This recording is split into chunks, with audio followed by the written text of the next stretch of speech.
The Bureau of Agriculture and Fisheries Standards, created under the Agriculture and Fisheries Modernization Act of 1997, develops Philippine national standards for crops, livestock and poultry, fish and fishery products, and agri-fishery machineries and structures.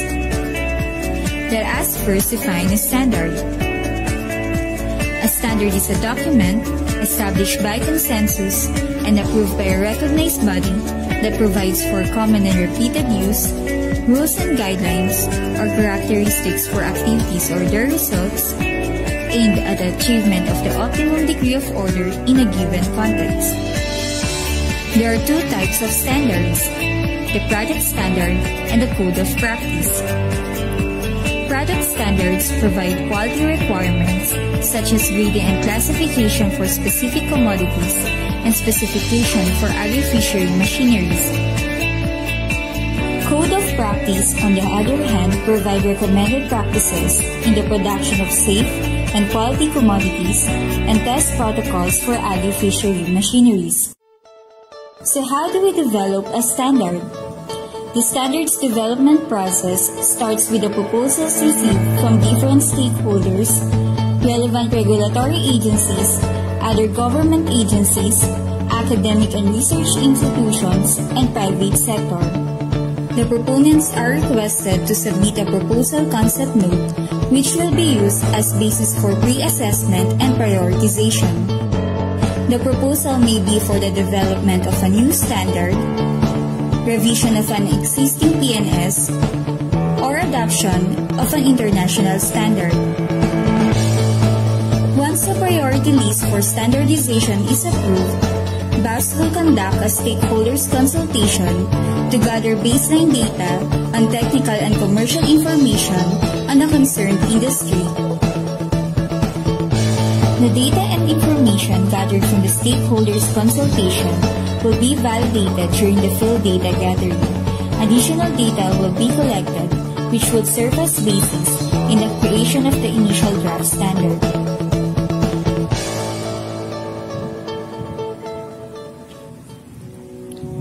The initial draft standard will undergo an in-house review, which will be attended by the technical personnel from the different divisions of BAFS. The Technical Services Division, Organic Agriculture Division, Laboratory Services Division, Standards Development Division, and the Director.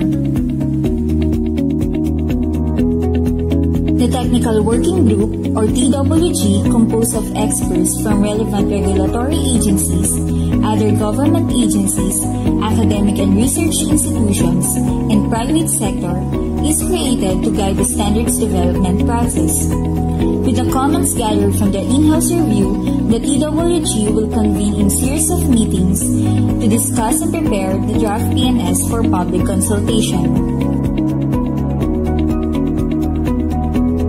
The draft PNS will then be posted at the BAFS website for comments and suggestions for 60 days. After consolidating the comments posted on the website, there will be public consultative meetings which will be attended by relevant stakeholders. These aim to gather comments and suggestions for the improvement of the draft standard. After these steps, the TWG will convene again to finalize the draft PNS, considering the comments gathered during the consultations. The final draft PNS will then be endorsed to the Secretary of Department of Agriculture for approval and to the Department of Trade and Industry, Bureau of Philippine Standards for registration. The journey of standards does not end here. It can be used voluntarily with the stakeholders on their operation and can be adopted as technical regulation by regulatory agencies, thereby contributing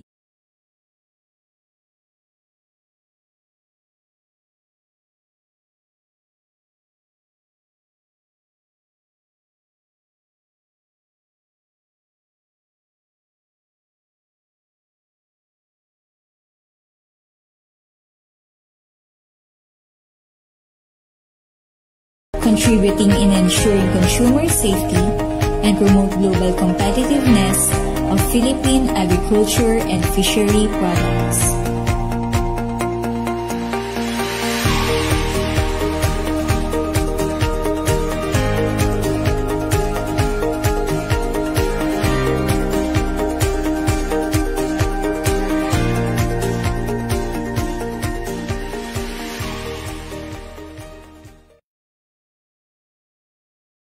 Contributing in ensuring consumer safety and promote global competitiveness.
magandang araw at welcome po sa Lao Integrated Farms Incorporated. Dito po tayo sa Barangay Iman ng Bayan ng Bansalan ng Probinsya ng Davao del Sur.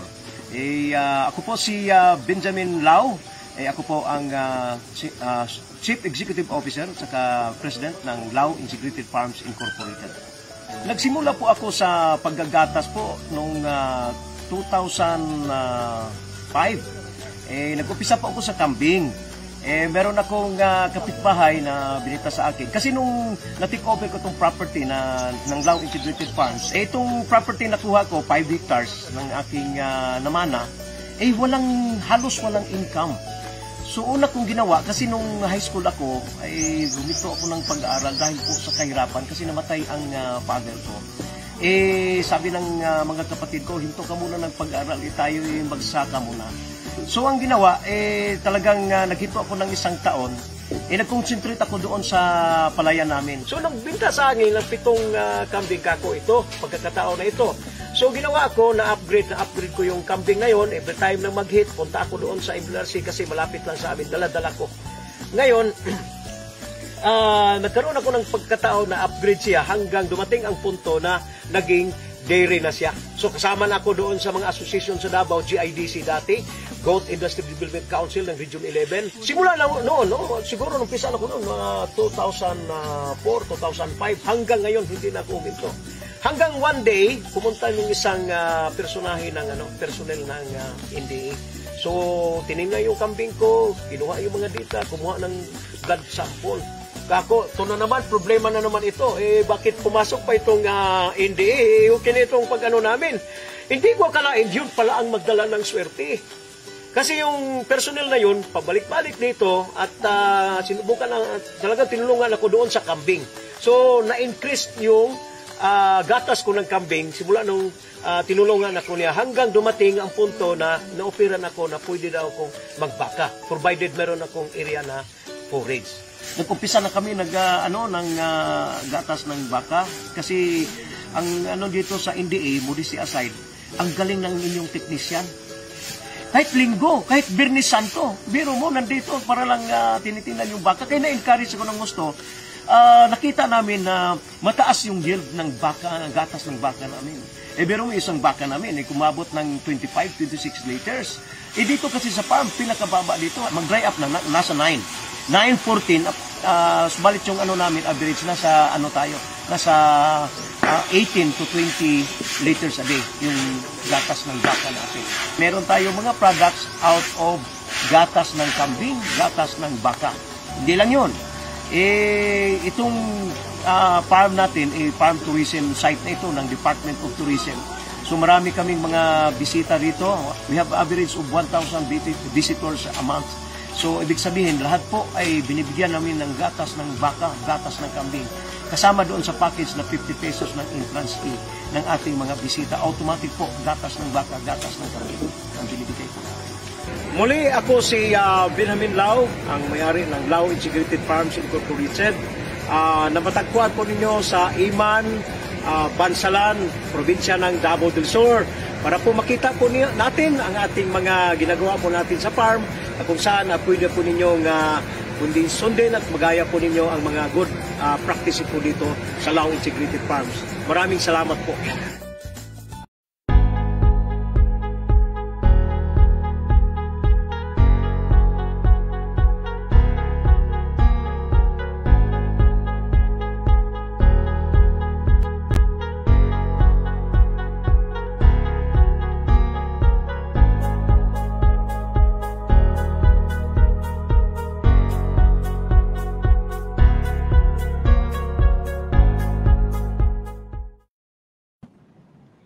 Hello, good afternoon po sa inyong lahat. Hello po. Good afternoon po. And welcome po sa Lecture 5 ng ating Standard Seminar Series na napapanood po natin live dito sa Facebook page ng DA-BAFS. Ako po si Jo and makakasama ko po si Brooke at kami po ang inyong magiging moderators ngayong hapon. Yes po. Nabanggit po ni Ate Jo na this is our 5th Standard Seminar Series entitled Food Safety Related Standards for Dairy. So we started po last July 17. We conducted our first seminar on GAHP's White, followed by GAQP on August 6. And for our third standard seminar series, which is Cacao, conducted this September 4. And last po, ang ating fourth is Pesticide on Crops, just conducted last week, September 14. And hopefully po, hindi po ito ating maging huling seminar for this year and makasama pa rin po namin kayo sa mga future webinars. Yes po.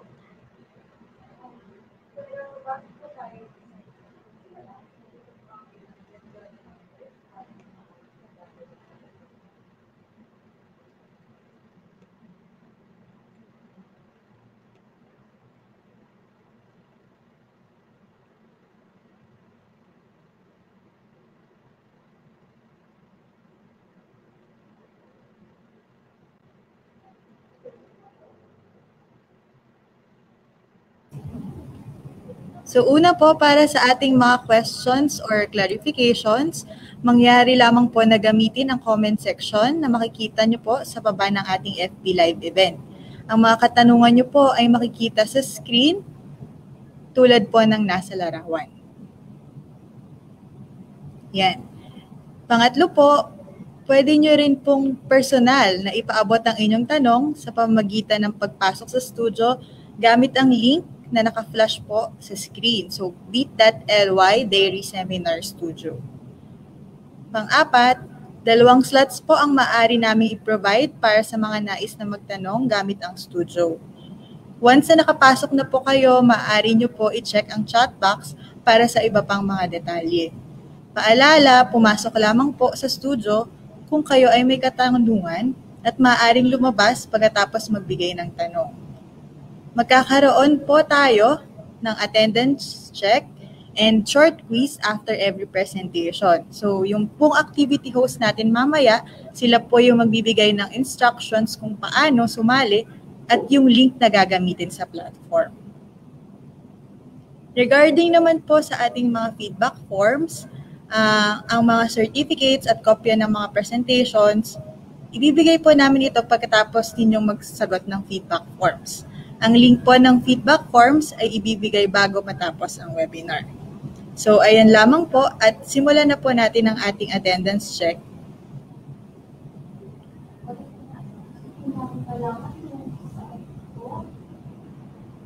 Nanggaling ang mga ating mga nanonood sa ngayong hapon.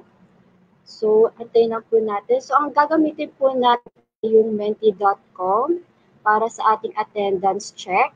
So, ano nga po ba ang Menti? Ito po ay isang interactive platform na ginagamit po para mag-present and analyze the presentation in real time. So, paano po makakapasok or makakasama sa atin? Punta lang po tayo sa www.menti.com at i-input po natin ang code na 159154 sa box and click submit po. So, ang code po natin ay 159154 para po malaman namin kung sino po ang ating mga viewers for this seminar. Dahil marami-rami po ang nakapag-register. So, ihanda nyo po. So, makikita po natin kung sino po. Currently, we have one from DA. Sa mga kapapanood lang po, gusto po namin malaman kung taga-saan po ang mga nanonood po ngayong hapon. Kung maaari po ay magbukas po tayo ng another tab or browser o gumamit po ng mobile phone. Kindly go po sa www.menti.com and enter the code 159154 and kindly pick in po which sector you belong.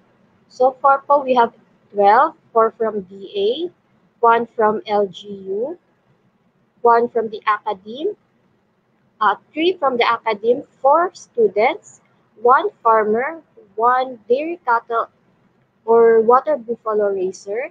We have 5 from the private sector. So far, we have 75. We have 26 particip participating in our attendance check. So far, so good. We have 31.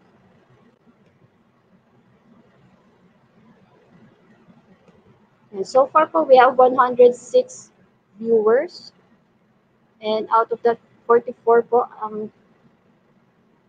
46. So, let's summarize na po.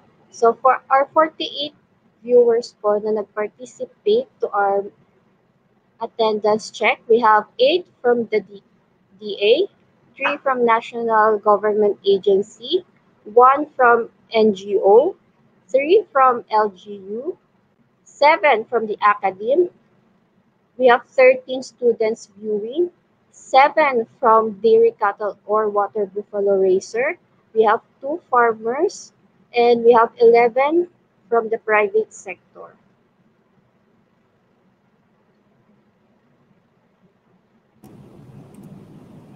Yan. So far po, meron na daw po tayo na 106 na nanonood sa ating Facebook Live. So, meron po dito mga bumabate. Good afternoon po from Caraga State University. Good afternoon po. Welcome po.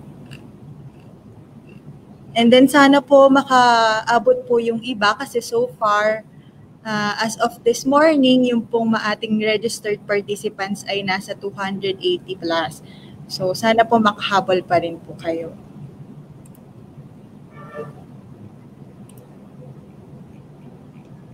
So, and to formally start po, we would like to invite our director, Dr. Vivencio Mamaril, to provide welcoming remarks to our participants. So, good afternoon po. Hello, good afternoon everyone.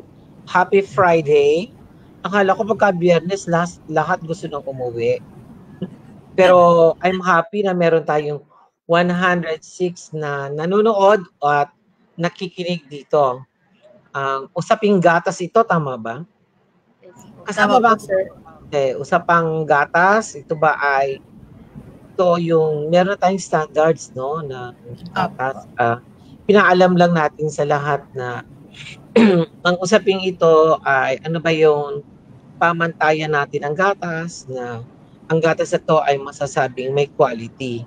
Ang kalidad na ang usapang kalidad po rito ay tinatawag na meron tayong tinatawag na standards or pamantayan.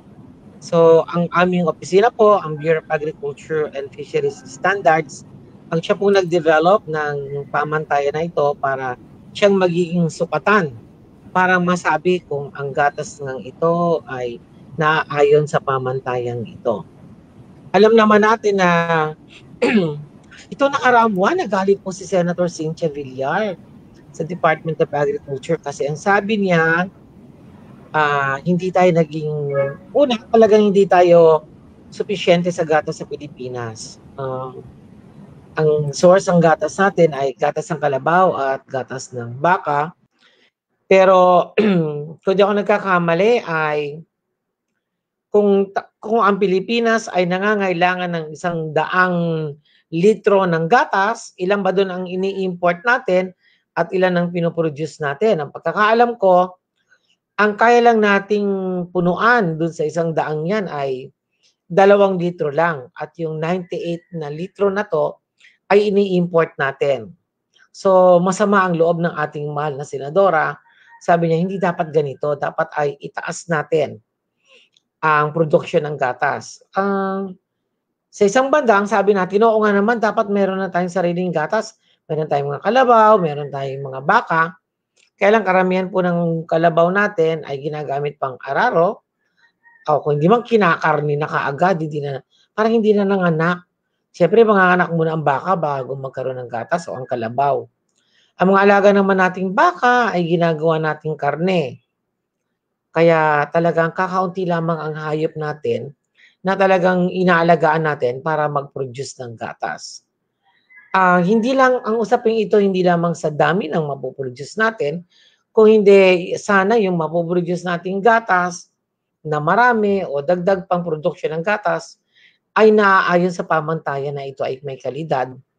Ang pamantayan natin ng kalidad hindi lamang po dami, kung hindi ang pinakaunang pamantayan natin dito sa gatas na to ay ito ay ligtas inumin. Okay, kung ang gatas na to ay ligtas inumin, ibig sabihin, kasi yung gatas ginagawa pang ibang produkto yan, di ba? Ginagamit sa keso, ginagamit sa pastillas, ginagamit sa yema, at marami pang pinaggagamitan ng gatas. Kahit sa paggawa ng ice cream, gumagamit pa rin ng gatas. Kaya ang sabi natin, kung yung na-produce nating gatas na raw o yung sariwang gatas ay merong kalidad at ito'y ligtas inumin, ito yung magandang gamitin para gawing pagkain. So, iba naman na rin po ang magiging pamantayan natin pagka siya naging pagkain na. Pero ang pagsisimulan po ng lahat ay ang ating fresh production o yung sariwang produkto ng gatas. At alam ko, meron tayong mga speakers dito para ikwento sa inyo, no, yung kalidad. Pero siyempre, mga mamamayan itatanong nila, paano namin malalaman kung yung gatas sa iniinom namin ay may quality pa? Sabi nila, hanggat hindi maasim, go lang ng go. Siguro yung nasasagutin nila, tama ba yun? Hanggat hindi umaasim, hanggat hindi nakukulta, okay pa rin ba yun? Ano na ang kanyang kalidad? So ito yung mga bagay na aming ikukwento sa inyo at tatalakayin dito. At kami ay, ang gusto namin talaga ay sa dulo ng kwentuhang ito at talakayan, matuto po tayong lahat. No? Meron tayong malaman, meron tayong baon na natutunan sa pagtutok nyo ng mahigit isang oras sa kwentuhang ito. O sige po, hindi na ako magtatagal pa ng kwento dito. Makikinig din po ako. Pasulpot-sulpot sapagkat ako pa meron pang isang meeting na gagawin. So yun lang po. Maragandang araw po sa ating lahat. See you later, ha? Thank you po, Doc. So, that was our director po ng BAFS. Bago po tayo tumungo sa ating programa, nais ko pong ipakilala po ang aming speaker for our first topic on Philippine National Standard Code of Dairy, Cattle, and Water Buffalo.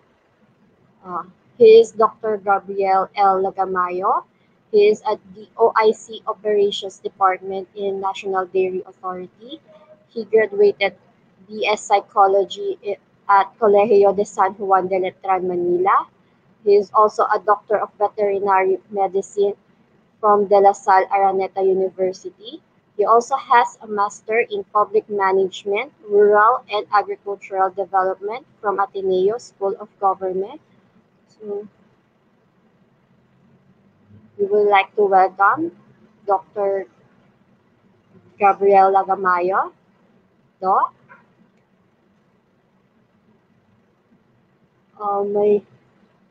So far po, meron lang po tayong technical issue. Wala pa po sa studio si Doc Lagamayo. So, wait lang po. So, we'll do the second topic po for now. So, let me welcome po muna our second speaker.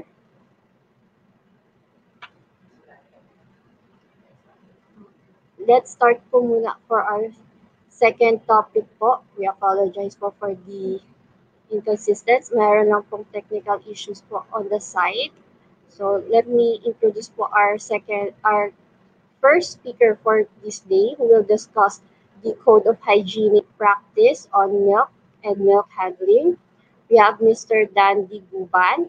He is a food technologist and currently he works in Milk Quality Assurance and Product Development Division in National Dairy Authority. We welcome you. Hello po, Sir Dan. Hello. Hello, good afternoon po, Sir Dan. Hello, good afternoon. Yan.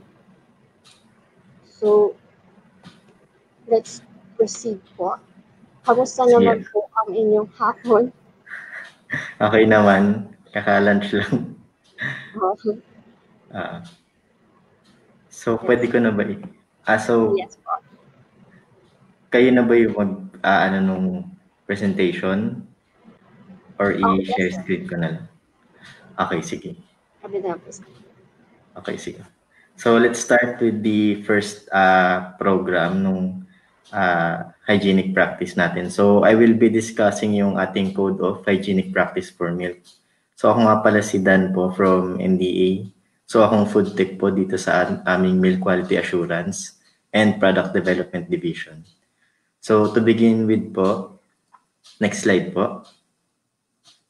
So, as overview po ng ating standard, so we will be discussing yung scope, objectives, terms, primary production, hygienic milking, suitability of milk, milk storage, collection, transport, and delivery po nung ating raw milk po.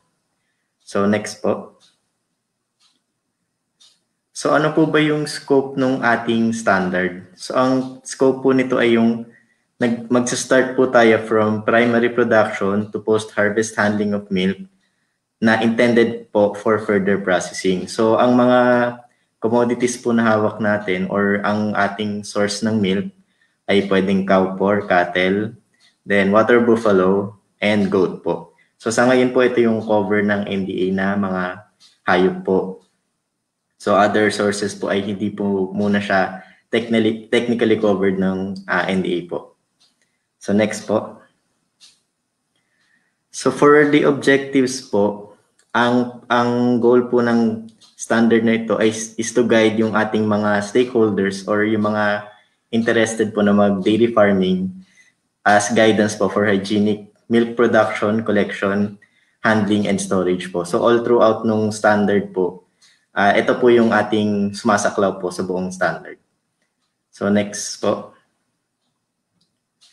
So, konting definitions lang po before we start dun sa laman nung standard. So, let's start with animal holding area. So, ito po yung waiting area natin before milking. So, avoid. Ito po yung parang isang highlight po nung ating standard. So, dapat po no contamination or to constrain yung isang practice na hindi makakatulong sa atin. Then, backyard po, smallhold farms, usually no more than 5 dairy cattle or water buffalo or 10 dairy goats. Then, yung milking machine po ay not generally used and milk not used at producer's level and or milk transported using milk cans. So, basic lang po yung ating backyard farming. Usually po, 90% ng ating mga stakeholders ay backyard farmers po. So, sila yung pinaka-contributory pagdating po sa ating milk production po. So, for contaminant, ito po yung any foreign substance not intentionally added which may compromise food safety or suitability. So, hindi po siya originally mahanap doon sa gatas na pinoproduce natin. At ito po yung ating iniiwasan na maka-apekto doon po sa safety ng gatas. Control measure any activity to reduce, prevent, or eliminate food safety risk. So, ang for milk po, yun pong tinatawag na first 3 squirts of milk. So, pag nag-for milk po, usually discarded na po yung first 3 squirts na po yan. So, next po. Intended use. Para saan po ba yun? Or anong purpose ng product na yun? So, milk po, ito po yung normally mammary secretion of milking animals without addition to or extraction from it. Milk contact surfaces, basically ito po yung may mga kung saan nagko-contact yung milk like yung container, milk cans, milk pails, milking machine. So yun po, anything na may contact yung milk po. Minimize, another highlight po sa PNS natin. So meaning to reduce or avoid yung occurrence ng hindi magandang sitwasyon. Then shelf life, ito po yung duration ng product kung saan kaya niyang i-maintain yung safety and suitability aspects. So, suitability is yung assurance na yung milk is acceptable for human consumption. Okay po? So, yun yung mga basic definitions po ng ating standard. So, next slide po. So, primary production. Ano po ba muna ibig sabihin ng primary production? So, magandang overview po na parang dito po nagsisimula lahat nung pag-produce natin ng gatas. So, nagsa-start po siya usually sa farm, then mag-e-end siya hanggang ma-deliver siya sa processing plant. So, ano po ba ang pinaka-goal nitong standard natin pagdating sa primary production? So, ang gusto po natin is ma-minimize yung contamination during primary production, and we need to employ appropriate animal husbandry practices to maintain health of milking animals. So later po, si Doc Gabriel Lagamayo po ang mag-discuss sa atin ng good animal husbandry practices pagdating po sa dairy animals po. So next slide po. Okay, meron po tayong tatlong pillars pagdating po sa primary production. So meron tayong standards para sa environmental management, hygiene and sanitation, may animal husbandry management din po, then yung personnel.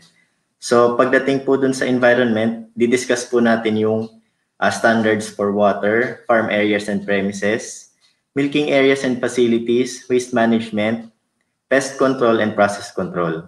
So for animal husbandry management naman, meron tayong animal identification and traceability, animal health and feeding systems. So for personnel, we have health and personal hygiene of milking, health and personal hygiene of milking personnel, then yung kanilang training.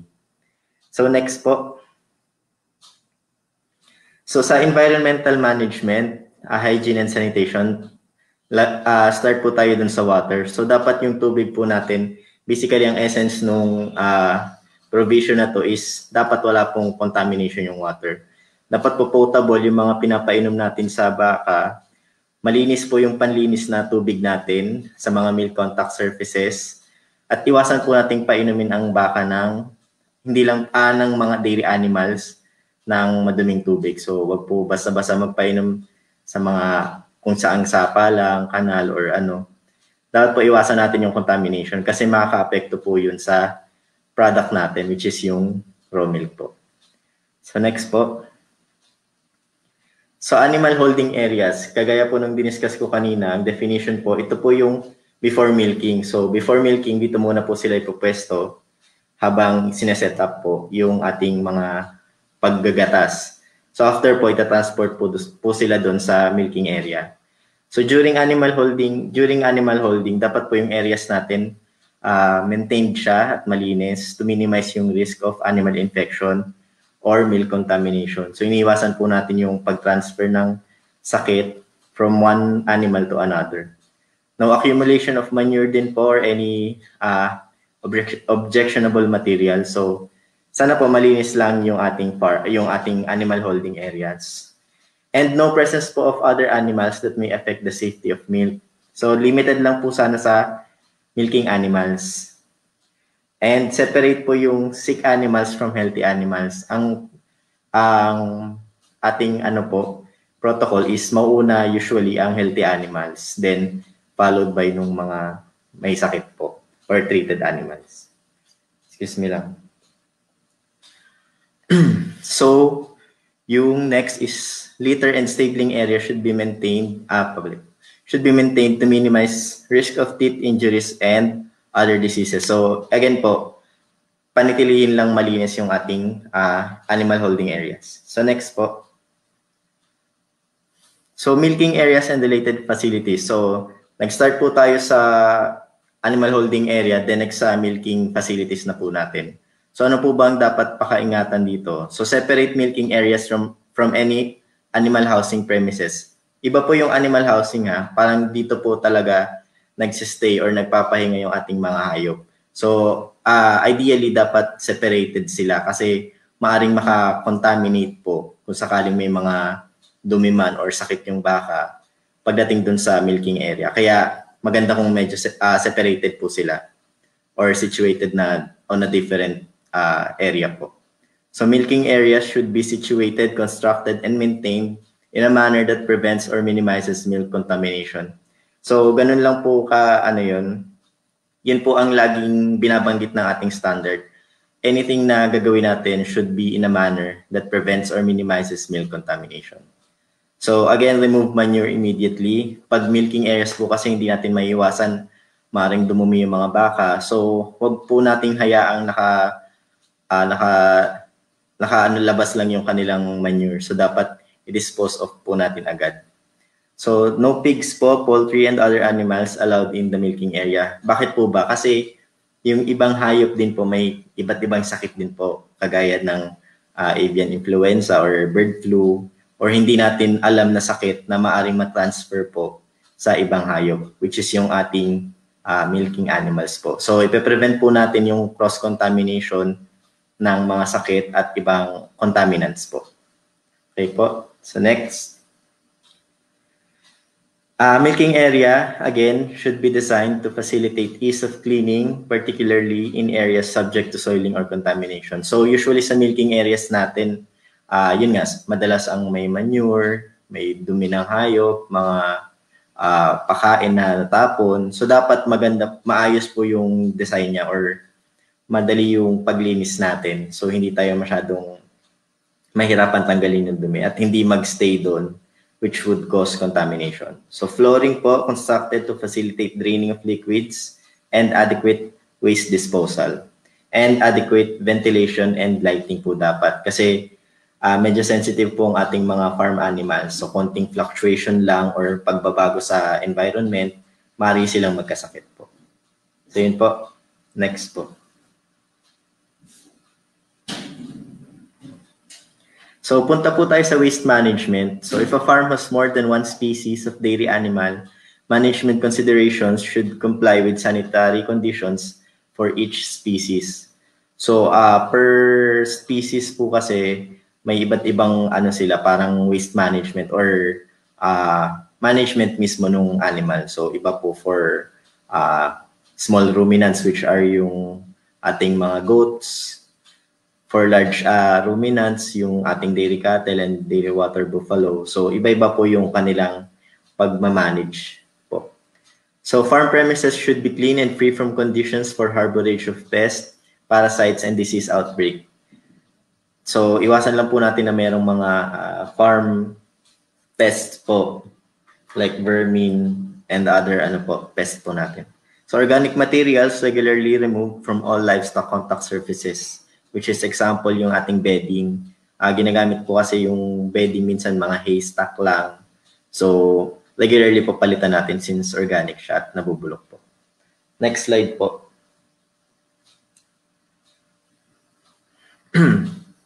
So, proper and functional drainage system towards a water treatment facility. So, pagdating po sa ating waste management po, dapat yung ating liquid waste, dapat meron po siyang proper drainage. So pag mapapansin nyo po kung naka-visit kayo sa mga farms, meron tayong parang drainage system pagdating dun sa paglilinis. So madali siya kasi diretso siya sa water treatment facility.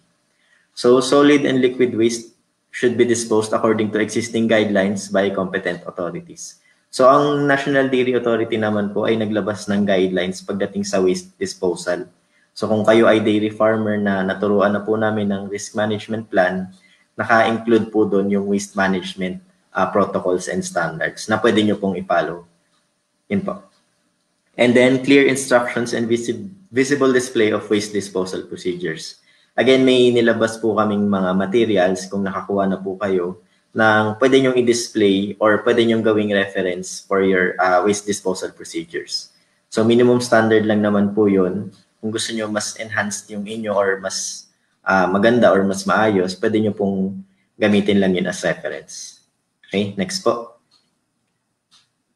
So farm operators should be familiar with proper waste disposal procedures. Included po siya sa training natin, no? Then proper handling and disposal system of dead animals in accordance with regulations, which is yung aming dairy safety regulations. In case of burial method, should have enough space in a non-flooding area and away from water sources. So in case of carcass pit, carcass should be dropped in specific carcass pit with good hygienic practices and take measures to minimize excessive odor associated with waste. So again, meron po tayong mga training na included po and dun sa ating risk management plan about waste management. Okay, next po.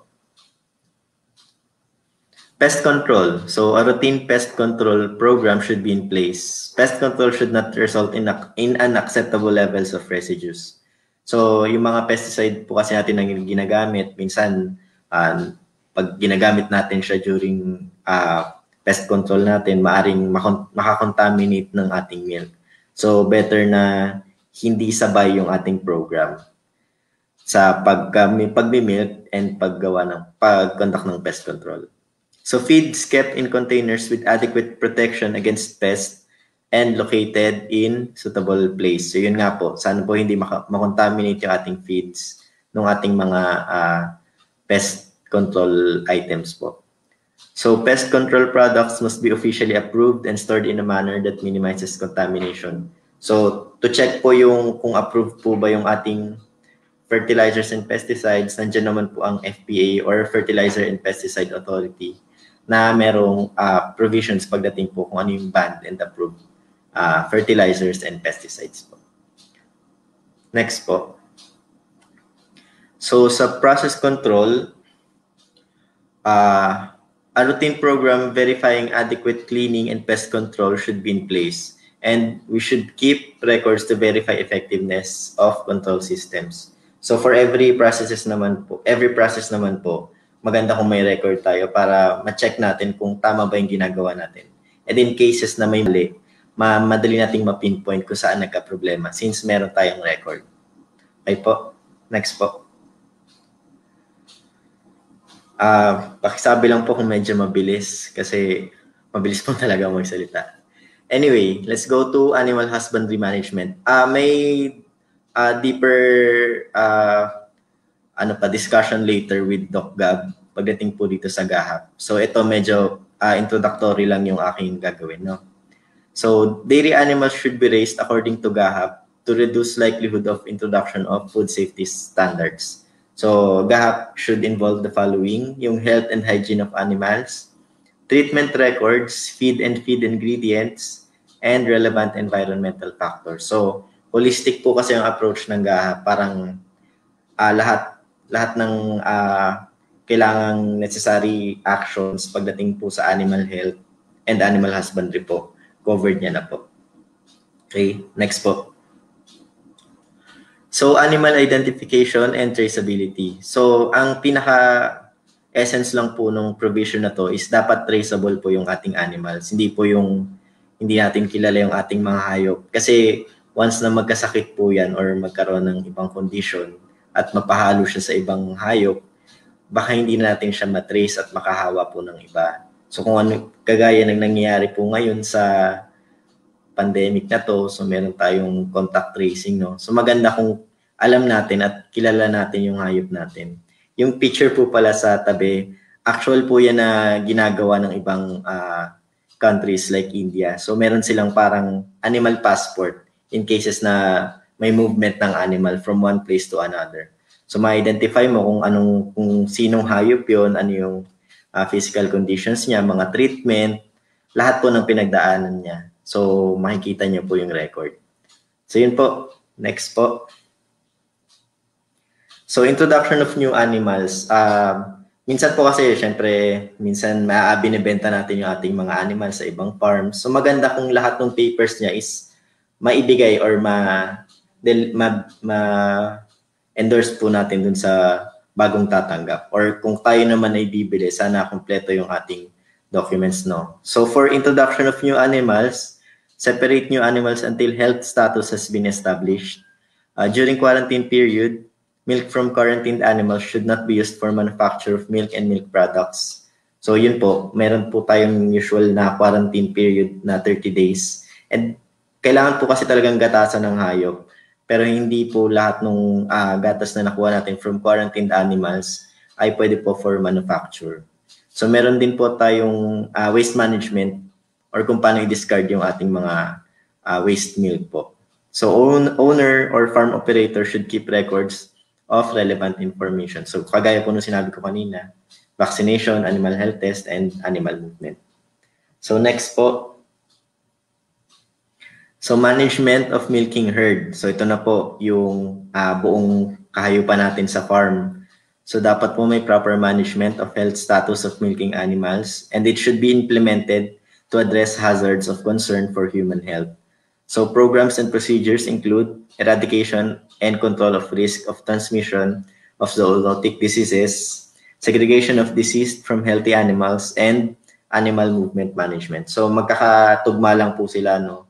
So kaya natin sinesegregate para makontrol natin yung transmission of zoonotic diseases. So next po.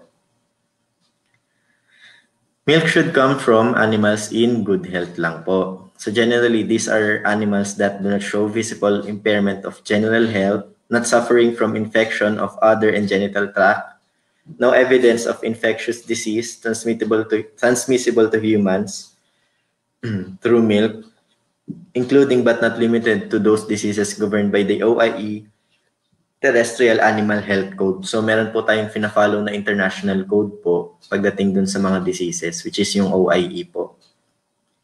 Sige po, next po.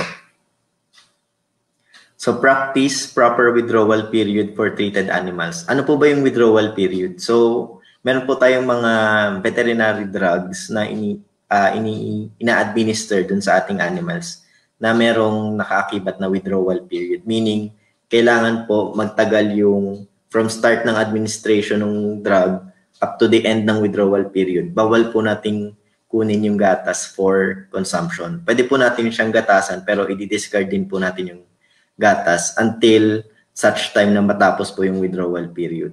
Ang iniiwasan po natin dito is yung antimicrobial resistance kasi po malaking subject pa po yun ng animal health and food safety po.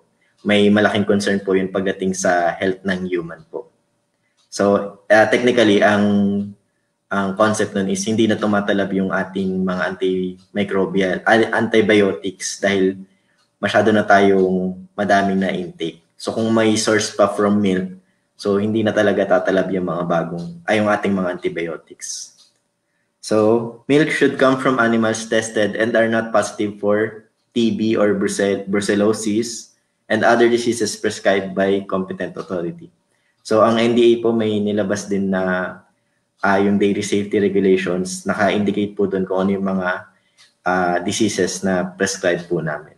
So, testing should be annually or as prescribed by competent authority. So, si NDA naman po ay annual din po yung aming requirement po sa ating mga dairy farms. Next po. So other infections must be prevented. To this effect, implement adequate measures such as proper calibration, cleaning, and disinfection of milking equipment, practice appropriate procedures for other cleaning and disinfection before, during, and after milking. So first po, yung proper calibration, cleaning, and disinfection. Kung gumagamit man tayo ng milking machine, so meron po yung sinusundan, just like any other machine, dapat kinakalibrate din po siya. So pagdating dun sa pressure or sa suction niya, titingnan po yung ating mga lining, rubber lining, titingnan kung maayos pa po ba.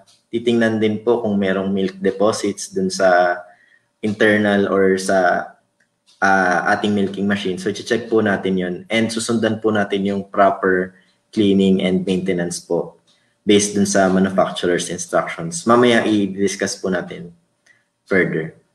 So, practice appropriate procedures for other cleaning. So, meron po tayong pre-dipping, post-dipping po.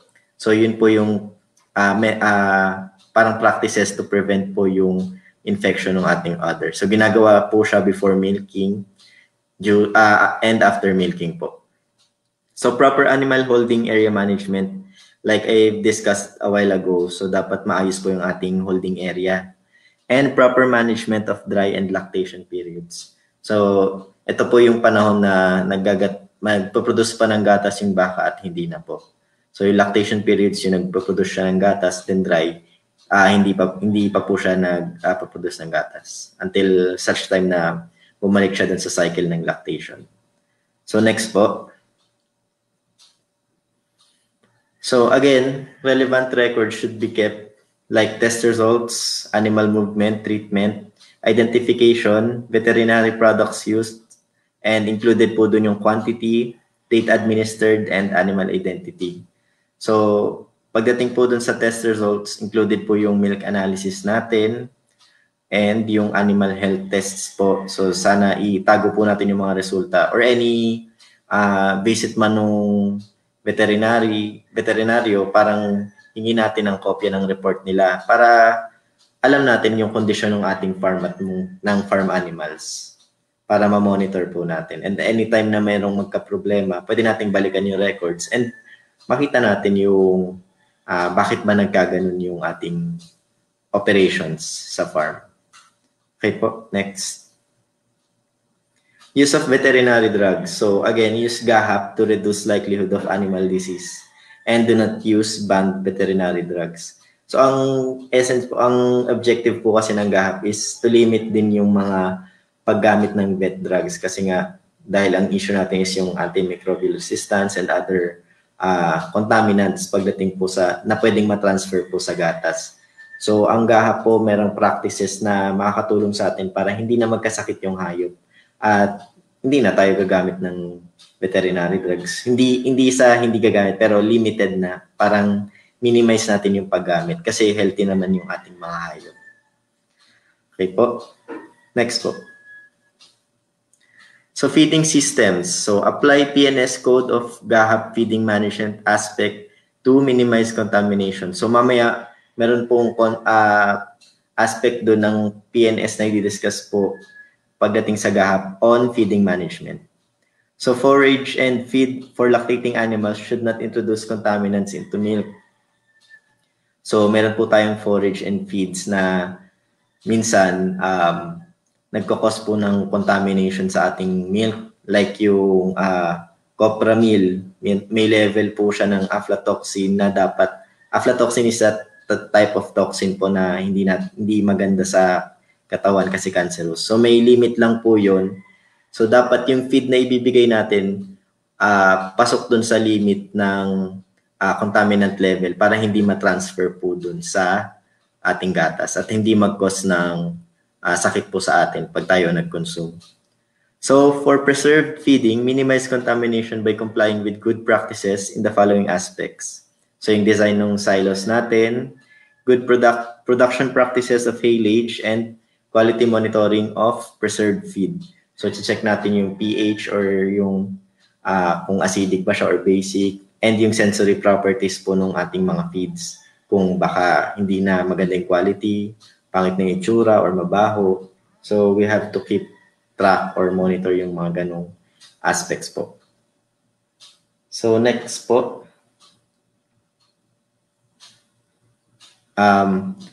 So only use feed products, premixes, and feed additives approved by competent authority. So to check po, si BAI naman po ang nagko-control ng ating feeds, feed production, premixes, manufacturing. So titingnan nyo lang po sa label na nabili yung feed mixes or kung ano mang feed po na feed concentrates na binibigay nyo sa ating dairy animals, kung BAI approved ba siya or registered. And merong certain requirements si BAI pagdating sa labeling. So dapat po makita yun lahat. Maganda rin po may record tayo on feeds, kung ano yung mga pinakain natin. Para just in case magkaroon ulit ng problema sa farm, itatawagan lang natin si vet, then mache-check niya through our records kung ano kayang nangyari. Baka nagpalit tayo ng feeding regimen, yung mga ganong cases, baka hindi applicable dun sa ating dairy farm at sa ating mga dairy animals. So for mixed feed formulation, use ingredients from authorized and traceable suppliers and records of purchases are kept. So again, para madali nating ma-monitor kung saan ba tayo nagka-problema in case na hanapin yung i-trace natin kung saan nanggaling yung issue. Okay po, next po. Purchase records of feed concentrates should be kept and should include the following. So yung supplier, source of feed, concentrate, and registration number, like I've discussed a while ago. So type of feed and supplement. So naka-indicate naman doon as requirement ni BAI. Yung quantity, declared ingredients, delivery date, manufacturing date, and batch number, and expiry date. So importante po yung mga details na yan para ma-check natin in cases ulit na may problema po. So next po. So, punta po tayo sa personnel. So, yung personnel po natin, yung ating mga nagtatrabaho po sa farm, yung nag-check po nung health status ng dairy animals, yung mga naggagatas, nagtatransport ng milk. So, lahat po na included sa operations, especially yung mga may contact po sa milk. Sila po yung concerned dito sa provisions na to ng standard. So, health and personal hygiene of milking personnel. So, personnel should be in good health, number 1. So, sick personnel with communicable disease should not enter farm premises. So, just like any other workplace, so dapat pag may sakit po, hindi na pumapasok. Personal hygiene facilities should follow Codex guidelines. So, meron pong guidelines ang international standards setting natin na Codex on principles of food hygiene po. So, included dyan yung proper hand washing facilities, and the likes po. Then, medical exam for milk handlers should be carried out if clinically or epidemiologically indicated. So, maganda po kung may medical certificate and records yung ating personnel. So, just in case lang po na magkaroon ng issue sa farm. So, milk handlers should maintain high degree of personal cleanliness. So, basic po yan. Dapat po, naliligo po tayo araw-araw before pumasok, naghuhugas ng kamay, bago mag-milk and after mag-milk, maghuhugas ng kamay pag naglilinis ng manure or anything na tingin nating makakontaminate, dapat maging panatiling malinis yung ating operations po. Okay, next po. So, training. Dapat po well-trained din ang ating mga farm personnel kasi hindi naman sila basta-basta lang papasok dyan at walang idea kung paano ba mag-operate or paano i-operate ang dairy farm. So maganda kung bago man sila, at least matrain sila or mabigyan ng exposure kung paano ba magtrabaho sa dairy farm. So yung ating milk producers and handlers should be trained as necessary in the following areas: hygienic milking, storage, handling, collection, and transport of milk, microbial, chemical, and physical hazards and their control measures, disease control and prevention, management and control of mastitis, and manufacturing and use of feeds. Sorry, hindi na masyadong kita yung nasa lower part. Pero basically, dapat alam ni farmer, alam ng mga personnel itong mga bagay na to. Don't worry kasi ang National Dairy Authority naman is merong mga training provisions pagdating sa mga aspects na to, especially dun sa ating hygienic milking and anything that concerns food safety. So, nagbibigay po tayo ng trainings, materials pagdating dito, as well as yung animal health and mga requirements ng sa veterinary po. Anyway, madali rin naman tawagin yung ating mga vets just in case na may mangyari sa farm, no? So, ready to assist naman po ang ating ang NDA personnel po. Next po.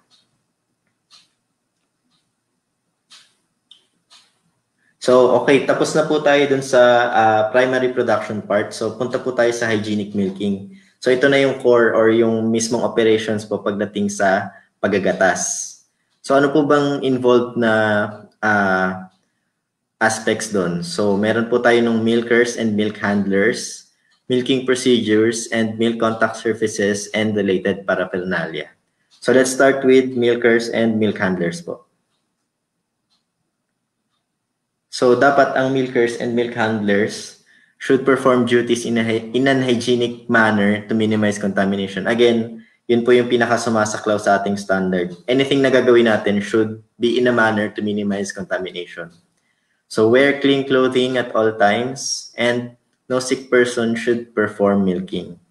So, next po. So, dapat po meron tayong mastitis control program in place. So, si NDA naman po may binibigay na materials and training pagdating po sa mastitis control. So, meron tayong mga methods kung paano ma-control, kung paano ma-check or ma-monitor yung level ng mastitis. So, pwede po tayong mag-employ ng California mastitis test or white side test. O kung medyo upgraded yung ating farm operations, pwede tayong somatic cell count or direct microscopic somatic cell count. Medyo high-end na po yung ating equipment na yun. Pero magandang indicator po yun in cases na may issue tayo with mastitis. So factors to consider for hygienic milking, good personal hygiene po, including proper hand washing technique. So meron din tayong binigay na material kung paano po ba ang proper hand washing technique. And I think by now, masyado nang known to, alam na to dahil sa nangyaring pandemic sa atin. So dapat, hindi lang after ng pandemic, dapat lagi alam natin yung proper hand washing technique para makaiwas tayo sa mga sakit. So no exposed abrasions and cuts. So sana po maiwasan natin yung may mga sugat sa kamay. Pero kung hindi talaga maiwasan, usually dahil nag-harvest ang ating mga farmers ng feeds. So maganda kung matakpan sila ng water-resistant bandage para hindi makakontaminate dun sa milk natin. Then, wear personal protective equipment. So dapat meron po tayong apron, merong boots, and dapat closed yung ating damit. Dapat po may damit tayo pagka nag-milking tayo, no? Dapat kumpleto. Next po. So, factors to consider for hygienic milking. So, again, good hygiene of milking area milk production. Kagaya po nung diniscuss ko kanina, lahat po, as much as possible, ng premises natin ay malinis at walang objectionable na mga gamit. At ang milking area po is solely for milking area. Walang dapat ibang activities na ginagawa po doon. So, clean udders, teats, groin, flanks, and abdomens of dairy animals. So, before po tayong milking, dapat malinisan po natin itong mga parts ng dairy animals. Kasi kung hindi man, for example, nahiga sila sa mud or sa putikan or sa kung saan mang dumi, at nag-milk tayo agad, for sure matatransfer yung dumi na galing dun sa pinaghigaan nila papunta dun sa gatas. Then tuloy-tuloy na yan, contaminated na yung ating gatas. So, make sure na magawa natin to before tayo mag-milking. Then, clean and disinfect milking vessels equipment. So, hindi lang naman solely ang dairy animal ang contributory pagdating sa contamination. So, dapat malinis din yung ating milking vessels and equipment, like yung ating milk cans and milk pails po. Ayun. Then, avoid damaging tissue of teeth and others. So, dahan-dahan lang po sa pag-milking. Hindi naman natin kailangang squeeze masyado. Parang yung, alam ko may proper training din po on hand milking and milking machine training po. So, merong standard operating procedure pagdating po sa ating milking machine para hindi maka-affect dun sa or maka-damage dun sa tissue ng teeth and other ng ating dairy animals. So, next po.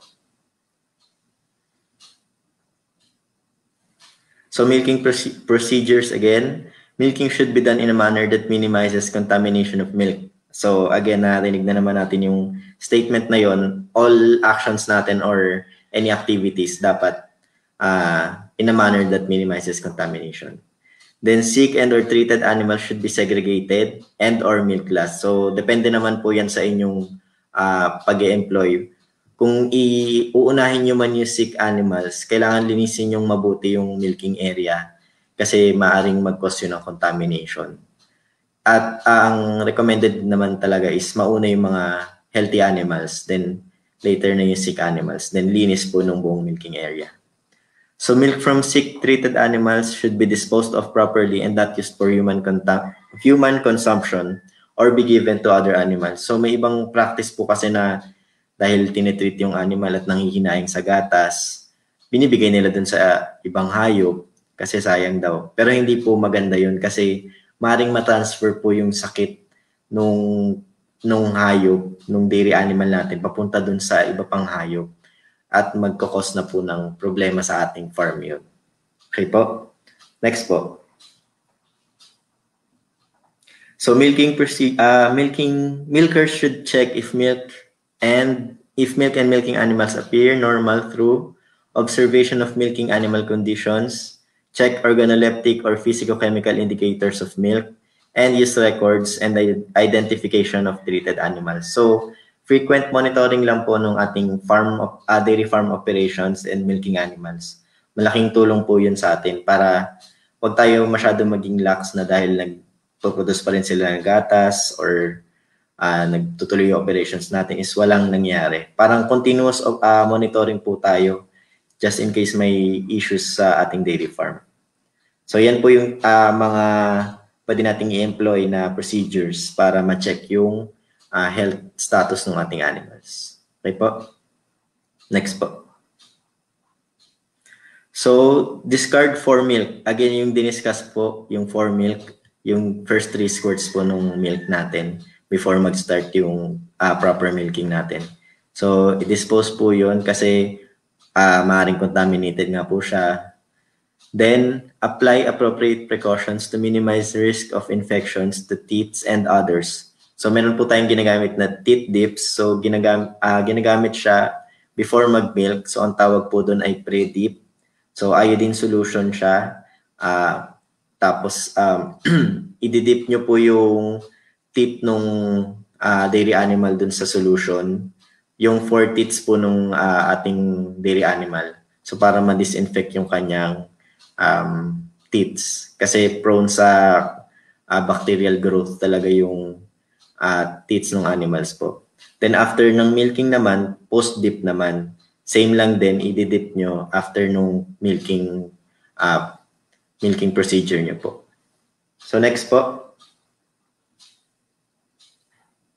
So, yung milk contact surfaces and related paraphernalia. So, ito po lahat ng gamit na ginagamit natin sa dairy farm para pag-collect, pag-store, at pag-transport ng ating gatas. Anything po na may contact sa gatas po, yun po yung papakaingatan natin. So, equipment for installation on dairy farm should meet recognized design and construction standards. So, hindi lang po basta-basta nilalagay yung ating equipment like yung naka-post po dyan na picture. So, hindi siya, medyo highly technical po yung mga ganyang gamit and high-end na po yan. So, dapat mag-conform po siya dun sa standards or sa manufacturer's instructions po. Tapos, yung design po ng ating mga gamit, equipment and materials po should have smooth finish and free from crevices. So bakit po ba natin iiwasan yung mga batik-batik or mga chip off na surfaces? Kasi po maaring mag-collect dun yung gatas and maaring doon magkaroon ng bacterial growth. Then pagka next na run natin ng milking or pag ginamit natin siya, makakontaminate na yung gatas natin. So maganda kung smooth yung finish niya at walang mga crevices para hindi doon mag-accumulate yung gatas, which would accumulate din yung bacterial growth. So yung equipment natin should be installed and tested in accordance to manufacturer's instructions. So kasi pagka binara-bara lang natin or binasta-basta lang natin yung pag-operate, maring hindi tama or hindi optimum yung kanyang operation. So sana nandun yung supplier o yung mag-i-install at ipa-check nyo muna kung ganun ba yung pag-operate niya. Okay po. Next po. So, operate milking equipment in a manner, again, that avoids damage to other entities and transfer of disease. So, minsan yung milking machine natin nawawala na sa calibration, parang malakas na yung suction. So, check natin mabuti yung vacuum nun. Kasi maaring masyadong malakas yung suction at mahila yung tip nung baka or kalabaw. At masira yung tissue. Pag damage yung tissue, prone yun sa bacterial growth, bacterial attack, and other contamination. So yun po iwasan natin. Follow recognized guidelines for cleaning and maintenance of milking equipment. So ito, this is one of the standards na pwede nating i-follow, yung ating Code of Hygienic Practice for Milk. Available naman siya sa website ng BAFS, so i-search nyo lang. And meron din naman kaming binibigay na materials for such occasions po. So water and reagents used for cleaning should be appropriate for the purchase. For the water and reagents used for cleaning should be appropriate for the purpose. So yung ating tubig, minsan dapat mainit po yung gagamitin, especially for milking machine to dissolve po yung milk solids. Tapos din potable dapat, especially for milk contact surfaces and painom sa baka, and appropriate po siya para sa kanyang purpose. So yung mga reagents minsan kasama po sa pre-providing supplier para dun sa specific na instrument or equipment natin. So gagamitin po natin yun. Again, use only potable water for cleaning milk contact surfaces. Yun po.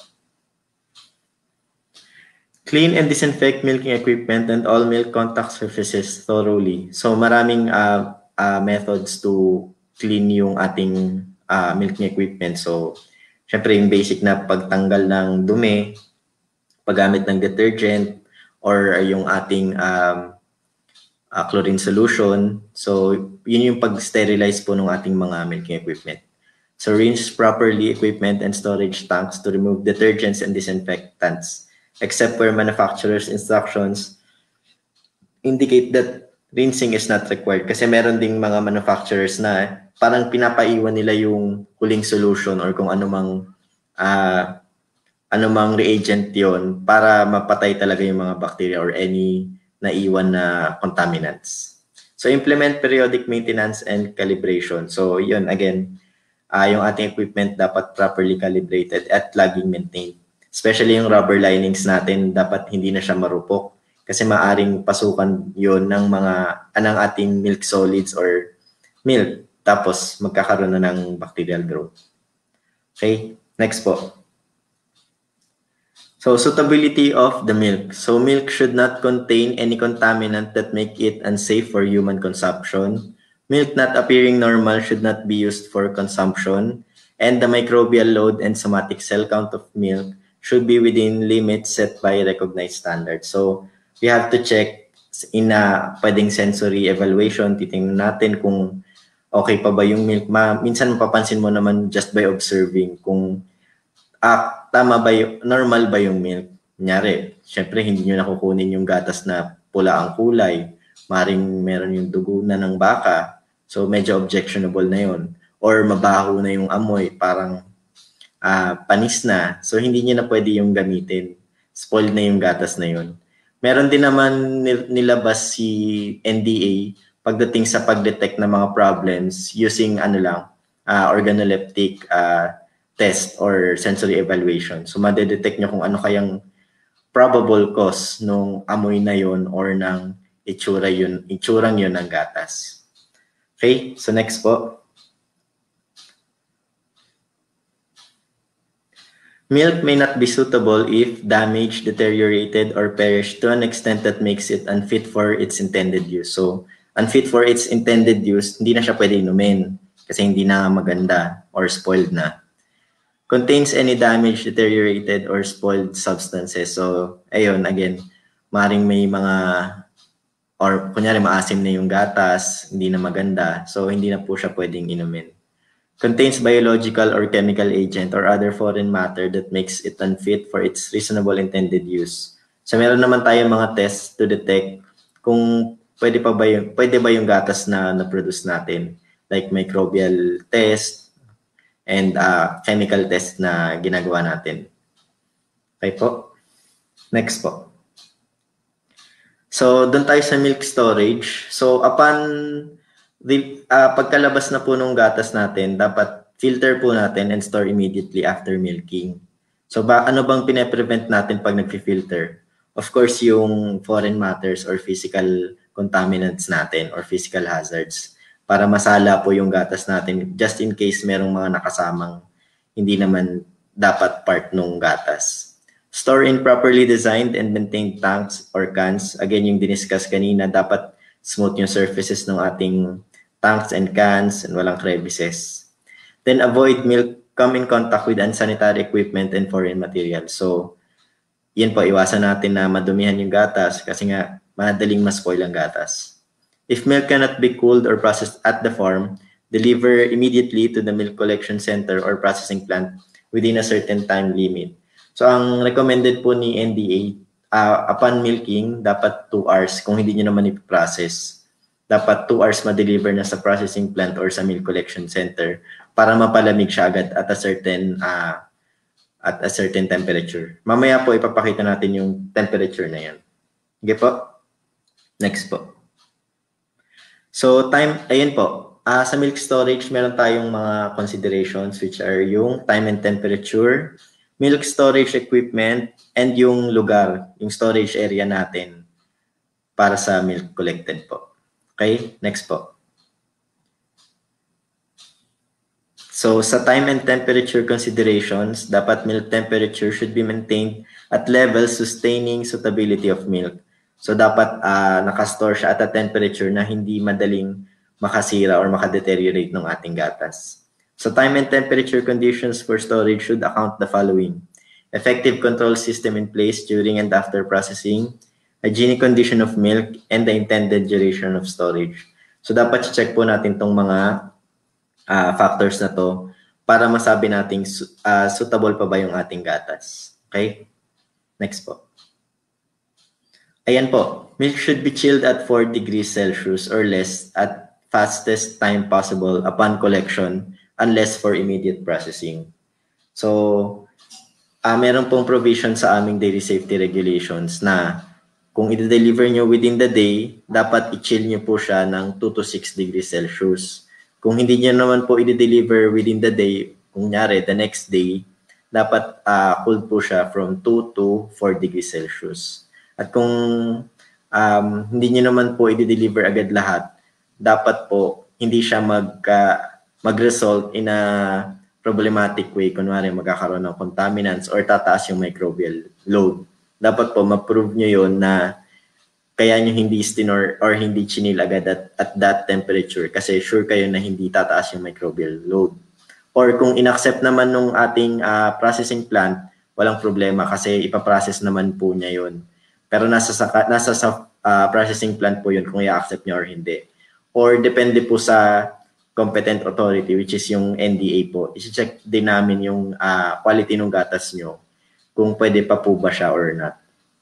So for storage of milk harvested at different times, most immediately harvested milk should be cooled first prior storage with previously harvested milk. So yung, kunyari, naggatas kayo nung kahapon, stinor nyo na. Yung immediately harvested, kunyari, the next day ng morning, nag-milk kayo, dapat i-cool down nyo po muna yung gatas na na-harvest nyo bago nyo ihalo dun sa kahapon yung gatas. Kasi hindi po pwedeng maghalo yung malamig ng gatas at bagong harvested na gatas kasi mainit pa po yun.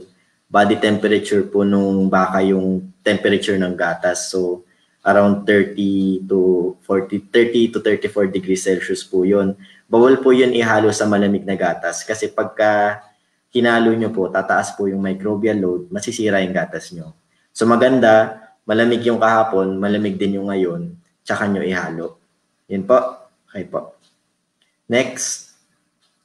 So sa milk storage equipment, should be installed and tested according to manufacturer's instructions and with any available technical standards. So, kagaya din ng mga equipment, milking equipment, dapat yung ating pag-install at pag-operate is with the kagaya nung sa technical standards available or dun sa manufacturer's instructions po. Okay? Next po.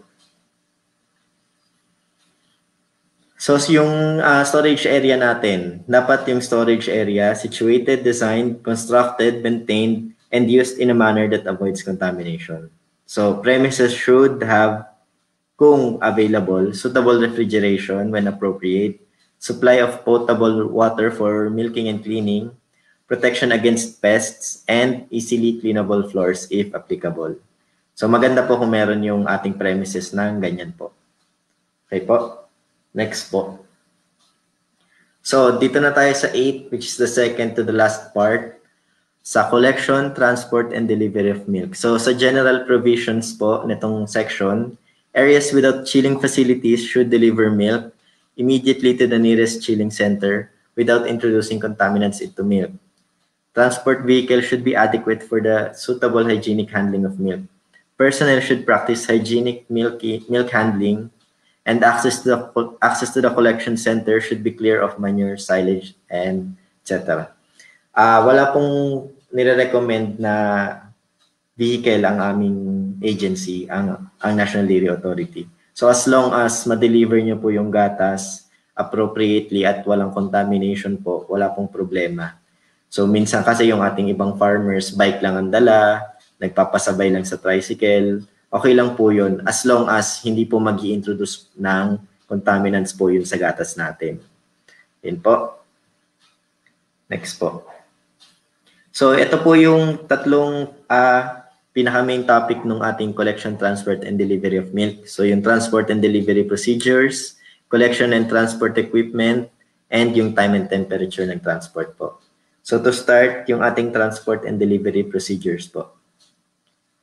Next po. So dapat yung milk hauler, collector, or chilling center operator, or yung nagko-collect po nung ating milk, kung si farmer po man yun or sa in-house nyo po yung employee nyo na sa farm, yung nagko-collect po nung gatas nyo, kung sa chilling center man siya, or yung processor, baka sila yung nagko-collect. Dapat check muna mabuti yung gatas na na-produce, and they must ensure that it does not present obvious indications of spoilage and deterioration. So kung otherwise naman pangit yung gatas, wag na lang siguro i-collect kasi hindi na rin viable yun for processing. So collection and chilling centers should be designed and operated in a manner that minimizes contamination. Okay, next po. Taking of milk samples should be in a manner that avoids contamination. So meron din po kasing nagko-collect or nagte-test ng mga gatas like NDA po. Nagko-collect po kami ng milk samples to test yung quality and safety ng gatas po sa farm. So dapat well-trained naman po ang aming personnel sa pag-collect ng gatas. So may tinatawag na aseptic sampling to avoid po makontaminate yung inyong gatas. So maganda po kung matutunan po yun ng ating mga collectors. And avoid mixing milk used for various purposes. So minsan kasi ang milk hindi lang siya for production ng milk and milk products. Minsan tinetest din po siya for academic purposes, lalo yung ating mga state universities and colleges. Hindi lang siya all the time for consumption. So minsan pinag-aaralan din po. So dapat hindi po i-mix yung mga products na yon kung may certain purpose naman po siya. At maganda po sana kung may label kung para saan po, kung anong purpose po nung gatas na yun. Okay po? Next po. Milk transport tankers and cans should be designed, designed, constructed, and maintained to avoid contamination. So yun po yung napag-usapan kanina, dapat maayos po siya at malinis. So guidance for bulk transport of foods, meron po ang Codex na code for hygienic practice for transport of food in bulk and semi-packaged food. So available naman siya sa internet.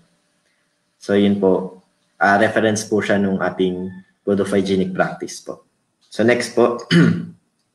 So milk cans and transport tankers should be cleaned and disinfected with sufficient frequency to prevent contamination. So meron tayong cleaning program po, dapat sufficient yung kanyang frequency. Dapat periodically din siyang ginagawa and regularly po siyang napapractice. So design and construction ng ating collection and transport equipment should be easy to clean and to disinfect, non-corrosive and not capable of transferring substances to the milk. So meron po kasing hindi appropriate na containers na kinakalawang, tapos yung kalawang, yung particles or yung mga shaved off na yung particles, maaaring matransfer sa milk. And bawal po yun kasi contamination, physical and chemical contamination po yun. So makakasama po yun sa consumer natin. So maganda kung ang recommended po ng agency po is stainless steel 304 or 316 po. So yun po, i-check nyo po yung kanyang material po. Maganda po yun at appropriate siya for milk collection po. So for milk transport tankers and cans are solely for transporting milk. So wag po natin gagamitin yung cans para sa ibang bagay, no? Hindi po siya para sa ibang operations natin. Solely for milk lang po siya. And sana po yung ating cans, hindi po siya, appropriate po siya kasi may napansin ako before na mga pinaglumaang lalagyan ng paint. Hindi po pwede yun kasi magkakaroon ng chemical contamination po yun, like lead. Hindi po natin alam kung saan galing o kung proper ba yung paglinis before. So appropriate storage equipment lang po. Trucks or other vehicles carrying the tank or cans should be cleaned as necessary. So may tamang cleaning procedures po tayo na ine-employ, so dapat i-practice po natin. Okay po, next. So sa transport time and temperature. Transport time and temperature of milk should be in a state which minimizes detrimental effect on safety and suitability of milk. So again, nire-recommend namin na within 2 hours sana ma-deliver yung ating milk. Kung hindi siya ma-deliver within 2 hours, kung the next day pa or this within the day, ma-store siya with ng 2 to 6 degrees Celsius. Kung hindi during the day, kung the following day, 2 to 4 degrees Celsius naman. So kung hindi pa rin kaya, dapat mapatunayan nyo po na hindi tataas yung microbial load niya. So i-check po yun ng NDA. Or kung tanggapin man nung processor, okay lang ng manufacturer. Or kung i-allow po namin, kung ipapass po namin yung inyong milk product. So yun po.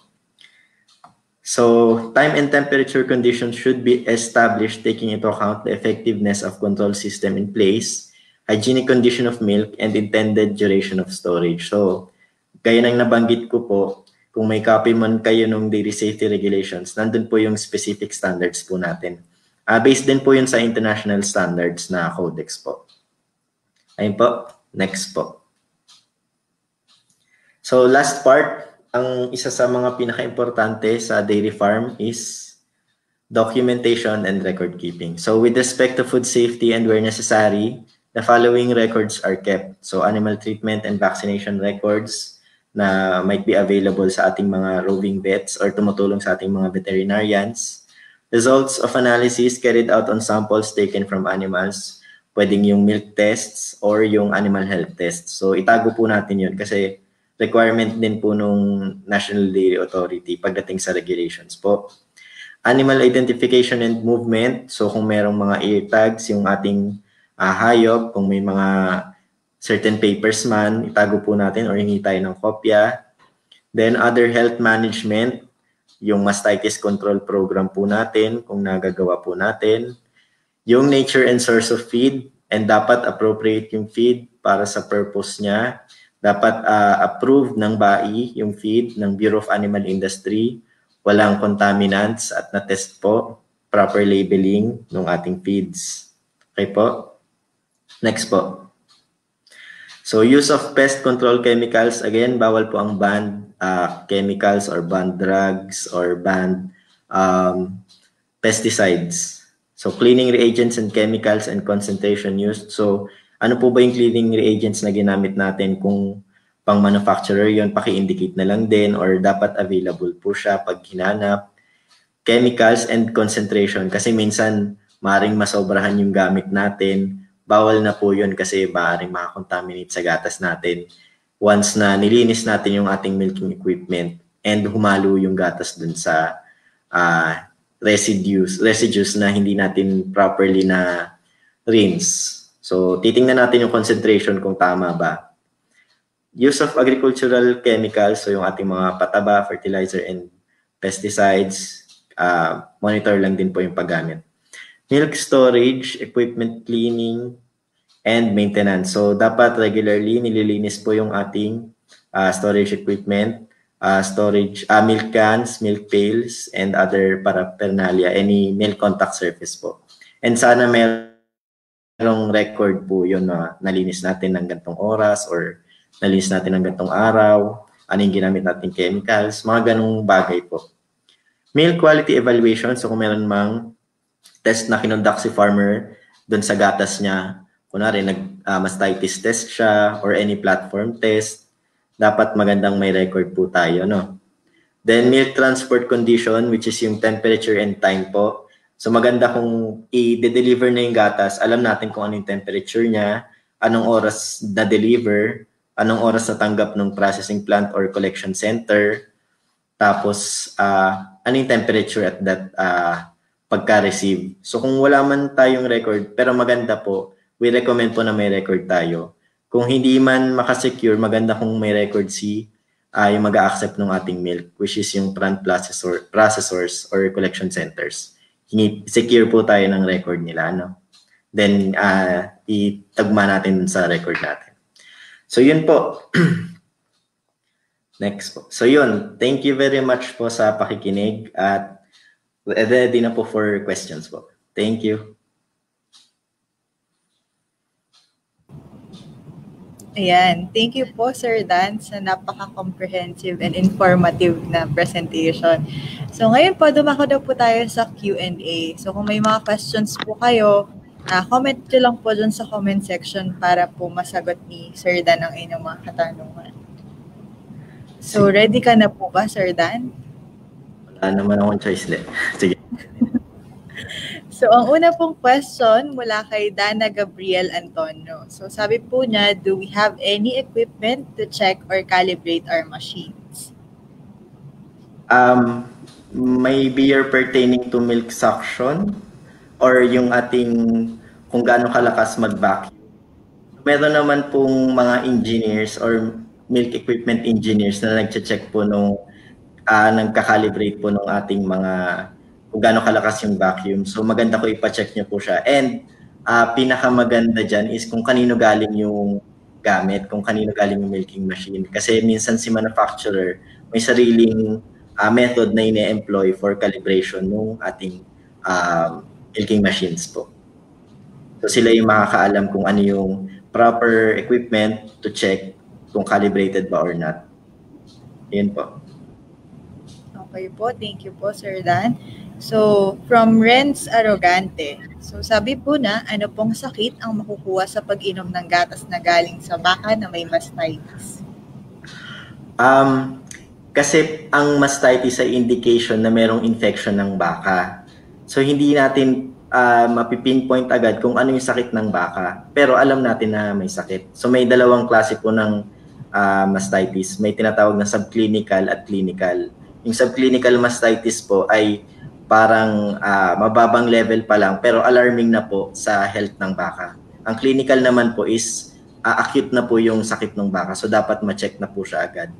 Sa sakit, hindi natin agad masasabi kung ano yung pwede nating makuha. Pero maraming diseases na pwede nating makuha like TB or yung mga sakit na involved sa gatas. So maganda, madidiscuss ito mamaya ni Doc Gab since siya ang veterinaryo ng NDA.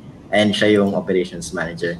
And aside doon, kasi ang mastitis po is parang nana po siya. So hindi po talaga magandang mainom yun. So indication po siya na may infection yung ating baka. Ayun po. Next po, from Franz Miranda. So sabi po na 72 degrees Celsius pa rin po ba ang temperature for pasteurization? How many days po ang shelf life ng fresh milk kapag na-pasteurize and stored at room temperature? Ayan po, hindi natin masa-standardize yan kasi depende nga sa storage natin. Hindi, depende sa pag-manufacture natin ng gatas or pag-produce. Maaring maganda yung pag-produce natin ng gatas at pinasteurize natin. So may chances na ma-sustain niya yung shelf life niya. Meron namang pangit yung production, madumi yung gatas, then pinases, then makikarry over yung kapangitan ng quality and safety ng gatas. Pero tama naman po yung temp ng pasteurization niya. Pero yung holding period niya po, pag 72 degrees is 15 seconds. Na may makikita naman po kung gaano katagal yung pasteurization temp. So merong mga references naman po kung anong appropriate sa inyo. Sa shelf life, I cannot say exactly kung anong tama kasi depende po yan sa raw materials nyo which is yung raw milk na pinasteurize, then yung storage condition again. Pag room temp po, madali pong masira yan. Kaya nire-recommend po na i-ref po yan. So hindi siya usually, may tumatagal ng 3 days pero meron tumatagal ng 1 day lang or less. So hindi natin masasabi. Kaya ang recommended po namin, once na ma-pasteurize, i-store agad sa ref. Then pwede siyang tumagal ng more than 7 days po. Ayun po. So next po, sabi po ni Alexander Morado, so not all dairy farms are mechanized, some are backyard. How can BAFS help our small-scale farmers improve the quality of their dairy products? So baka po ang ibig sabihin niya, how can NDA? Pero sa part naman po ng BAFS, ayun, bukod po sa paggawa ng mga PNS, so nagkakaroon din po kami ng mga info dissemination campaigns, katulad po ng ginagawa natin ngayon, na nakakaabot po sa mas maraming stakeholders. So yun po. Sasagutin ko pa ba? Sige, Sir Dan. Ayan. Malaking tulong ang BAFS, no, kasi sila talaga yung nagdi-disseminate ng mga ganitong program. So, like ngayon nga, nakasali po kayo. So, nalaman niyo yung mga ganitong bagay. Ang pinaka-focus talaga namin, hindi naman sa nile-level off po kasi namin yung pagbibigay ng aming mga technical assistance. So, mas focus kami sa smallhold talaga. Kasi, upon checking po nung aming profiling, dairy farmer profiling, 90% po nung nagpo-produce ng gatas is smallhold. So, kayo po talaga yung focus namin. Ang improve the quality of their dairy products, yun po, lahat po nung diniscuss ko, makakatulong po sa pag-improve ng quality ng inyong dairy products. So, basta panatilihin pong malinis, iwasan ng contamination, appropriate yung ating gamit, hindi kung saan-saan galing, mag-monitor, mag-record po, tapos alagaan pong mabuti yung ating dairy animal. So, yun po. So, next po. So, parang nasagot na rin ito ni Sir Dan kanina, if properly stored. Pero depende po yan sa type ng processing natin. Mamaya po i-discuss ng PCC yung handling ng milk and milk products. So, yun na po yung finished product natin, I think. So, depende po. Meron pong pasteurized, merong sterilized, merong ultra-high temp. So, depende po kung ano yung process na ginamit nyo sa shelf life niya. So, pinakamatagal po yung UHT. Ayun po. So, mula kay Jello Greggy Angelo. So, ano po ba ang standard bricks po ng raw milk versus fresh milk? Actually, hindi namin tinetest yung bricks. What we check for is yung total solids kasi mas appropriate indicator siya nung ating solids content nung ating dairy animal. So, ang standard po na nakikita natin is nasa 11 to 12.5 po. Pero pwede siyang maging mas mataas depende sa level ng proteins natin and other solids content po. And yung fat content po. Yun yung tinitingnan natin sa quality nung ating milk. So, to answer that, usually same lang naman dapat yung kanilang total solids content unless mayroong dinagdag, like let's say for nilagyan ng sugar para tumamis. Of course, expect natin tumaas yung degree bricks niya or yung total solids, or dinagdagan ng skim milk powder, so tataas yung protein niya. Expect na tataas yung solids content. So yun po, I hope nasagot po yung tanong nyo. I'm sorry for the bricks yung inyong unit kasi solids ang tinitingnan namin eh. Ayun po. So sabi po ulit ni Dana Gabriel Antonio. So during loading po, is it necessary that the freezer of the van is functional? Magandang tanong po yan, no? Kasi sayang naman kung may freezer yung van natin. Sana mapagana nyo po yung freezer. Kasi maganda po na ma-maintain yung temperature ng gatas during storage. Kasi po, pagka merong temperature fluctuation na ang factors niya is from environment sa labas or mismo sa loob ng van kung mainit, malaking chance na pagdating sa planta, sira na yung gatas nyo kasi sobrang init. So maganda po sana ang freezer natin is functional. Kung hindi man, dapat ma-deliver po natin upon milking at nasunod lahat ng tamang process, ma-deliver within 2 hours. Kung hindi man, balikan ko yung sinabi ko, palamigin po muna ng 2 to 6 degrees Celsius or 2 to 4 degrees Celsius po. Ayun po. So, mula po kay J. Kenneth, so how does manual milking differ from mechanized milking in terms of bacterial growth probability? Medyo technical yung kanyang tanong, no? Pero in a layman's term kasi, sa any manufacturing ng pagkain, ang pinakiniwas natin is yung actual hawak ng tao, no? Minsan lahat karamihan ng high-end na mga manufacturers, no contact na sa pagdating sa tao. Kasi lahat naman tayo alam natin na ang kamay natin is loaded din ng bacteria at madaling makakontaminate. That's why we keep on practicing yung proper hand washing. Pagdating sa bacterial growth, depende po yan. Kung malinis naman po ang kamay nyo at maayos kayo mag-milking, for sure mababa yung bacterial growth. Compared with sa nagmi-milking machine nga po kayo pero hindi niya naman po nililinis. So, may mga naiwang milk solids doon na maaaring makakontribute sa load ng bacteria. So, tamang hygienic practices lang po to prevent po yung bacterial growth. I cannot say kung ano yung mas mataas mag-contribute. Nasa tamang hygienic practice po yan para masabi natin.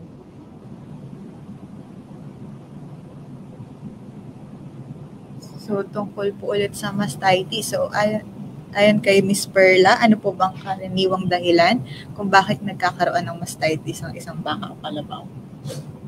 Karaniwang dahilan is yung bacterial contamination. So, may mga nakukuhang meron kasing sources ng mastitis. So, merong environmental na tinatawag o nakukuha niya sa paligid and meron yung natatransfer from one cow to another. So, for example, yung baka nahiga sa putikan, loaded po ng bacteria yon. Yung mga bacteria pwedeng pumasok dun sa teeth ng baka, which is magkakos ng mastitis kasi nga yung somatic cells ng baka is ina-attack yung bacteria to prevent yung further infection ng baka. Pag transfer naman po from one animal to another, kunwari yung bakang may, let's say sa clinical mastitis na lang, ginatasan nyo po, then hindi kayo nag-conduct ng proper hygienic practices, naggatas kayo ng pangalawa. So na-transfer po yung bacterial load nung isang baka sa kabila. So yun po yung mga maaaring sources or dahilan ng mastitis. And maganda rin po kung maka-inquire tayo or makahingi ng tulong mula sa vet kasi sila yung makapag-sabi talaga kung ano yung primary cause ng ating mastitis po.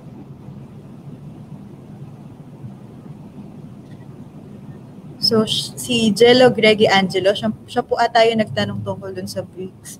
So, sabi niya po, total solid 11 to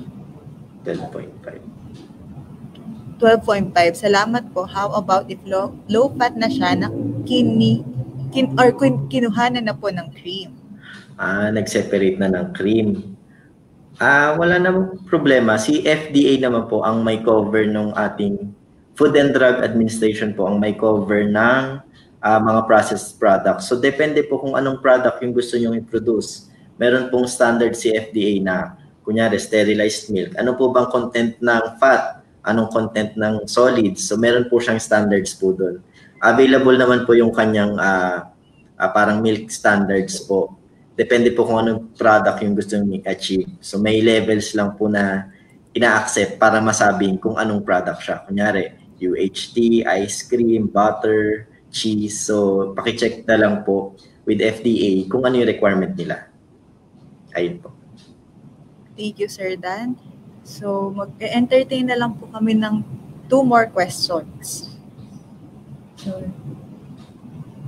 So, sabi po ni Melvin, paano po ba makikilala ang gatas ng baka sa gatas ng kambing sa tingin lang?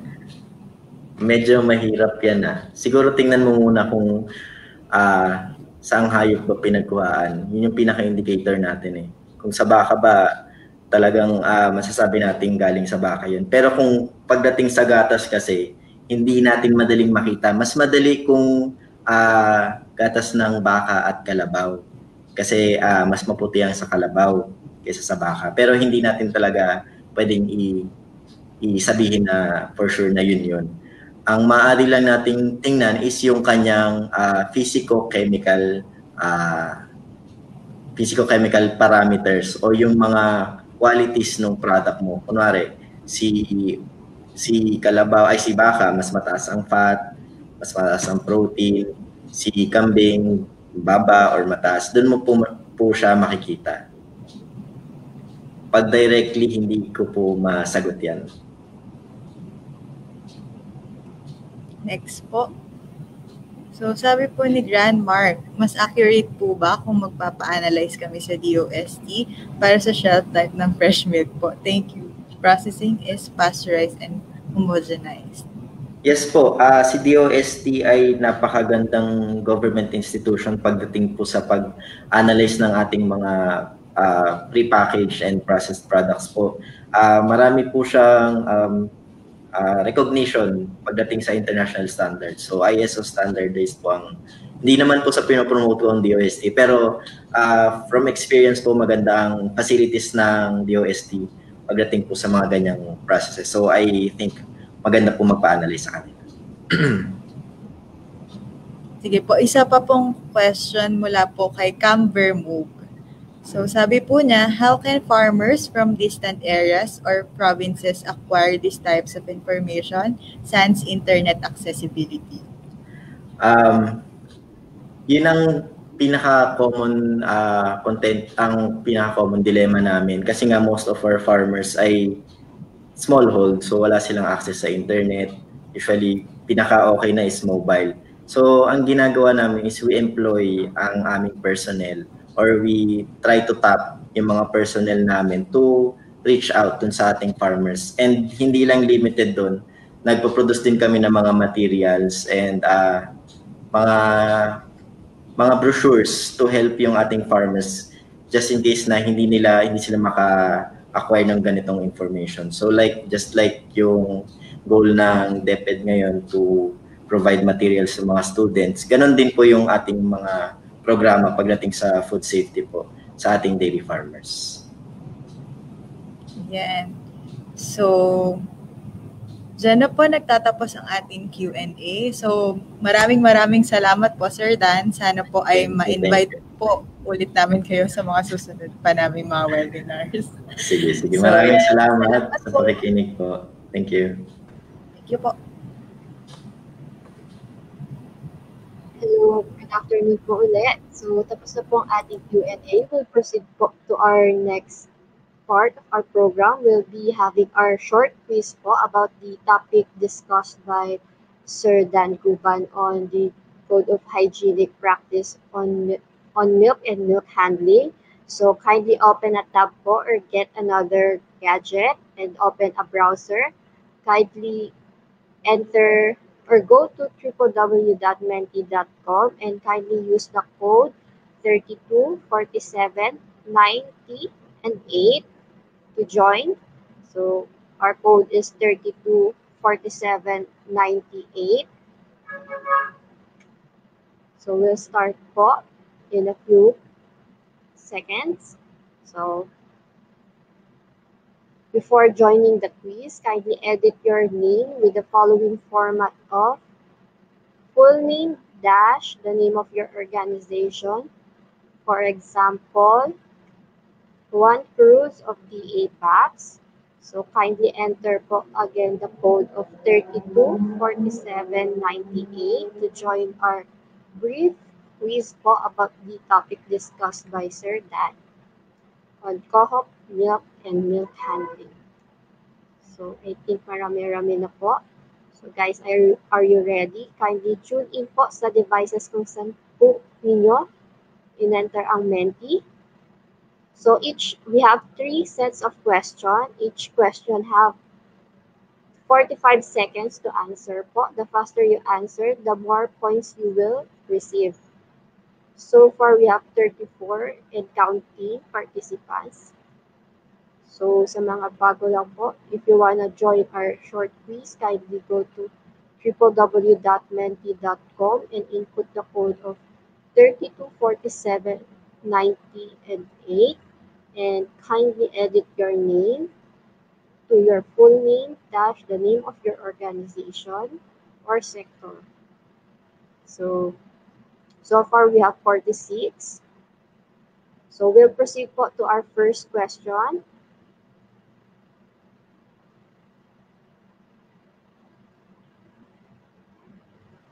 Question 1 of 3.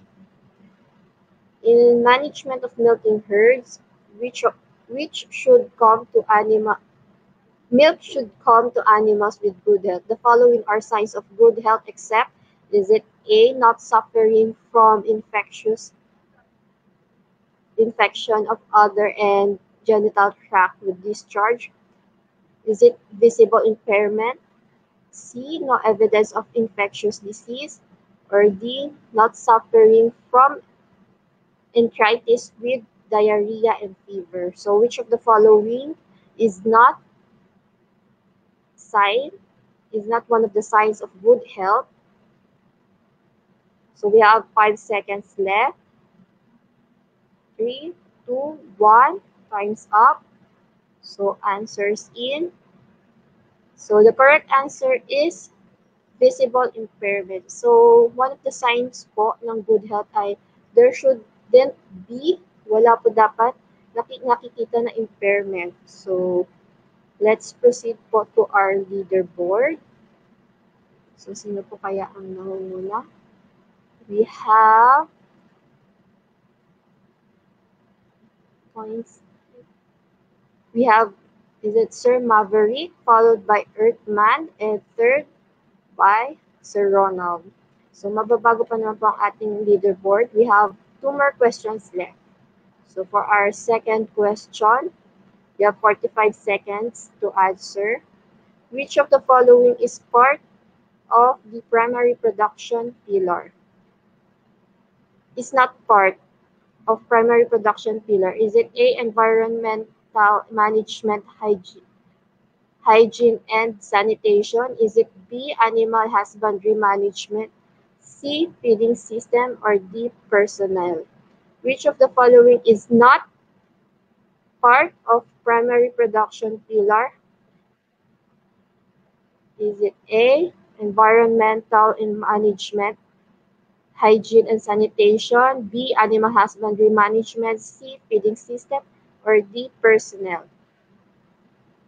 We have 5 seconds left. 2, 1, answers in. The correct answer is C, feeding system. So feeding system is not part of primary production. We have typo po with our question, sorry po. So we have 14 participants who got it correct. So let's see po kung nag-tip off po ang ating leaderboard.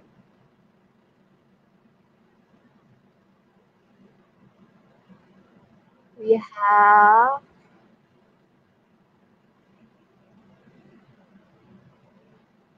have a new leader. We have Elise Beledo, followed by Agent X9, and followed by DARFO 9 Zamboanga Peninsula. So we'll be approaching to our third question po. So question 3 of 3. Answer fast to get more points. After pasteurization, how many days can milk be stored? With proper pasteurization and storage, how many days can milk be stored? Is it A, 6 days, B, 7 days, C, 10 days, or D, 3 days? So it was also asked by one of our viewer. Tinanong niyo po si Sir Dan kung after pasteurization, ilang days po pwedeng store ang milk. So we still have 10 seconds. So mahaba pa pala ito. 5, 4, 3, 2, 1. Answers in. Time's up. And the correct answer is B, 7 days. So for almost 7 days, we can store our milk with correct pasteurization and correct storage po. Correct storage temperature. That's what yung pong narinig natin kanina sa lecture ni Sir Dan. So let's see po our leaderboard. Who is our top scorer?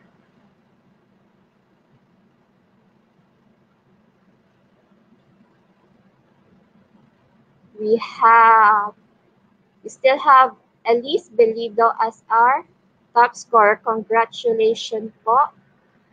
Thank you. So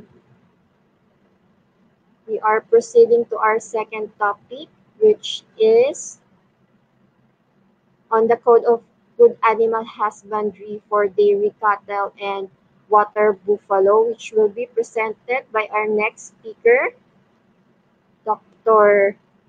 Gabriel Lagamayo. So let me introduce him. So Dr. Gabriel Lagamayo is the OIC operation. Thank you. So Dr. Gabriel L. Lagamaya is the OIC operations of is the OIC in Operations Department of National Dairy Authority. He graduated BS Ecology in Colegio de San Juan de Letran, Manila. He is also a Doctor of Veterinary Medicine, graduated in De La Salle Araneta University. He also has a Master in Public Management, Rural and Agricultural Development in Ateneo School of Government. Let us welcome Mr. Dr. Gabriel Lagamayo. Can you enter the studio? Habang inahintay po natin si Dr. Gabriel, meron po ba tayo mga expectations for this seminar? So, wag po kayong mag-alala dun sa mga hindi nakasali sa Menti kanina. So, meron pa po tayong 2 Menti quiz. So, meron pa po kayong chance para manalo. Kasi po yung mga, actually yung mga mananalo dun sa mga quiz namin, magkakaroon po kayo ng certificate. So, yun po. Ayan. Ayun po si Doc Gabby. Hello po, Good afternoon. Po. Good afternoon. Po, Doc. Oh, okay. Start na ba tayo? Yes po, sir. Take it away po. Yeah. How do I share this? How do I share the? Share screen. Okay.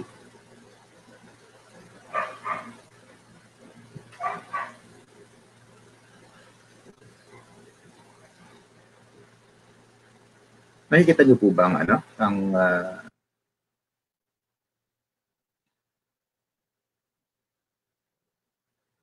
nakikita niyo po ba yung screen? Okay. Actually, marami nang na-touch si Dan kanina dun sa discussion niya. So I won't be touching them anymore. Pero instead, I'll just go ahead with ano ba ang requirement. Especially mga definitions na yan. So I'll go on sa minimum requirements. So one of which, ano ba yung mga kinakailangan na kung ikaw isang farm operator na o isang farm worker. So definitely, kinakailangan, ikaw yung nakapag-undergo ng training. Nabanggit na rin ni Dan na marami kami offer ng mga trainings. So mula sa pag-alaga ng tama hanggang sa pag-develop ng pasture o ng forage para sa nakakainin ng mga bakang gatasan hanggang sa ito ay gatasan at ano ang mga animal health management trainings ay may bibigay ng National Dairy Authority. Tapos yung farm owner ay kinakailangan siyempre maalagaan ng maayos. Ibig sabihin yung masundan yung mga basic animal welfare principles. Mamaya mas lalo natin papag-uusapan yan. Okay, tapos, dapat yung ating mga trabahador o yung ating farm owner mismo ay may sapat na gamit at suot. Ano ba ito? Ang pinaka-minimum nito dapat ay bota.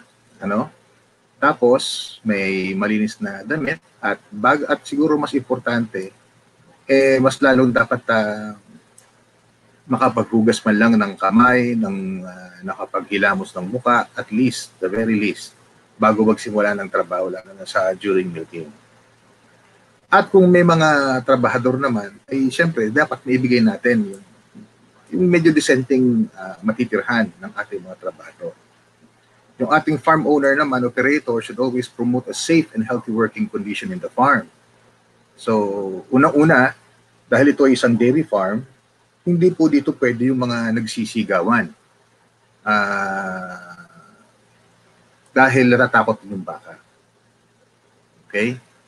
Kaya, halimbawa, may nangyari aksidente, kinakailangan may mga standard operating procedures na nakalagay para paano kaagad natin masasagot yung mga problema ngayon. Okay? Tapos yung animal health routine check, ito hinihingi ito lalo-lalo na x-ray, especially para malaman kung merong respiratory problem yung farm worker natin o yung may-ari ng farm. Tapos kung may mga pangyayaring hindi maganda o abnormal, kinakailangan may report kaagad sa mga kinauukulan. Usually, kung ito ay related sa pangkalusugan ng hayop, ito ay sa provincial veterinarian. Okay? So,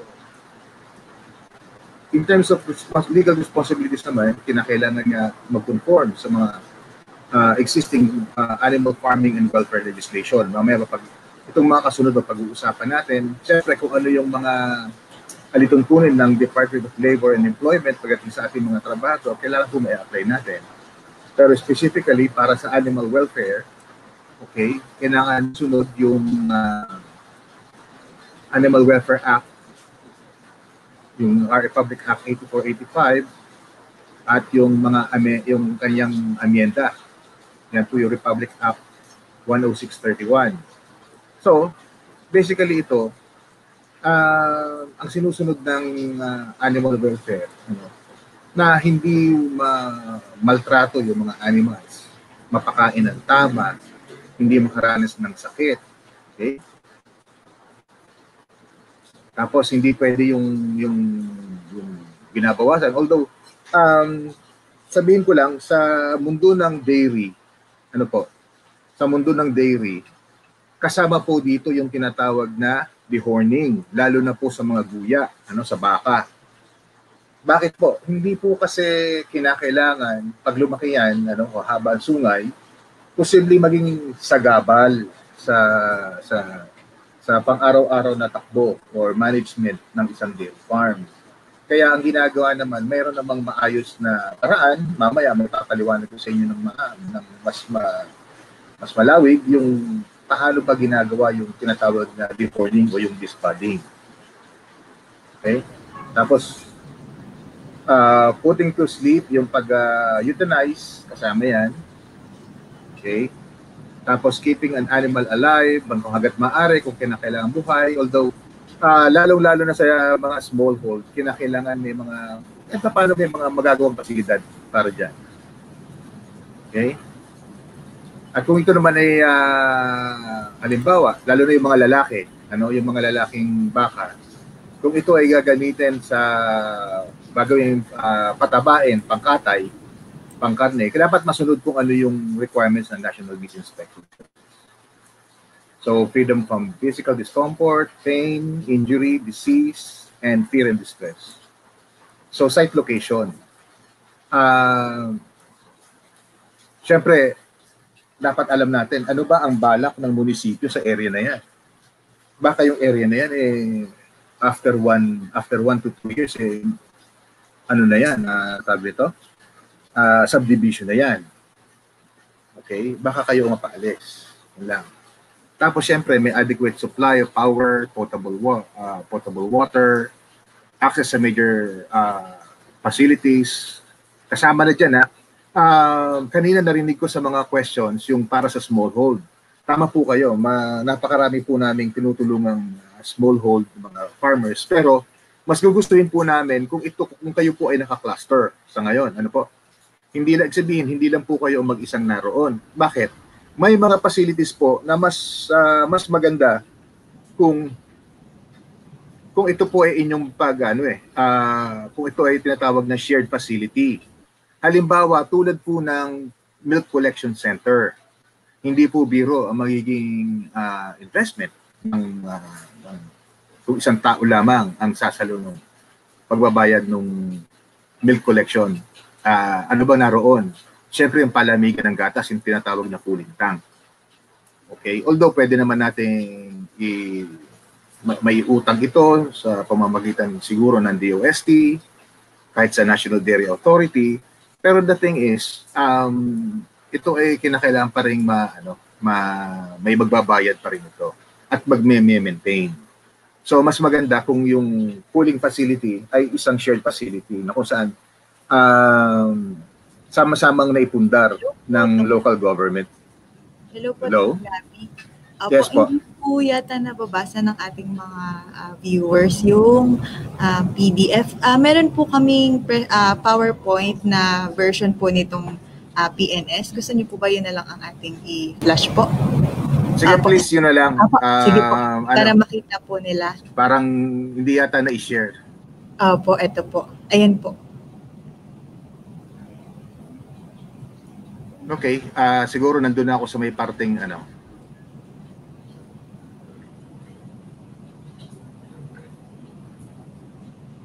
Yan, siguro dyan na lang ako magsisimula. So, yung housing,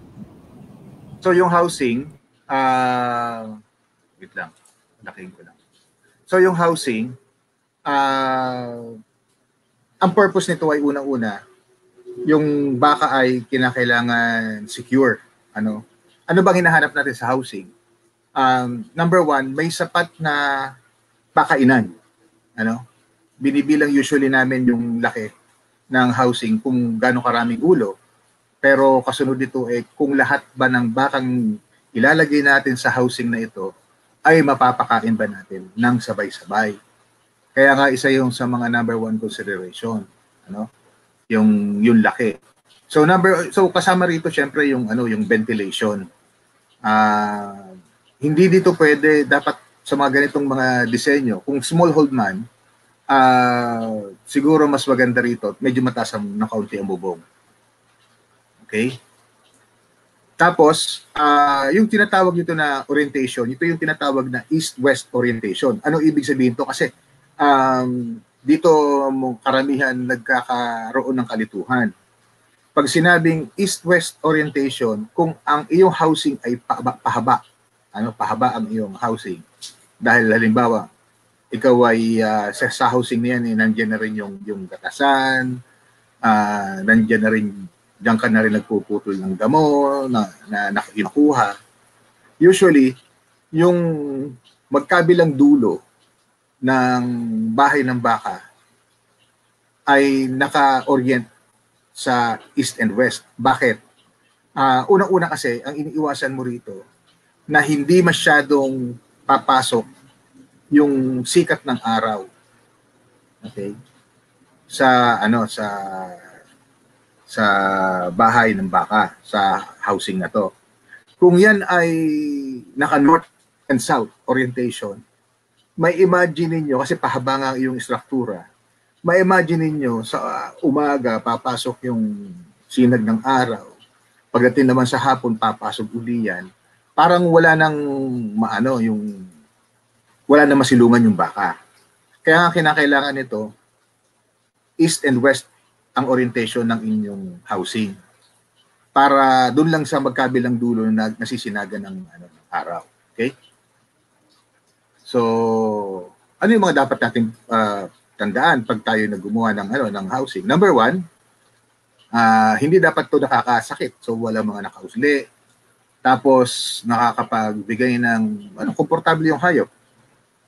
Madaling linisin at madisinfect. Madaling ayusin. Madali yung stock management and biosecurity. Yung stock management siguro pag-usapan natin. Siguro may dagdag ko lang sa kaalaman ng lahat na ang baka hindi marunong yung 90 degrees na liko. Hindi marunong ang baka noon Kaya ang baka kung lumiko parang pakurba. So kung gagawa kayo ng structure, ilang beses ko na ako nakakita ng structure na gumagawa. Inaasahan niya magna 90 degrees na liko yung baka, hindi po. Masyado pong mahaba ang katawan ng baka para makapag 90 degrees na liko. Hindi po niya kaya. Kaya kung kayo po ay gagawa ng mga daanan ng baka, huwag po kayo gagawa ng 90 degrees na liko. Lagyan niyo po ng kurba. Okay? Yun namang madaling linisan at ma-disinfect. Number one po rito yung tinatawag na slope yung klebe. Ano? Like usually po, ang ginagawa, yung sa pakainan side, nandun lahat nakaharap yung baka. Tapos, mula doon sa pwestong yun ng baka, magkakaroon po ng banayad na slope o klebe yung ano. Bakit? Siyempre, klaro naman na para madaling madrain yung yung tubig o yung ihi. Pag yung dumi naman, madaling itulak. Madaling itulak. Okay? So yun po. Next po.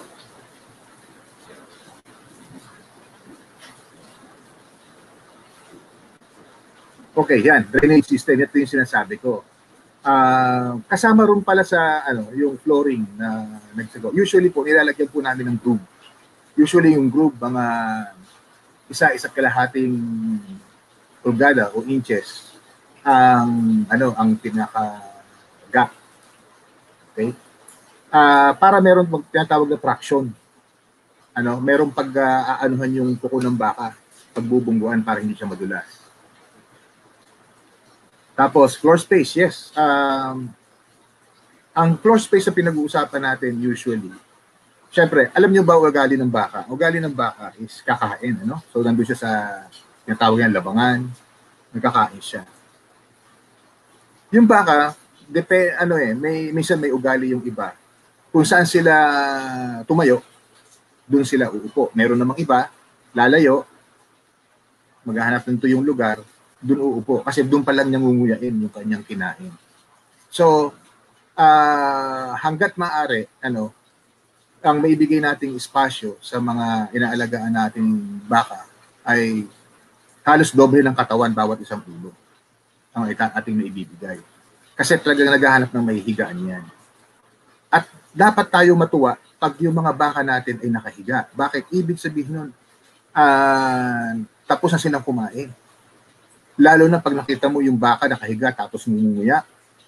Isa lang ibig sabihin nun. Sapat na yung nakain niya, panahon na parang nguyain po ang yung kinain niya.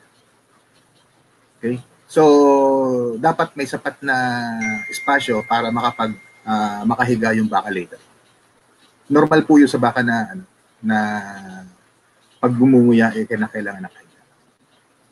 Tapos, yung feeding and drinking equipment should conform with the standards. Mas gusto namin yung yung may painuman talaga na hiwalay. Pero wag yung ihilera sa kainan. Pwede nyo ilagay sa gilid o sa likod yung painuman. Wag nyo ihilera sa pero mas malapad na kung saan mas marami makakainom, mas maganda. Ayan, siyempre, hindi natin ilalagay yan sa baba. Usually niyan, kung may tinatawag kasi tayo sa design ng bahay baka, na tinatawag namin ay floor feeding. Pero kahit na floor feeding yun, hindi yung kung saan nakatayo yung baka, doon natin papakain, hindi. Yung pinakagitna ng bahay ng baka, doon natin ilalagay yung pakain at merong sadyang may harang na kung saan sa baba nito usually merong simento na kalahating metro ang taas at merong pangharang para hindi makalabas yung baka. Yun ang magandang disenyo kasi unang-una hindi mahirap magpakain, pangalawa madaling maibigay sa baka yung pakain at hindi rin hirap yung baka. Yun ang tinatawag nating floor feeding. Ulitin ko ang floor feeding ay may harang. Hindi po kung saan nakatayo yung baka ay doon natin sila pakakainin dito. Kahit po floor feeding ang tawag doon, mayroon pa rin pong harang yun para maprotektahan sa dumi at sa ihi. Ganoon din po ang painuman, yun po ay dapat nakaangat, na nasa level ng natural na tayo ng baka. Okay? Hindi po natin pwedeng ilagay din sa baba. Hindi rin po pwede yung running water. Okay? Hindi po parang tao na nakakainom sa umaabot sa tubig. Dapat po talaga may ilalagyan. May salon. Okay?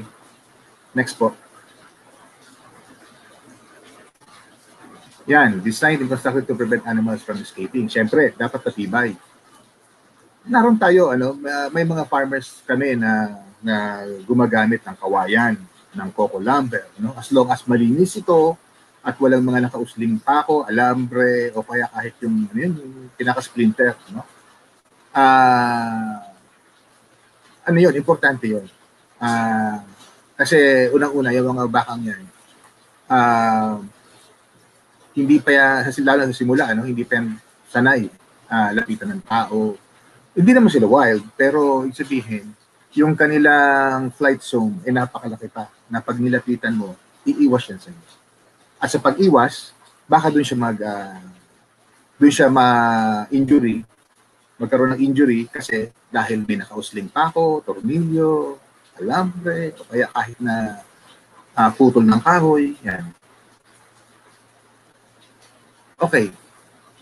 Yung ito, sinasabi rito, yung taas ng bubong ay dapat makapag-provide ng ventilation. Tama po yan.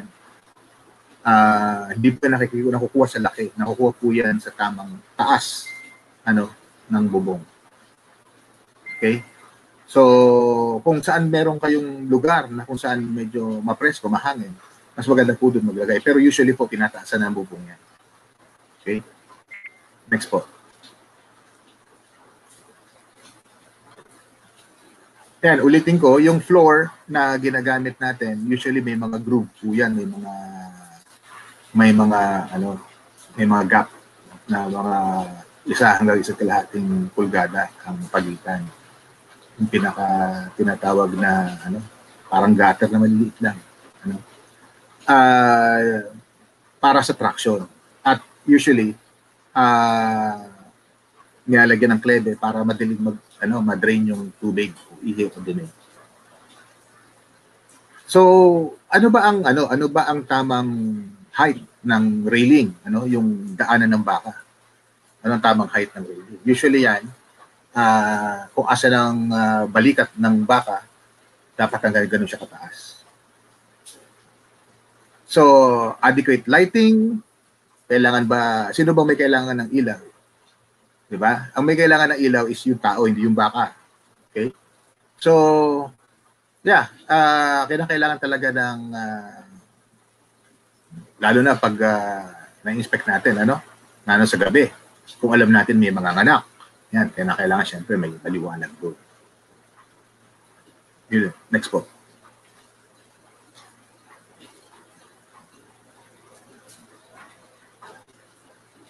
Ayan, itong mga electrical installation, usually overhead po ito. Wala po naglalagay nito sa side o sa ilalim.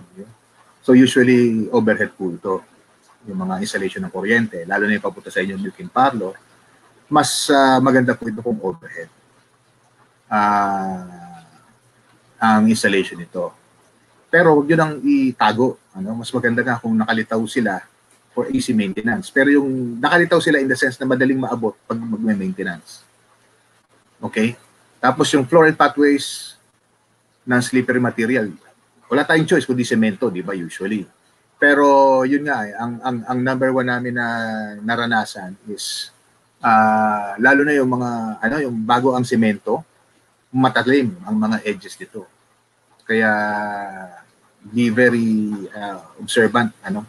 Pag nagawa nyo na bago nyo papaksukan ng hayop, may mga matatalim na edges ang bagong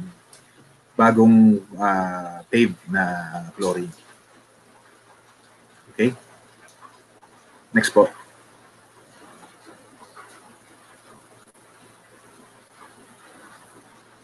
Yan, ganoon pa rin. Prevent slippage, alley chutes, sufficient height to prevent animals. The farm should provide effective appropriate facilities to restrain. Oh, okay. Merong usually, hindi naman ganun kahirap mag-restrain ng dairy animal. Usually, yung ginagamit na milking chute, ayun na rin na nagiging working chute para sa mga baka. Kasi ano lang ba ginagawa mo? Usually, gagatas ka, magkakandak ka ng artificial insemination, magkakandak ka ng pregnancy diagnosis. So, sapat na yung, usually, ito usually sa smallhold, usually sapat na yung, yung sa milking tube. Kung saan mo nakaipit yung baka habang mong ginagatasan. Kung saan siya nakalagay habang siya ginagatasan. Kaya kinakailangan pag nag-construct ng sabihin na natin all-purpose na chute, dapat matibay. Hindi yung isang galaw ng baka wala na rin, sira na rin, Kaya dapat matibay. Okay, next po.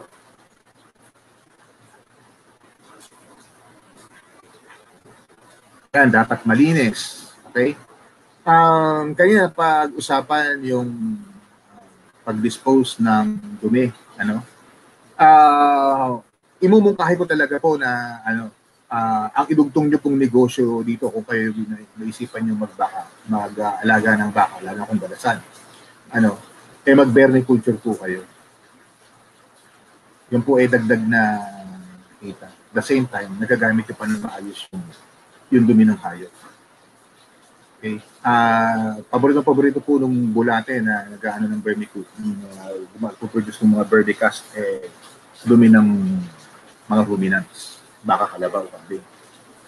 Okay, milking facilities, So, yung sabi ko nga kanina, yung milking parlor, kung small hold, pwedeng yun na rin yung, doon ka na rin, yung multipurpose mo na rin. Nandun na yung milking mo, nandun ka na rin nagsasagawa ng paggagamot, nandun ka na rin nagsasagawa ng artificial insemination at saka pregnancy diagnosis. Okay, so dapat matibay yung mga sites ito. Ngayon, dapat lagi malinis. Ano ba yung mga kagabit ang kakailanganin? Number one, syempre yung milking machine. Nandun.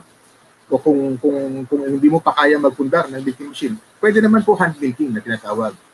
Na kung saan, may tama rin paraan yan. Yung pag-milking po ay dinumero, kahit po kamay o kahit po machine. Yan po ay may sinusunod na procedure. So kung ikaw ay smallholder, kung ikaw ay gusto mo ay milking, hand milking, anong kinakailangan mo? So kinakailangan mo, saan nilalagay yung gatas? Okay? Habang ginagatasan at matapos mong magatas, saan mo ilalagay yun? Pangalawa, ano yung mga kakailanganin mo para masiguro mo na yung suso ng baka ay malinis? So kinakailangan mo ng pamunas. Kinakailangan mo ng tubig. Okay? At common sa hand milking at sa machine milking ay yung tinatawag na tip dip.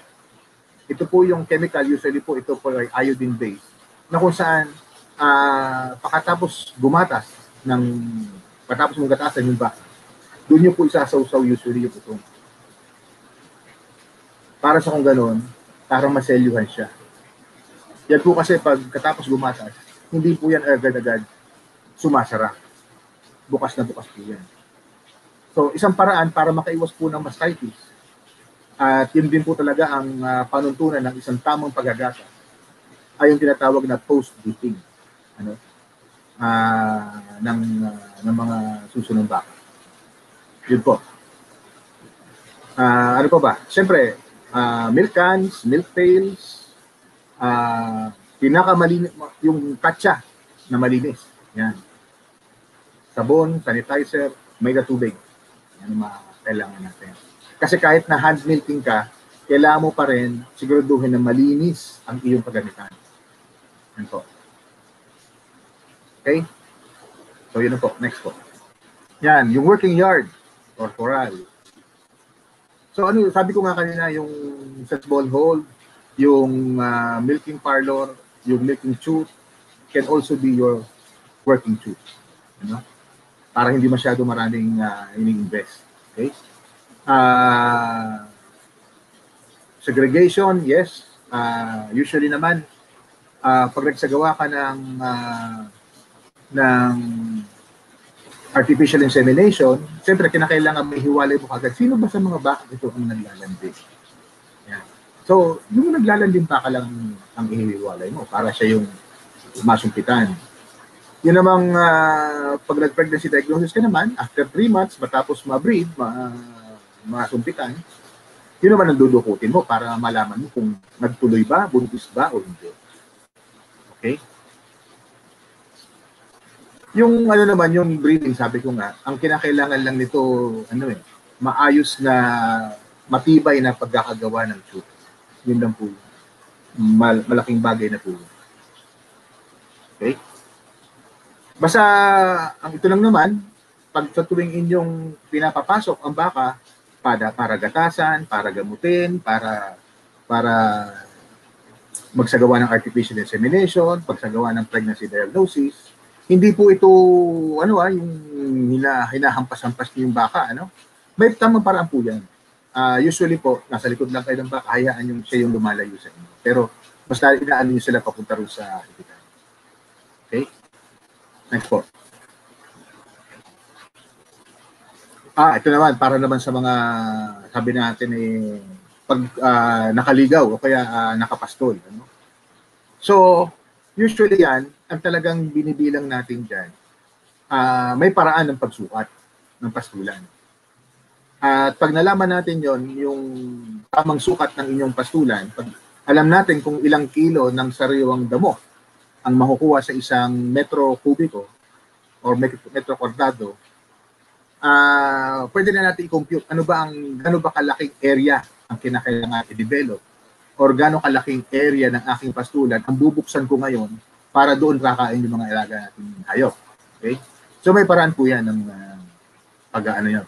pag-estimate ng tinatawag na anong pwedeng kainin ng baka sa araw. So, maniwala po kayo, isa sa hindi sa larangan po ng paggagatas, hindi lang po baka inaalagaan. Kung kayo po ay nagpapastol o kahit kayo po ay nagka-cutting carry, inaalagaan din po natin yung kakainin ng baka. Ito po yung mga damo. May mga damo po na rekomendado ang National Dairy Authority kasi yun ang pinaka-masabi natin yung pagkukunan ng maisa sustansya ng mga ating alagang baka. Okay. Pero ano ba ang common dito? Ang common dito, number one, ito ay dapat secured. Pinakawalang-wala, naka-fence ito kahit na alambre. Bakit? Imagine niyo po na kung may ibang hayop o tao na nakakapasok dyan, hindi po mapuputol yung problema sa garapata o yung ticks. Hindi po mapuputol yun. Kasi bakit? Kung yan ay dinadaanan ng tao o kung pinapasukan ng ibang hayop, yung ticks po kasi sasakay sa dumaang hayop, kakagat, iinom ng dugo, mabubuntis, babagsak ulit sa pastulan. Okay? Para maputol yung cycle na yon, yung buhay na yon, kinakailangan hindi mapasukan ng ibang hayop. Kaya usually, kung nakapastol ang iyong baka, sisiguraduhin nyo po na yung huli niyang kainainan ay hindi niya mababalikan, okay, nang hindi bababa sa 3 linggo. Dahil pag bumalik po yung baka o yung mga hayop na inyong inaalagaan nang mababa pa sa 3 linggo, hindi po natin mababasag yung buhay, yung life cycle ng garapata. Actually, hindi naman po garapata ang problema. Ang problema, ano ba ang dala ng garapatang yun para magkasakit yung baka? Marami po. Okay, marami pwedeng dalhin yung garapata na sakit. Parang parang lamok. May dalang dengue, may dalang malaria. Okay? Ganoon din po naman yung role ng garapata sa baka. Yung garapata may dala ng sakit. Kinagat niya yung baka, magkakaroon na ng mapupunta na yung mikrobyo sa loob ng baka. Okay? So, yung tinatawag ditong rotational grazing, importante po ito sa dalawang bagay. Unang-una, in terms ng biosecurity, sabi ko nga kanina, para hindi makabalik ang baka ng mababa pa sa 21 days doon sa kanyang unang nakainan, para masiguro natin na yung lugar na yun, nahinto mo yung life cycle ng garapata. Pero pangalawa, para magkaroon ng sapat na panahon na yung damo na nandoon, tumubo na. Okay? Tumubo na. Usually,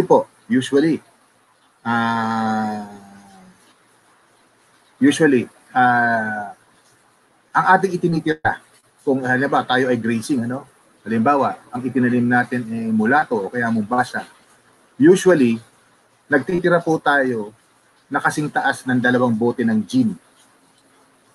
Okay? 2 bote ng gin ang tinitira natin. Bakit? Dahil pag isinagad po natin yun, wala na po tayong maasahang magandang tubo ng ating damo. Yun po ang problema doon. Pag ating inaagad ang kuha, lumilit po na lumilit yung ating na-harvest. Kumukonti ng kumukonti.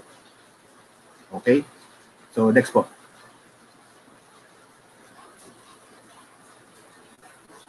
Yan.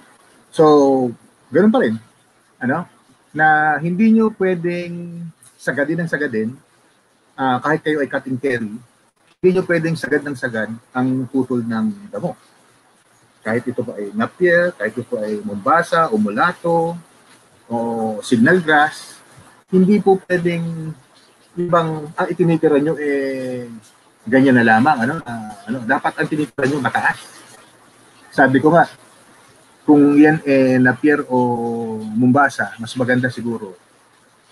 Kaya nga sinasabi ko, ang panukat, 2 bote ng gin, kataas, ang itira natin. Kasi nga, para magkaroon uli ng sigla para tumubo. Sige po, next po. Ay, tapos na yata. Salamat.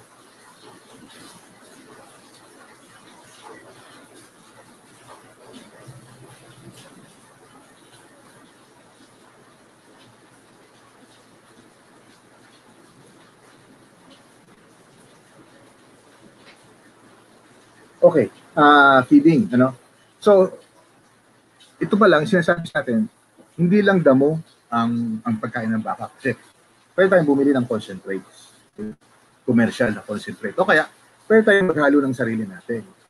Pero, siguro din natin, yung nahalo natin, whether minano-mano mo yan, o gumamit ka ng feed mixer, may isasako mo, at may itatago, may imbak mo sa isang malinis na lugar.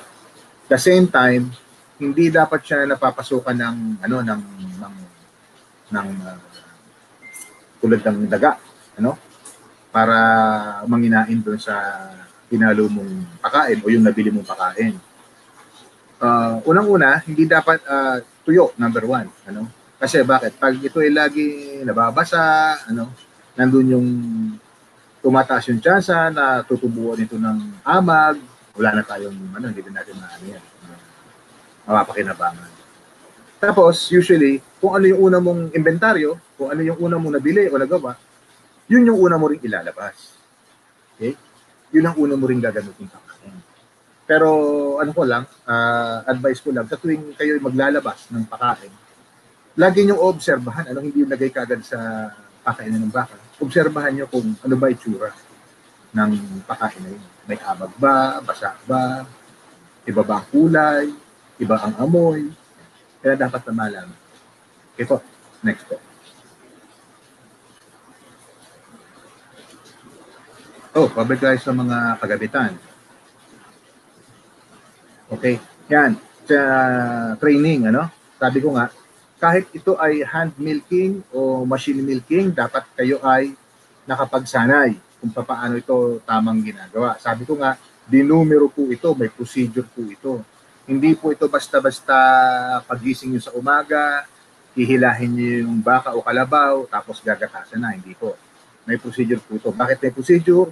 Para masiguro natin na yung gatas na ating makukuha ay mame-maintain natin yung kalinisan at hindi kagad masira. Kaya narinig ko sa question and answer kay Dan, na ano ba ang mas maayos in terms ng sa pagdami ng mikrobyo. Tama po yung sinabi ni Dan, halos pareho lang po yun. Yung hand milking, kung hindi naman kayo naghugas ng kamay, madumi.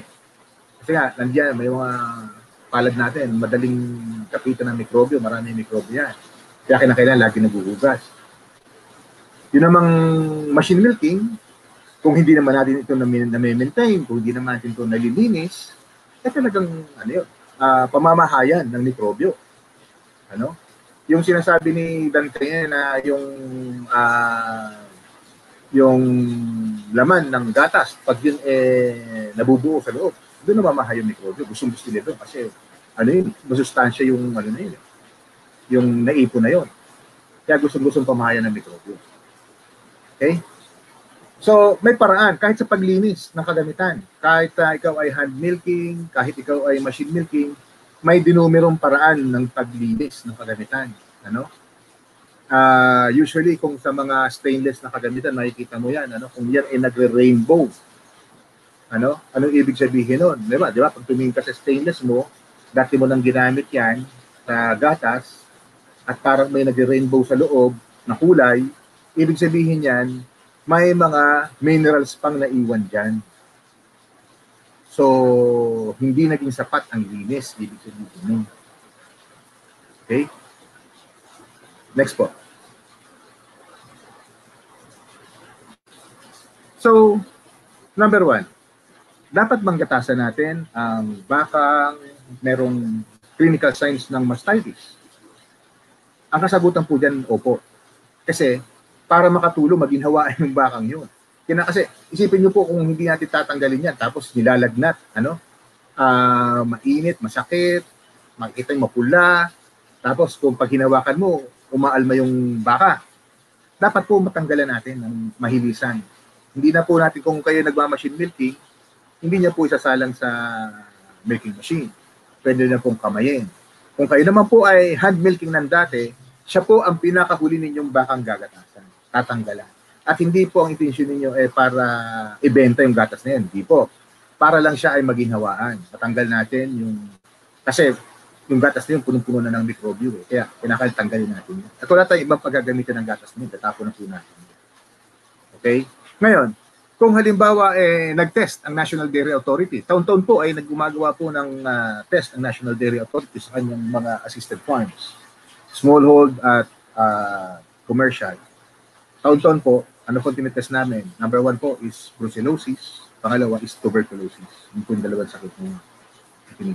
Yung leptospirosis po, sa kasamaang palad, matagal-tagal po kami hindi nakakuha ng pang-test at medyo mahirap hanapin.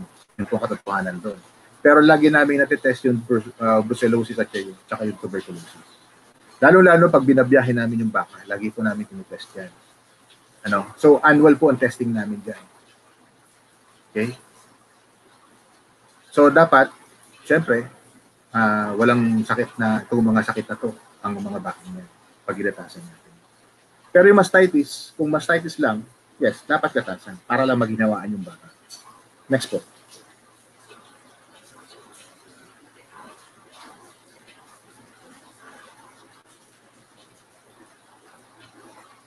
Yan. Ang National Dairy Authority po ay may sinusunod ng pagbibigay ng numero ng baka. May mga naka-assign na po ng mga codes. Kung saan po kayo usually nakatira, anong region na may sakop sa inyo. Yun po nilalagay, may sinusunod na po kaming identification system.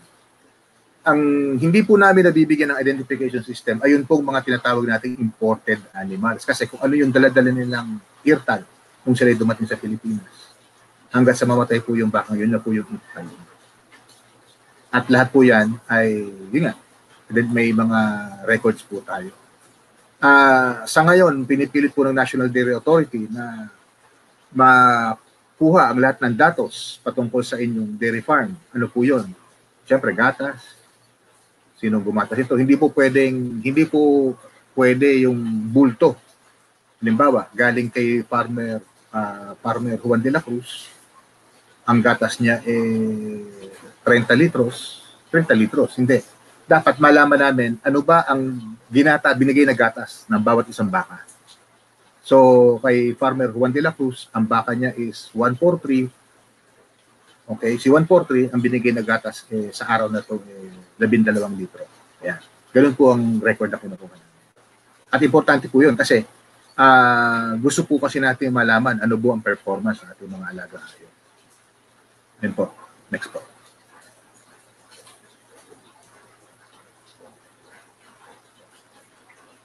Ayan. Basically, ang pagkain ng baka ay damo. Ano po? damo o kaya kung medyo kung kaya natin, may corn silage. Okay? Yan ang pinaka-basic. Ano? Yun nga lang, nagkakaiba-iba yan pagdating sa sustansyang laman sa gusto nating ilahok. Usually kung naghahabol tayo ng production, kung anong stage ka ng buhay ng baka. Usually, binubusog natin ang baka 2 buwan, 3 buwan bago manganak. Para sa kung ganon, pag siya nanganak, hindi gaanong maapektuhan ang kanyang katawan. At pag mataba yung inyong baka, pag yan ay nanganak, asahan nyo po, iimpis po yun. Dahil gagamit sa sobrang lakas ng production ng baka, lahat ng sustansya ang kinakain niya ay kulang pa sa dami ng gatas na nilalabas. Ginagamit niya po yung kung ano po yung nakareserva sa katawan ng hayop. Kaya makikita nyo, usually, ang dairy animal, kung siya ay nasa kasagsagan ng gatas, ng pagagatas niya, usually 3 buwan matapos manganak. Yun, kataasan ng performance niya. Usually payat yan, labas ang buto. Yun po ang katotohanan dyan. Pero, habang tumatakbo, malapit na siyang manganak uli, malapit na siyang madry, nakikita nyo na nadidevelop uli yung katawan niya, napapahinga. Okay? So, yun po kailangan, bibigyan natin tamang nutrisyon ng baka sa kahit anong antas ng kanyang buhay. Okay? So, yeah, kahit lagi po, tubig, sabi ko nga kanina, ang tubig dapat marami ang makakainom ng sabay-sabay. Okay? Malinis lagi may laman yung inuman. At hindi po nasa level po ng uso ng baka yung tubigan. At records. Yun po yung pinaka-importante. Yan po ang madaling kalimutan ng lahat. Records. Next po.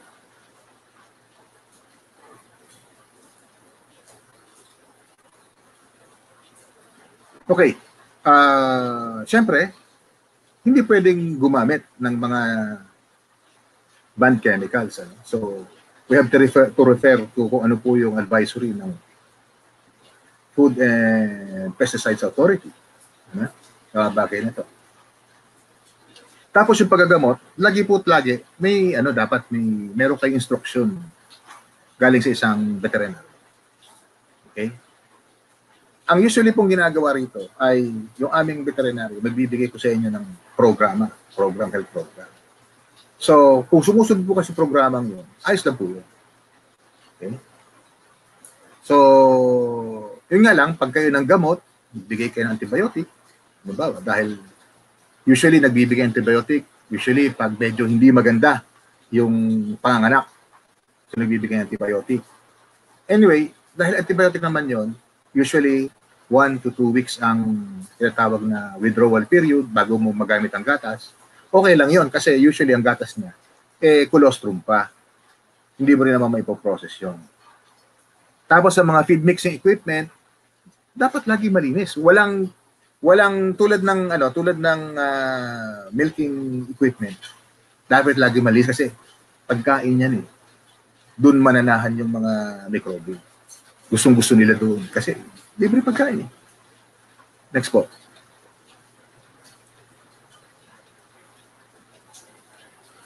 Ayan. Isang magandang malaman. Meron bang sinusunod na oras tulad ng tao? May almusal, may pananghalian, may hapunan. Ganoon din ba ang sistema ng pagpapakain ng baka? Okay. Una-una, yung pagkain ng baka ay walang oras. Okay? Kaya dapat merong sapat na dami kung ikaw ay cut and carry. Lagi may sapat na dami ng pagkain sa labangan o sa pakainan. Okay? So, magtataka ka, may pagkain naman, hindi naman kumakain yung baka. Oo nga, kung paano kung busog na? At yun, naroon makita mo, nakahiga, ngumunguya. Dapat masaya ka. Kasi, ngumunguya na yung baka mo Ibig sabihin, kontento na siya sa nakain niya. Baka yung iba, nakasama niya, hindi pa. Kaya dapat lagi bero. Okay? So, ayan, may mga dokumentasyon na kinakailangang may lagay. Okay? Ano ba ang laman ng pakain na to? Halimbawa, bumili ka ng commercial na pakain. Okay? Ano ba laman yan? Okay, paano ko ba gagamitin yan? Saan ko ba gagamitin yan? kailan nyo nakuha. So, lahat yan nasa records. Yung quantity ng pakain na ibibigay natin, ano? Sabi ko nga, yung base na pakain sa baka is damo or consilage. Tapos lalahukan mo halimbawa ng concentrates or industrial residue tulad ng copramine, ano? Mas maganda kung meron kang paraan o sistema na kung saan pwede mong sukatin yung ibibigay mo at makita mo yung resulta kung ito ay naging resulta ng mas mataas na pagagatas o mas maganda pangangatawan. Para sa kung gano'n, hindi ka lang lagay ng lagay, kundi sukat mo kung ano yung nilagay mo na alam mo, pag nagdagdag ka ng ganito karami, ganito dagdag na gatas ang ilalabas ng baka. So, kinakailangan taga-reporting. Next po.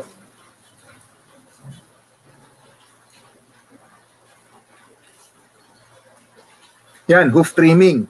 Yung hoof trimming, ito ay lalo na sa mga bakang nakabahay. Ano? Nakabahay. Kung yung baka mo ay nasa pastulan, mas mababang tsansa na mga kailangan ka ng hoof trimming. Kailangan ito ay, hindi ito basta-basta ginagawa po, ano? Ito ay may kagamitan at ginagawa po ito ng isang trained na personnel. Yan po nagagawa ng hindi. Yung disbudding, dehorning naman, sabi ko nga kanina, tinatanggal ang sungay dahil una-una magiging sagabal yan pagdating ng araw sa mga gawain sa farms. Kaya usually yan, makakapakapa pa lang yung sungay, dinidisbud na siya, ano? At may tamang paraan para gawin yan. Yung hoof trimming kaya mo ginagawa yan kasi yung kuko ng baka, parang tao, ano? Pag humaba ko kuko, di ba? Kung lalo ko hindi ka sanay, ano, na mahabang yung kuko, umaano yan tawag nito, nagiging masakit sa baka pag naglalakad. Yung ginagawang hoof trimming, usually corrective yun para matanggal mo kung ano yung umano sa kanya. Hindi magandang pakiramdam niya. So, yan yung isang rason kung bakit gagawa ng hoof trimming. Hindi yan dahil nagpapa-pedicure ang baka, hindi. It's more of a animal health thing kasi masakit sa paa ng baka. Kaya makita mo, yung maghahabaan yung kuko, nahihirapan maglakad yung baka. Castration, hindi gaano, usually sa mga lalaki. Lalaki naman. Wala halos gamit sa farm, yung lalaki. Kaya, yung castration, baka pag nailabas yung mga lalaking bisiro para palakihin, sila na yung mag-castrate, hindi sa isang dairy farm. Guard dogs, yung guard dog siguro hindi malapit sa baka. Malayo. Okay? Herding dogs, wala pa naman tayong herding dogs. Medyo ibang lahi po yan. Na hasipol pa lang alam na ng herd dog yung anong gagawin. Okay? Wala pa po tayo dito. Kasi yung guard dog, wag niyo pong ilalapit sa baka. Okay? Hindi po yan dapat malapit sa baka. Okay? Next po. Yan, good health ng animals. Tama po. So, disease control. Number 1, bakuna. Ngayon, nare-realize namin na yung hemorrhagic septicemia ay hindi lang talaga pang hemorrhagic septicemia. Yung bakuna. Okay? Kaya, doon na po sa linyang yun nakapoporma yung aming susunod na mga hakbangin. Number 1, yung masiguro mo ba na yung biosecurity measure mo hindi makaka-apekto or makakasiguro ka ba na yung naisip mong sakit na baka dumapo sa iyo hindi makapasok sa farm. Yung animal health program, tutulungan namin kayo doon sa ng aming mga tao sa field sa pagbuo ng inyong sariling animal health program. Next po.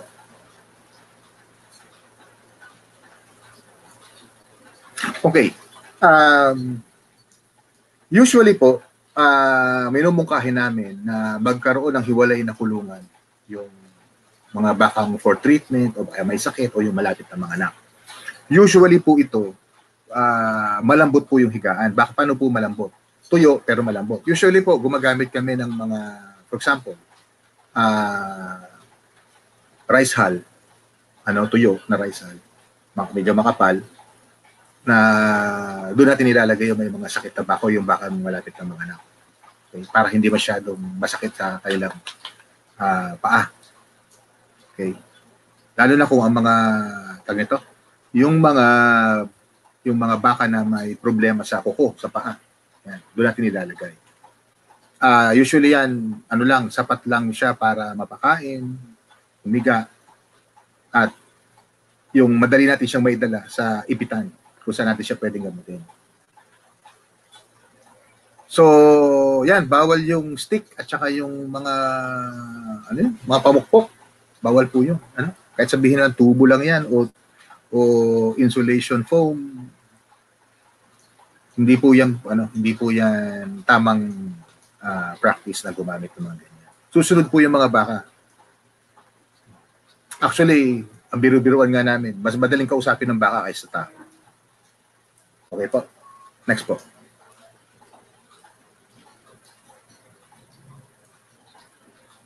Ayan, animal transportation. Usually, mas maganda kung merong rampa. Okay, yung farm. Yung rampa naman, hindi naman kinakailangan sementado, hindi naman kinakailangan bakal. Usually, mga pinagpatong-patong na sako ng rice hull para may sampal lang yung baka o may baba yung baka later on. Tapos pag transport natin, make sure na hindi makakalabas yung alimang parte ng katawan niya, lalo na yung paa, May mga baka na hindi mo alam kung anong nangyayari na nilalabas yung paa. Pangalawa, may mga divider sa loob yan. Yung paghahakutan ng hayop. Tapos, wag na kayong, pag ang baka nasa 7 months na pataas ng pagkabuntis, wag na kayo mag-transport. Okay? Wag yun hindi kami nag-transport ng Yung 7 months, pwede pa, pero mga 7.5, hindi na kami nag-transport ng gano'n. Next po.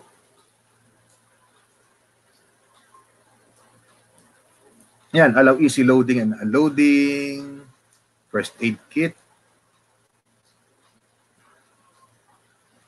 Again, itong mga transport vehicles, itong mga truck, nire-require din namin yan pag kami naghahakot. Usually, dapat may beddings, rice hull, minsan buhangin, okay na. Tapos yung flooring niya dapat, hindi siya madulas. Merong traction, ika nga. Yan, may partition. Tapos, syempre, BAI accredited na animal carrier. Okay? BAI accredited. Next po. Okay, wala naman sigurong problema sa ventilation tsaka sa animal allowance. Size allowance. Okay? Tapos, yun, hindi po pwede yung pakadyot-kadyot na andar, Kasi sa ganyang paraan, diyan nadidisgrasya yung mga baka. Pag yung usad-usad ng ganun. Kasi, nagugulo. Pag diyan may bumagsak na isa, at tuloy-tuloy pa yung ganung klaseng biyahe, maapak-maapakan lang po yung mahihigang yun. Kawawa po yun. Yan po madidisgrasya. Usually po, mabibisaklat yun, tapos pag naapakan, mababalian ng hip bone. Okay? Kaya dapat tuloy-tuloy na banayad yung takbo. Okay? Next po. Ayan, usually sa gabi ang maganda mag-transport ng animals. Okay? Pero siyempre, kumpleto ka ng permit, health certificate. Pag kayo po ay nag-apply usually sa BAI ng shipping permit, usually hingan kayo ng certificate ng galing sa isang veterinaryo na ito'y malusog, wala sakit. Ito ay nabakunahan before, na deworm, na test laban sa TB and brucella at walang napatunayan na walang sakit. So, yun po yung ating tinatransport. Okay? Tapos, yung dumi, syempre, hahalo na yun doon sa tinatawag nating beddings at madali na dispose yun at ginagawa nga fertilizer yan. Okay? Next po.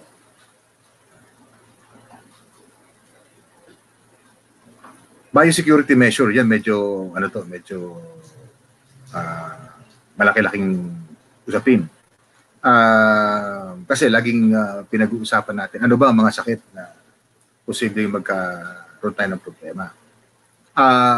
Sa experience namin, usually, ang siguro effective na biosecurity measure ay yung may spray yung gulong ng mga pumapasok na sasakyan. Para masigurado. Ano ba yung spray mo? Pinakawalang-wala nga yung Clorox sa tubig. Okay? Pinakawalang-wala. Yun lang bagay na yun, malaking magawa ninyo, malaking bagay na yun. At hindi lang truck, pati tao. Kasi hindi lang naman truck ang pumapasok sa pang. Pati yung mga paan ng tao, mga footwear. Kaya nga, mas maganda nga kung may sariling bota ang farm na yun ipapagamit sa mga taong bibisita o gustong tumingin. Okay. Next po.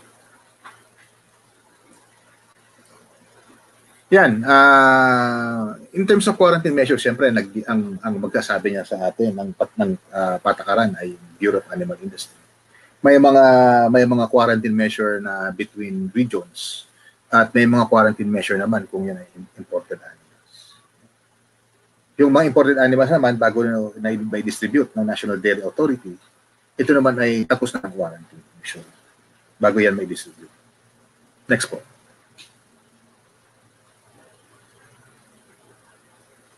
Yan, sanitation program. Kaya nasabi nga natin, walang gagamit ng mga nakaban or nakakalason, mga chemical. Okay? So, number one, hahayaan nyo ba na merong manok, aso, baboy na pagala-gala? Okay? Sa iyong farm. Sabihin naman, ayos nga yung manok sasabihin sa iyo kasi nanuno ka ng garapata. Okay? Pero the point is, nanuno ka nga siya ng garapata, pero at the same time, problema mo rin siya pagdating doon, lalo na kung bukas ang iyong imbakan ng pagkain. Dahil kakain din yan doon. Okay? Kaya mas maganda walang ibang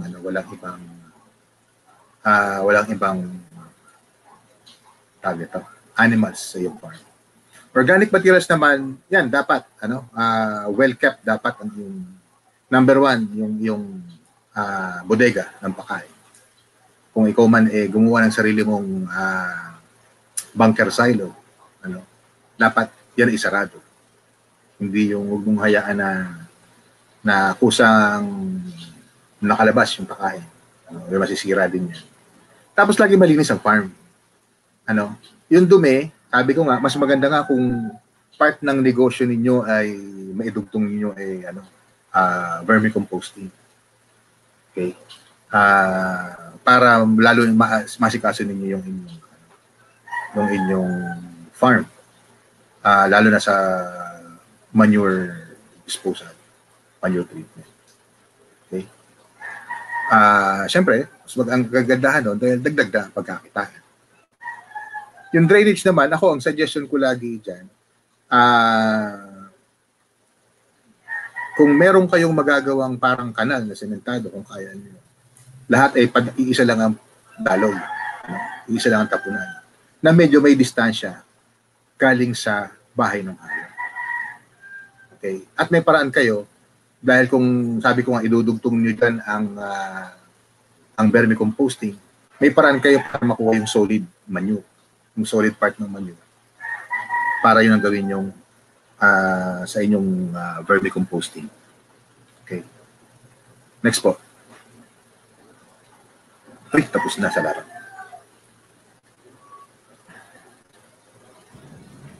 Ayan. Thank you po, Sir Albacrabi, para sa isang super informative po at marami po kaming nakuhang mga kaalaman tungkol po sa topic na pinresent nyo. So, ngayon po, tatanggap na po kami ng mga katanungan sa ating mga viewers. So, comment nyo lang po ulit yung mga tanong nyo sa comment section. So, may nagtanong po, Doc Gab, meron po bang standard or suggested na timbang ng feeds or damo na dapat makain ng isang dairy cow per day? Thanks po. Meron po yan. sinusukat po namin yan sa pamamagitan ng pagkuha ng dry matter, ng inyong, kung ano man ang inyong pakain. For example, kung yan po ay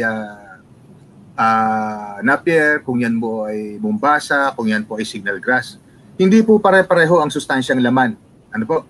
Ng lahat ng pagkain na yan. Kaya hindi ko pwedeng mai-detalye sa inyo rito. Medyo may computation po to, may math pa po kasing kasama yan eh. Pero usually ang ginagawa po namin sa National Dairy Authority ay itinuturo po namin yan sa inyo, sa mga farmers na gustong pumasok sa dairy farming. Para sa kung ganon, alam nyo eksakto kung gaano karami at kung gaano kalaking taniman ng damo ang inyong ihahanda para masabi nyo bastante kayo sa pagkain. Okay po. Thank you po, Doc. So, meron din po kanina na nagtanong, sabi niya po, is kicking down their cows a malpractice? Medyo ticklish yung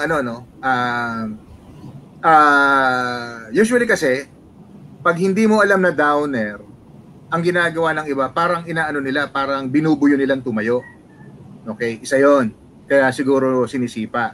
Pero definitely, hindi po tamang practice ang sipain, lalo na kung down yung baka. Ganun po ang nangyayari diyan. Kaya lang, syempre, minsan may mga tao tayo, hindi naman alam kung yun downer o nakahiga lang, gusto niyang patayuin, nagagawa niyang sipain. Pero hindi po tama yun. Okay?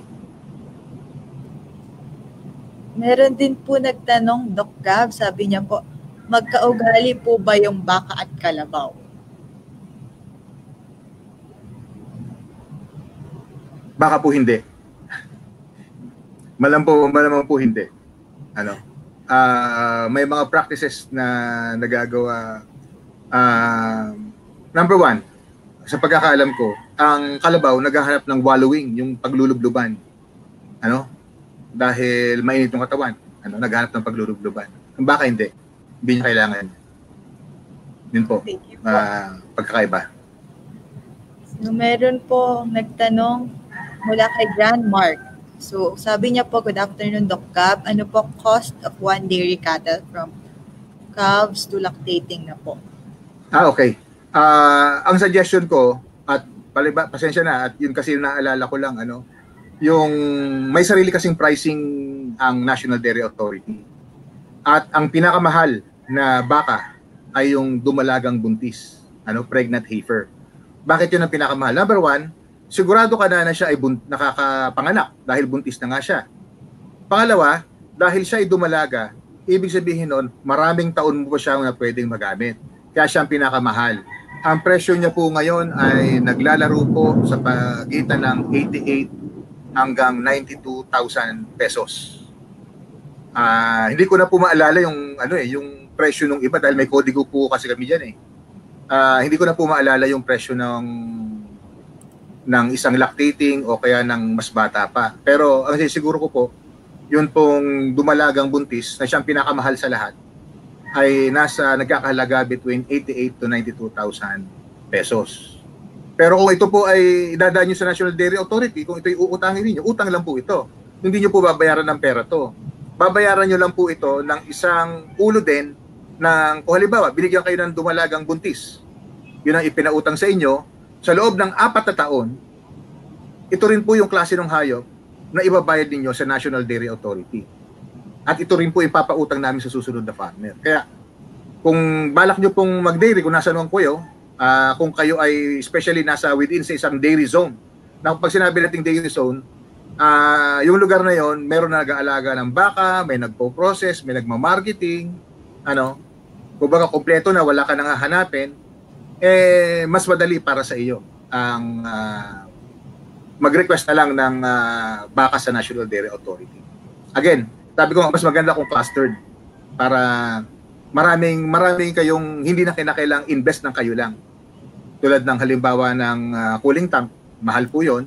Kaya sa halip na kayo lang ang mag-invest nun, kung sama-sama kayo isang grupo kayo ng farmer, naka-cluster, mas makakamura kayo. Yun po. So, tanong po ni Erwin Bong. So, Doc, meron po kayong facility para sa gusto mag-training for dairy farm, especially in Calabarzon? Okay. Wala kaming farm na sarili dahil lahat naman yan ay, sabi ko nga, lahat yan ay mga stakeholders namin. Ano? Pero pwede namin kayong i-recommenda kung saan kayo pwedeng mag-training. Well, syempre, pag nag-training kayo, walang sweldo yun. Ano po? At saka ipapakiusap natin yan sa may-ari ng farm. Pero usually marami yang tumatanggap ng training, lalo na kung aming na-recommenda.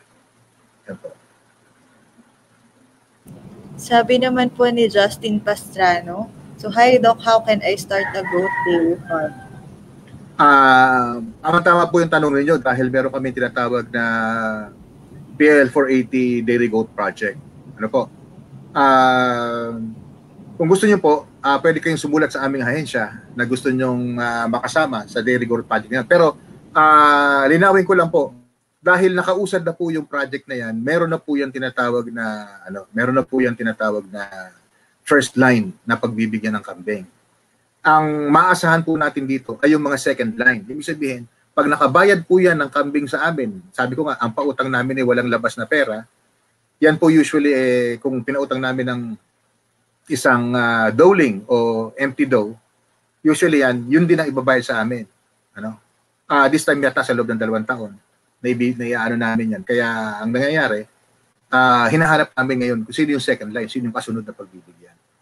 Ano po? So, pwede po kayo mag-letter sa amin para kayo po ay mabigyan po ng gabay. Sige po.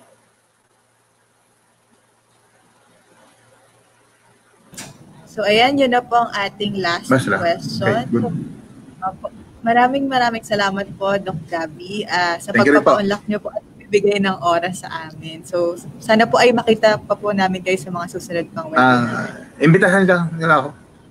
Thank you po. Sige po. Okay po. So ngayon po, magtungo na po ulit tayo sa paboritong part ng ating mga viewers. So Brooke, take it away. Yan. So katatapos na po ng ating second topic on the good animal husbandry for dairy, cattle, and water buffalo. So we'll proceed po to our second quiz.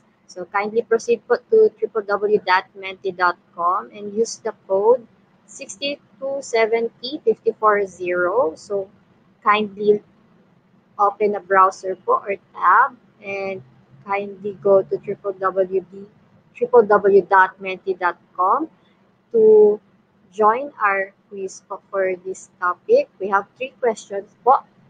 Each question you have 40 seconds to answer. So how to join po to our presentation. So this is the code po na i-input po natin, 6270540. So sa mga bago pa lang pong nakapasok, kindly edit your name po with the following format of full name dash the name of organization or sector.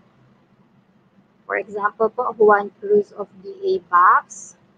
So far po, we have 15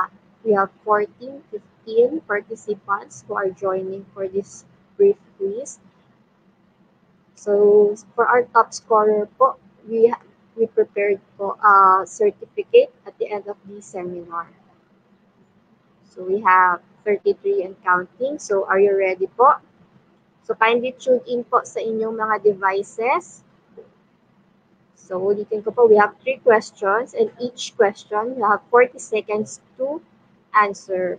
So it's either po multiple choice or true or false. So waiting for our players. We have 50. So let's proceed po to our first question.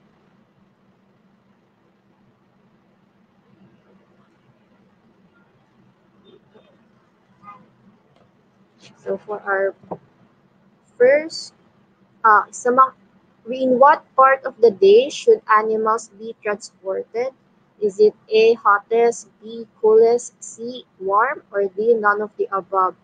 Sa mga sasali po, you can join po to www.menti.com. The code po is nasa upper part po ng ating presentation, 6270540. So for for our first question, in what part of the day should animals be transported? Is it in hottest, coolest, or warm, or none of the above? So you have 5 seconds left. 2, 1, time's up. Answers in po. So the correct answer is B, coolest po. As explained po by Doc Gab, transporting animals what should be done on the coolest part of the day, example po at night, and animals should be in good health. So let's proceed po to our leaderboard.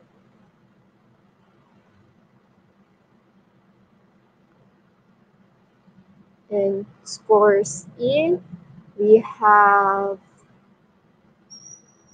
Johnny, Johanna, and Watson as our first, second, third in our leaderboard. So let's proceed po to our second question. May chance pa po tayo mabago ang leaderboard.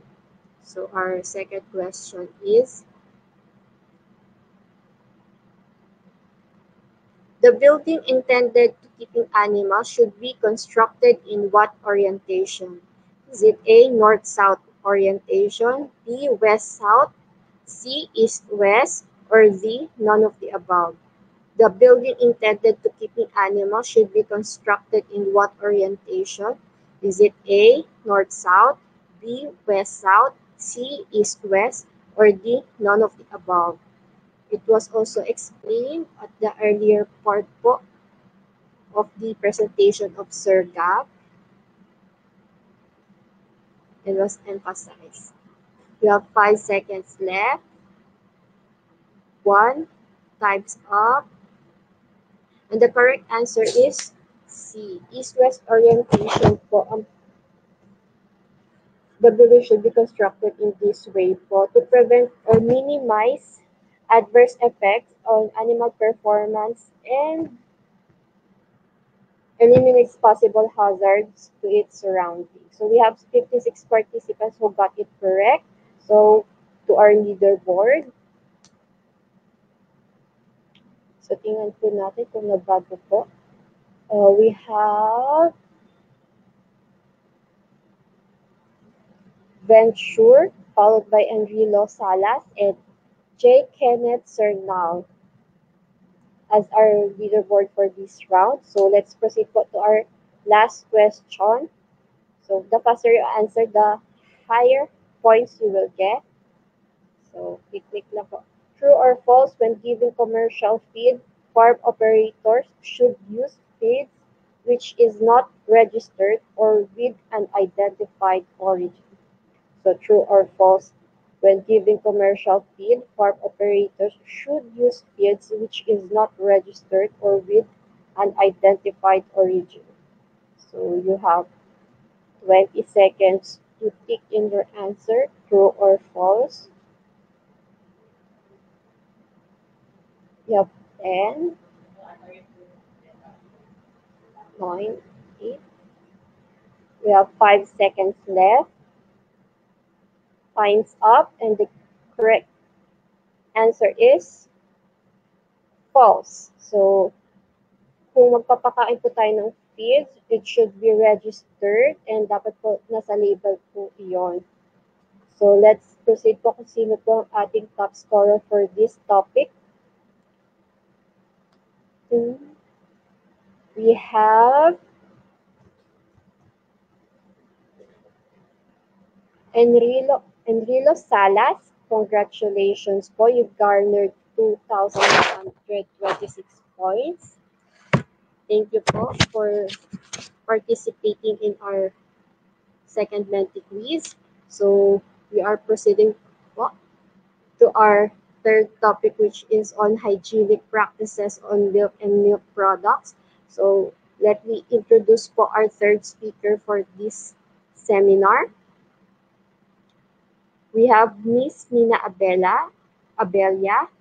She is a supervising science research specialist in Philippine Carabao Center, and she will be discussing on the hygienic practices on milk and milk products. Hello, good afternoon po, Miss Nina.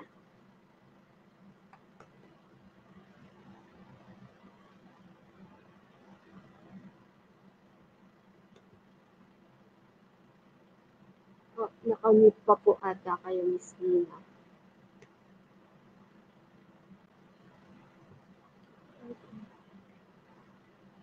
Hello po. Kindly unmute po your mic po.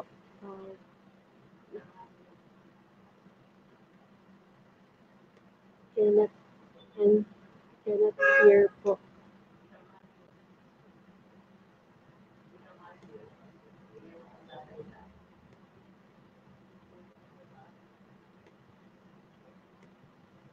Hello po, Miss Nina.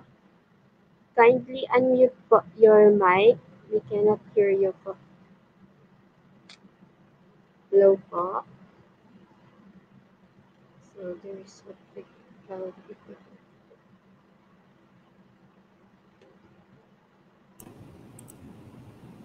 Ayan, habang hinihintay po natin si Miss Mina, salamat po sa mga patuloy pa rin po na nanonood sa ating FB Live. So ayan, good afternoon po.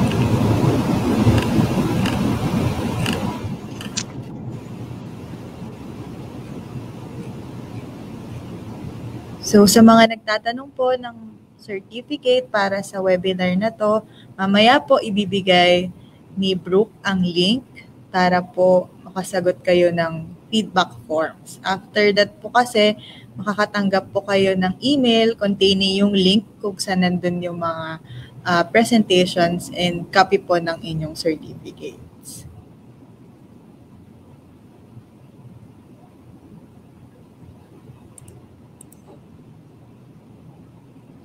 So yan. Good afternoon po, Abrina Dan, still watching from Palawan.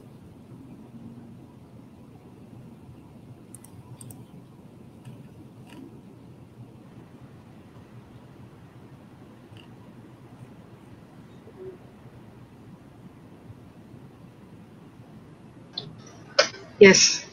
Ayan, hello po. Good afternoon po, Miss Mina.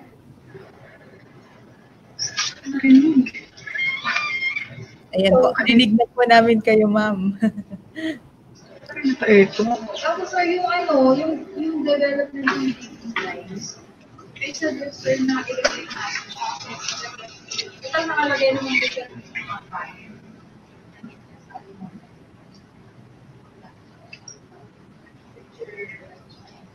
Thank you.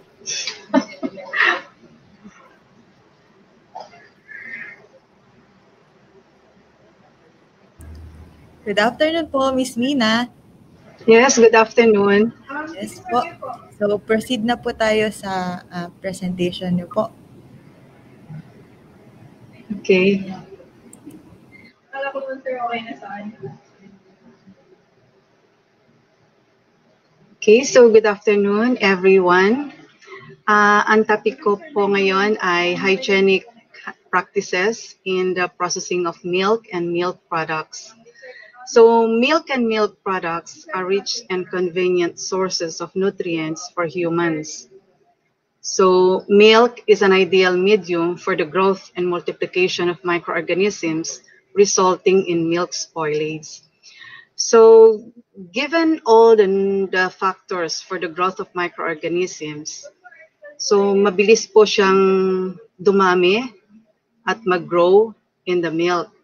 So milk can have the potential to cause foodborne illnesses or food poisoning. Next po. Now, in 2013 po, naipasa ang isang batas, yung Republic Act number 10611 or the Food Safety Act of 2013. Dito po ay nakapaloob yung food safety, which refers to the assurance that food will not cause harm to the consumers when it is prepared or eaten according to its intended use. So ang inaalagaan po dito ay yung mga consumers na bibili ng mga pagkain na dapat po ay hindi sila magkakasakit pag kinain nila ito. And to obtain food safety, to achieve food safety, yung pong tinatawag na food hygiene, which refers to the measures and conditions necessary to control hazards that could lead to foodborne illnesses and to ensure fitness for human consumption of a food of plant or animal origin, taking into account its intended use. So ito po ay mangyayari in the context ng good manufacturing practices at yung tinatawag na HACCP or Hazard Analysis Critical Control Point. Next. Next slide po.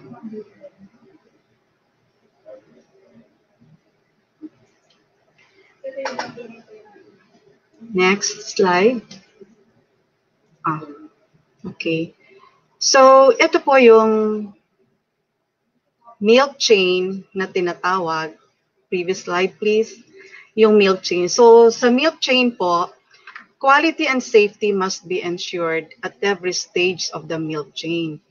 So, makikita po natin dito yung milk chain. This is a typical milk chain, no? From the production, where the milk is being produced, and then collection and transport from the farm to the collection center or to the processing plant.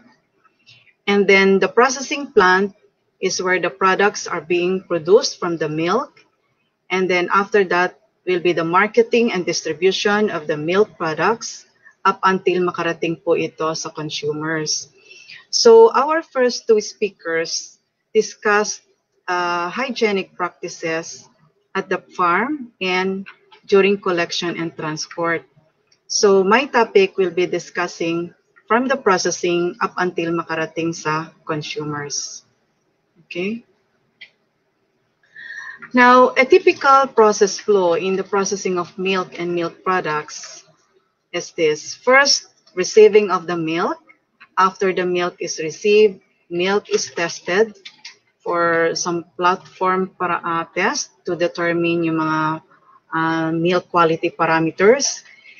And then cooling of milk for those milk na accepted and of good quality. And then processing of milk. After processing, we package the milk products and then the storage of milk products. So this is a typical process flow. Okay, next po.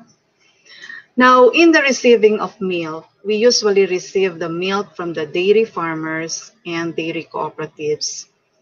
So, hygienic practice would mean using only of stainless steel milk containers, which are made of stainless steel 304 or 316.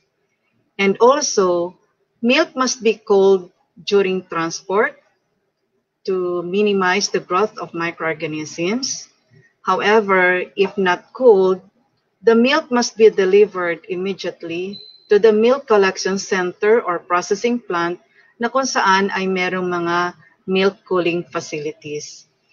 And then immediately transfer the milk to the cooling tank or other cooling facility at the milk collection center or processing plant. So, importante po na the milk cooling is immediate or rapid cooling. Next.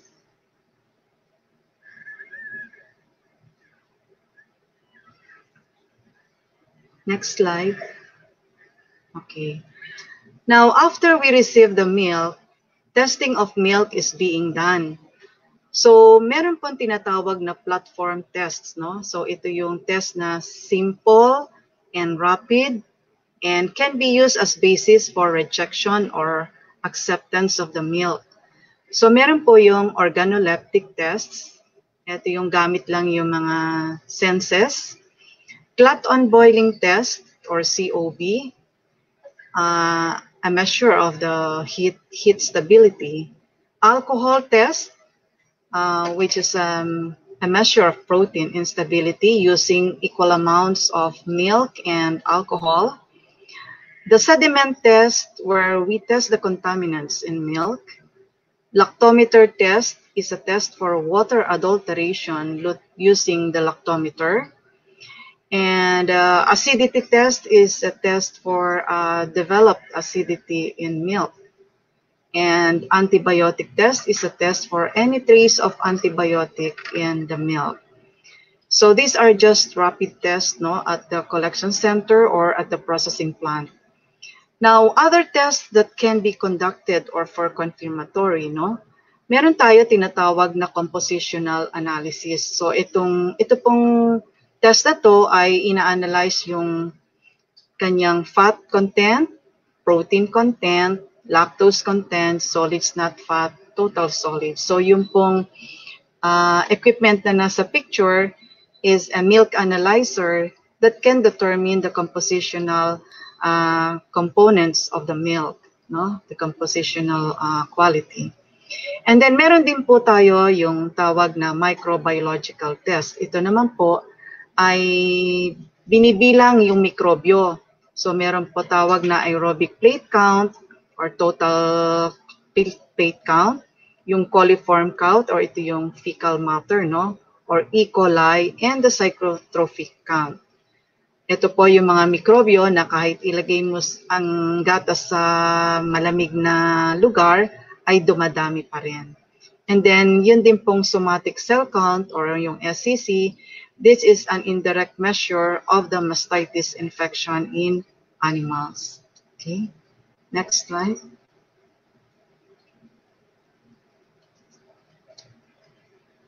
Okay, next po.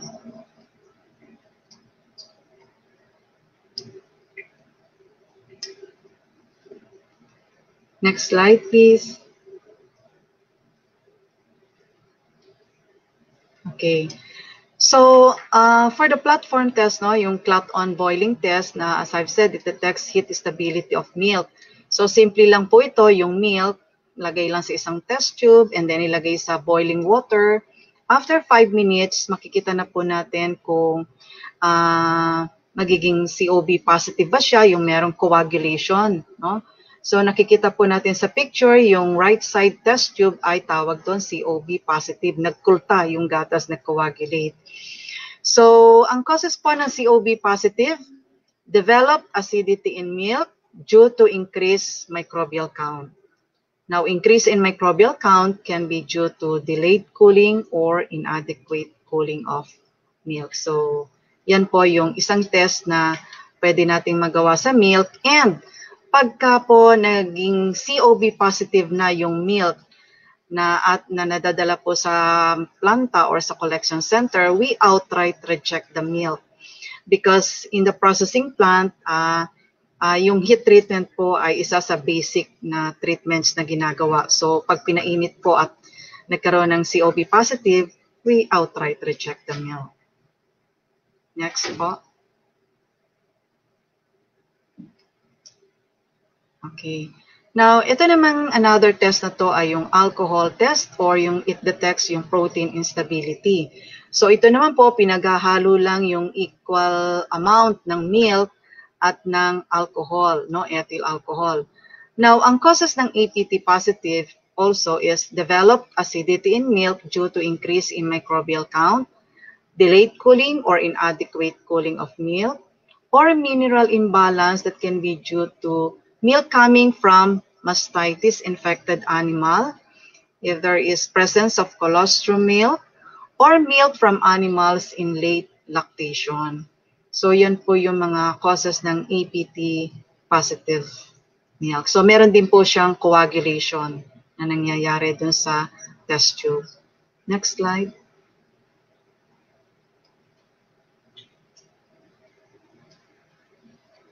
Next, please.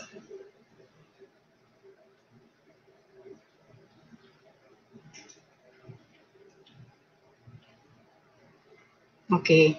Now, another test po na ginagawa ay yung sediment test.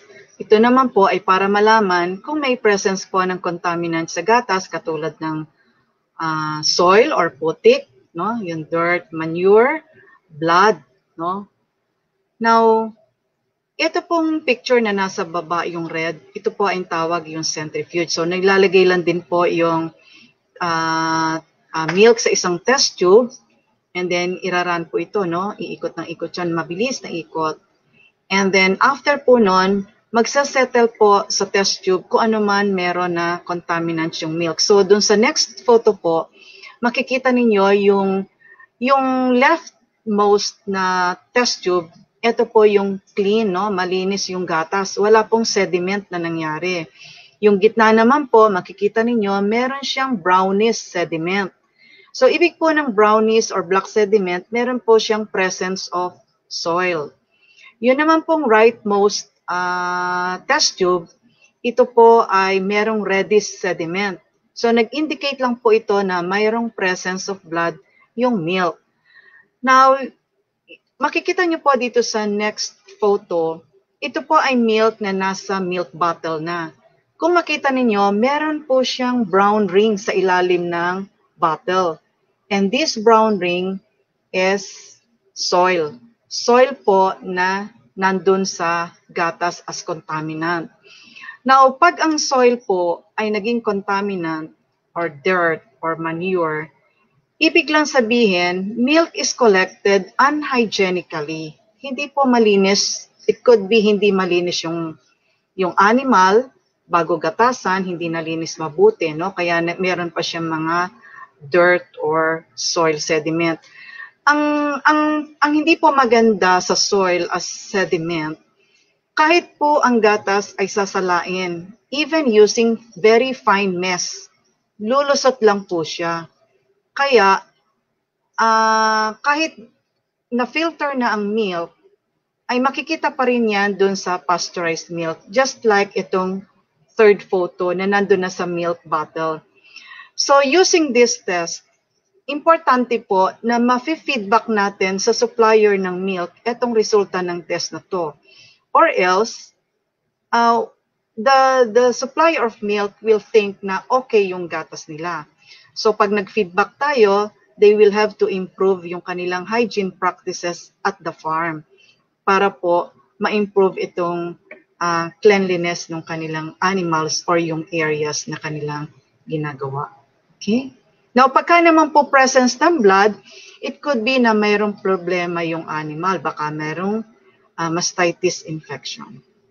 Okay, so next slide, please. Next slide po. Okay. Now, ito naman pong test na to, yung lactometer test, is actually a test for adulteration of milk with water. Now, ang minimeasure po dito ay specific gravity. Now, ang cow's milk po has a specific gravity of 1.026 to 1.030. Ang buffalo's milk po ay 1.030 to 1.036. So, relatively higher po yung specific gravity ng gatas ng kalabaw kaysa gatas ng baka. Kaya, pag ang nakuha po na specific gravity ay below 1.030, it could indicate that milk may have been adulterated with water, nahaluan po ng tubig. Pagka naman po above 1.036, it could have been that milk fat may have been removed or yung tinatawag na skimming. Binawasan po ng milk fats yung gatas. So maybe bakit babawasan?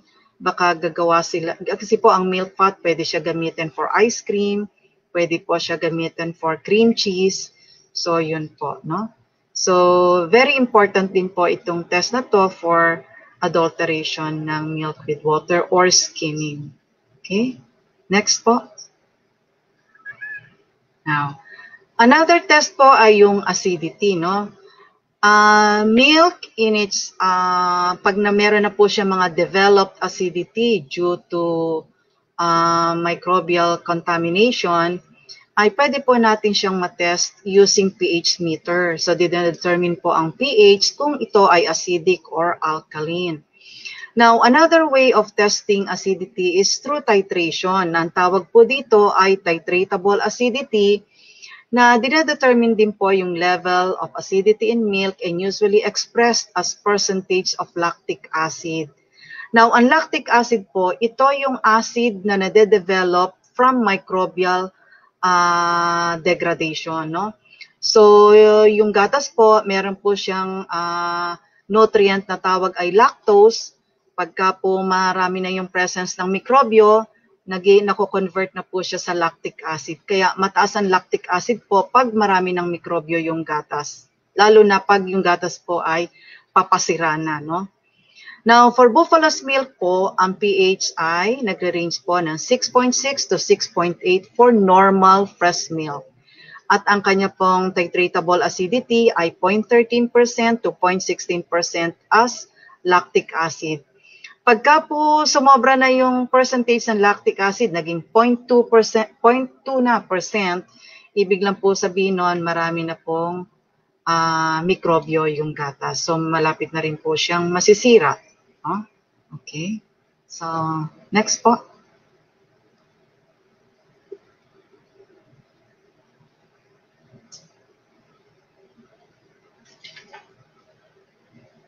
Next po, next slide.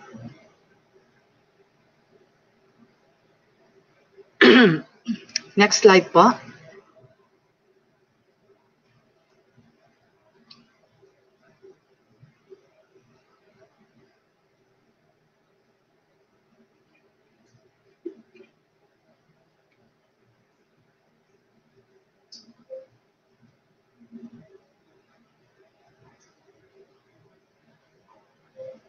Next po. Huh? Oh, ba't dito hindi?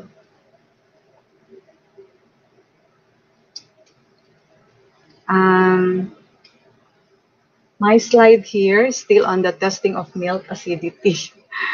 Sorry, I can't see the next slide. Okay, so now cooling of milk. So, okay. So, milk which passed yung platform test is immediately transferred to milk cooling tank or other cooling facility. Now, remember, cooling of milk is very important and it has to be rapid. And cool milk to a temperature of 4 degrees Celsius or lower to minimize any increase in microbial load of the milk. Remember po, microorganisms grow fast at ambient temperature. Now, ito pong photo na to ay picture ng isang raw milk cooling tank. So, kung marami po yung gatas, a cooling tank is better, no? May sarili po siyang compressor na pinapalamig po ng mabilis yung gatas. Kung wala naman po at maliit lang yung quantity ng milk, amount ng milk, no? Pwede rin naman po yung freezer storage. Now, dun sa freezer storage po, mas maganda na meron ito laman na tubig para po pag nilagay po doon yung cans of milk, ay nakadiretso po na nakadikit yung malamig na tubig. So, mas mabilis po. Sabi nga natin, the milk must be rapidly cooled.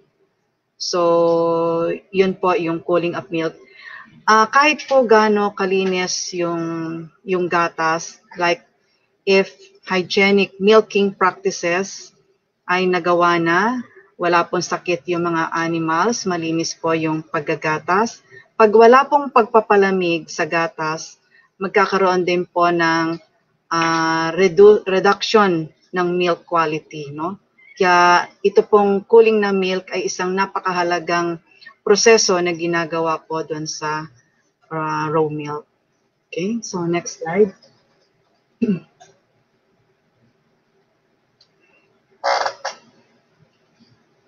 Okay, now we go to the processing of milk. Now, I have here the areas of concern when you do process the milk, no? Ito yung tawag na 4Ms, yung materials. Ano ba yung materials na to? Ito yung mga milk and other ingredients, yung machines, ito yung mga processing equipment, the utensils, yung methods, ito yung paraan ng pagpoproseso po ng milk, and the manpower or the processors. Now, to produce safe and quality milk, dapat po effective control of these 4Ms in the processing must be ensured. Okay, next slide.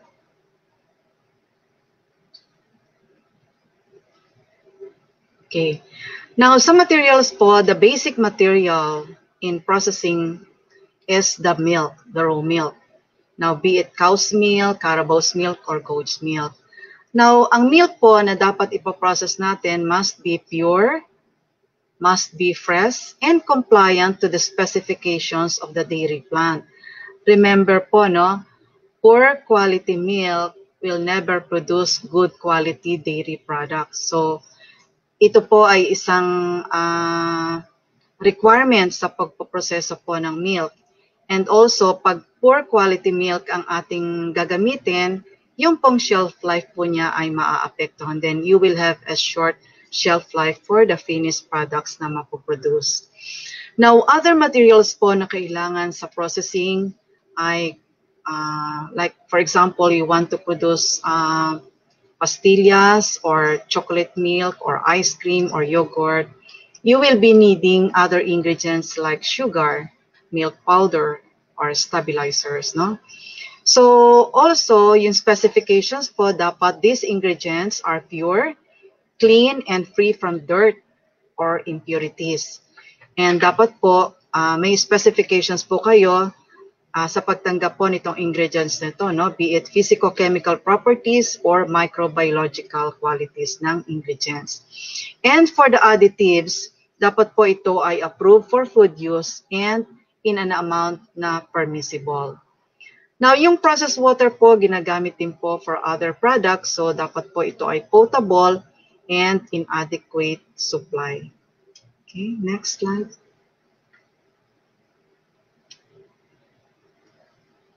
Next po.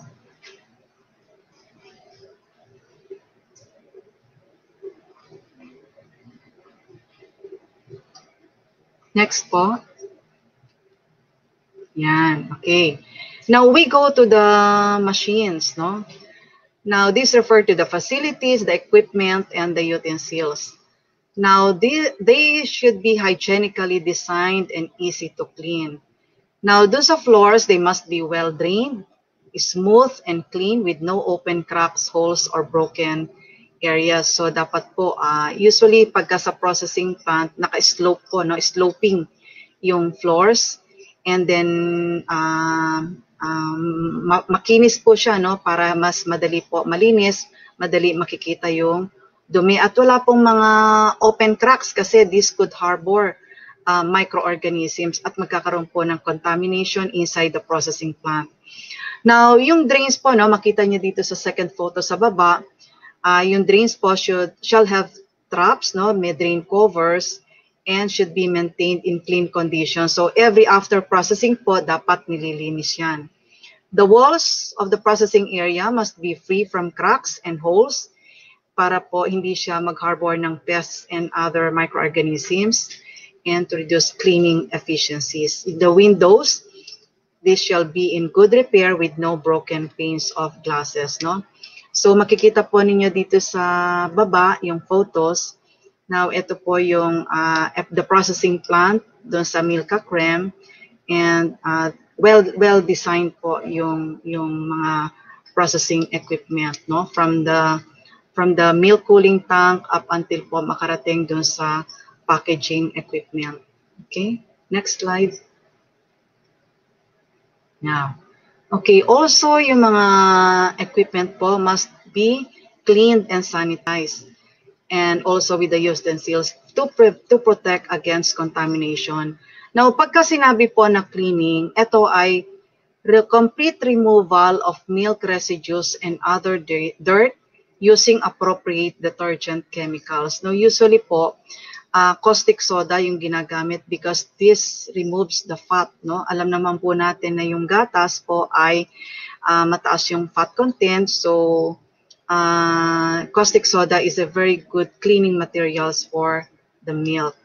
Now, since cleaning only removes dirt, there should be another procedure, which is sanitation.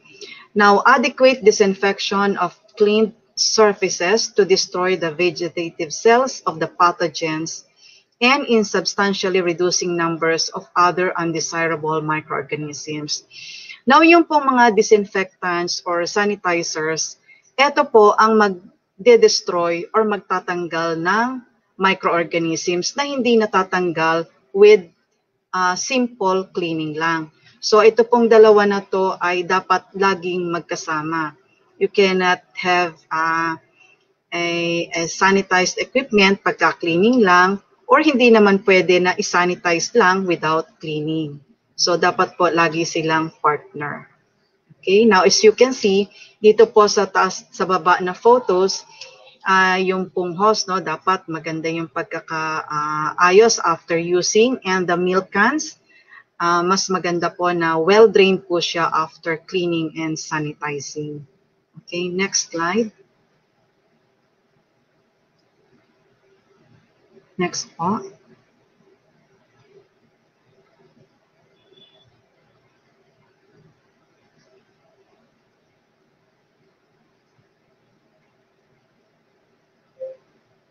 Next slide, please. Yan. Okay. Also, as to cleaning and sanitation, dapat meron tayong adequate supply of potable water. Kasi marami po, even the equipment, the processing facilities, the utensils, and the floors, kailangan po natin maraming source of potable water. So, clean equipment before and after use, and you can do manual scrubbing, or you can do clean-in paste depending po sa equipment. Yung mga malalaking equipment, usually po, nililinis po yan using CIP. And pagka CIP po, meron siyang tinatawag na 5 or 7 basic steps. Na itong steps na to ay dapat po religiously susundin, wala dapat shortcut, or else hindi, magkakaroon pa rin po ng contamination yung mga equipment. And as I've mentioned, disinfection is a must. Disinfection can be done using steam, using hot water, or chemical disinfectants like chlorine or quaternary ammonium compounds. And also with the equipment, especially yung mga measuring equipment like weighing scale, like thermometers, no, like pH meters, they must have regular maintenance and calibration, okay? And they must also be protected from pests and contamination, okay? Next slide.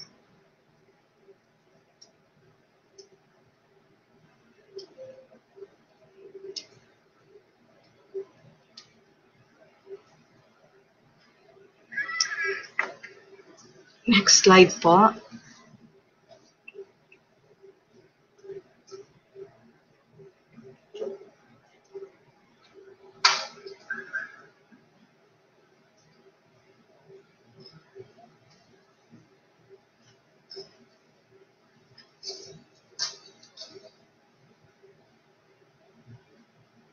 Okay, next slide po.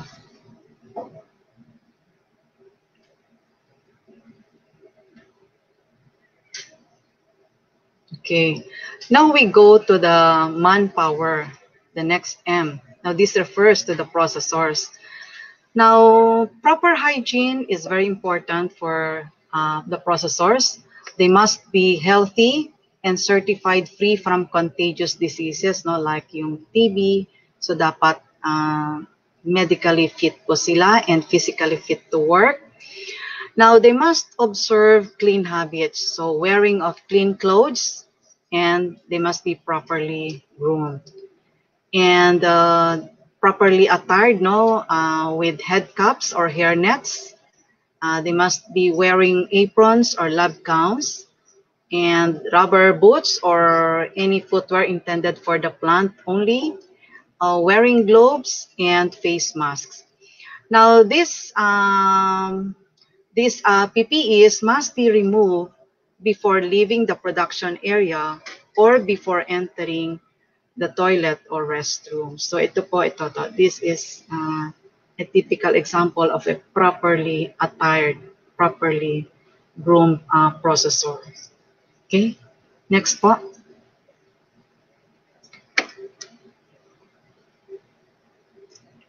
Okay. Now, another thing for processors, they must have clean hands and no nail polish. They must not be wearing jewelries like rings, bracelets, wristwatch, or necklace, because this can be a source for contamination. And also, There should be no eating, no chewing gum, no smoking while at work or in the processing area. If you feel hungry or you need to chew gums or having snacks, always go out of the processing area and just do your thing in the designated area, no? Okay. So next slide. Now, we go to the next M, the methods or the process, no? Now, always have standardized formulation and procedures for consistent product quality. Now, ibig sabihin, yung formulation na ginamit natin for this particular product must be the same every time we do the process and also the procedures, no? Hindi po nagbabago-bago para nun yung nagustuhan po ng mga customers natin for the product would be the same quality. Now, for the process, there must be adequate quality control measures. Now, and this must be in the context of the good manufacturing practices and hazard analysis critical control points so that we can reduce the risk of product or process suspension, reduce the number of product rejections, returns, and or complaints. Okay. Next slide.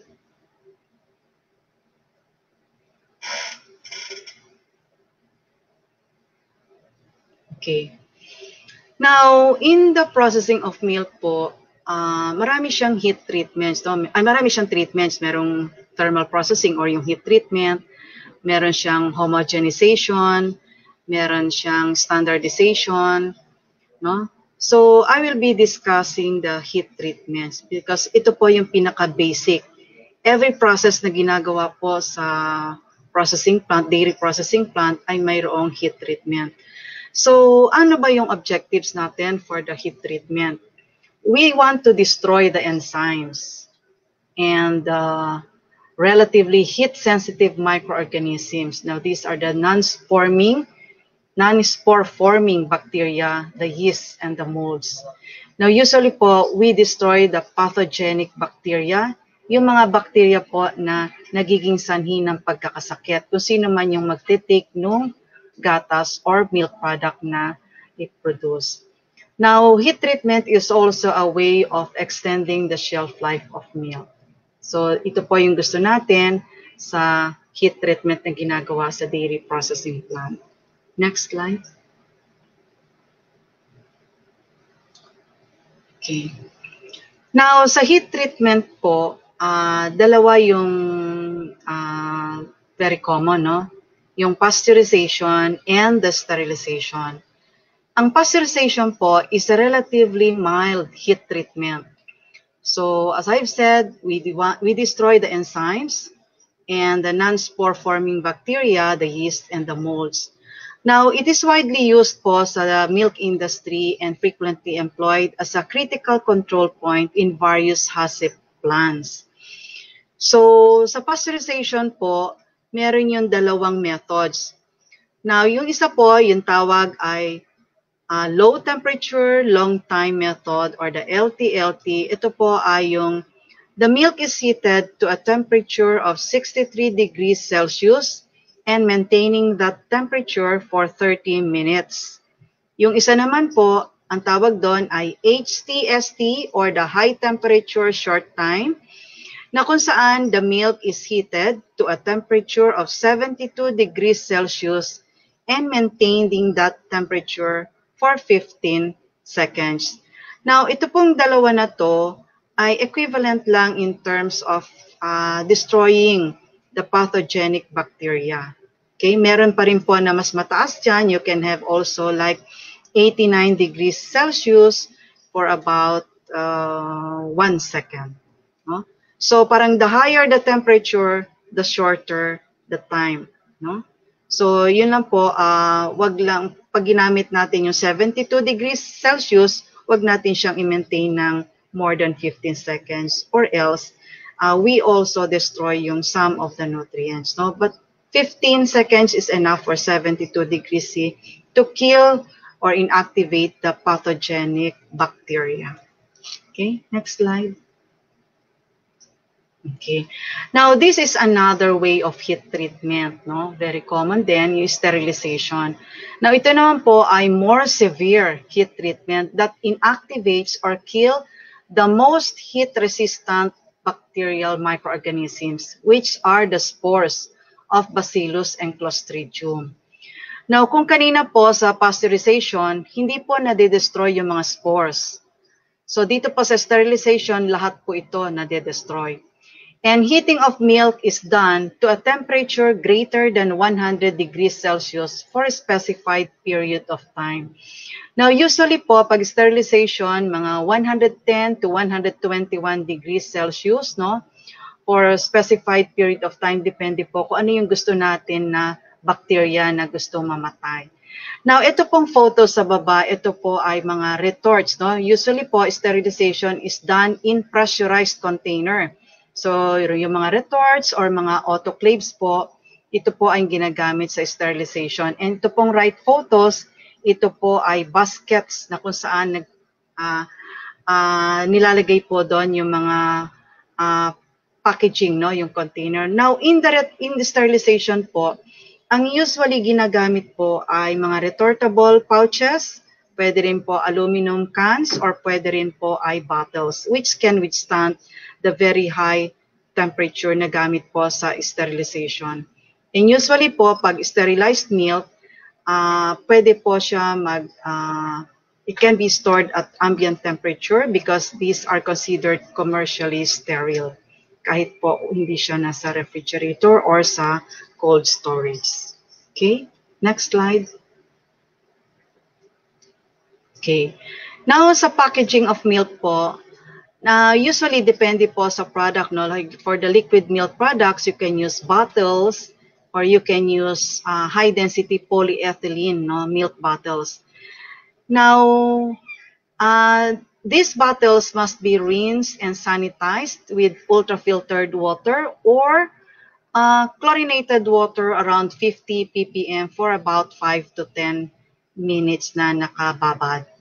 And packaging of milk must be as rapid as possible kasi we want the milk products to be stored in their proper storage, which is the cold, low temperature or cold storage. So packaging of milk must be rapid.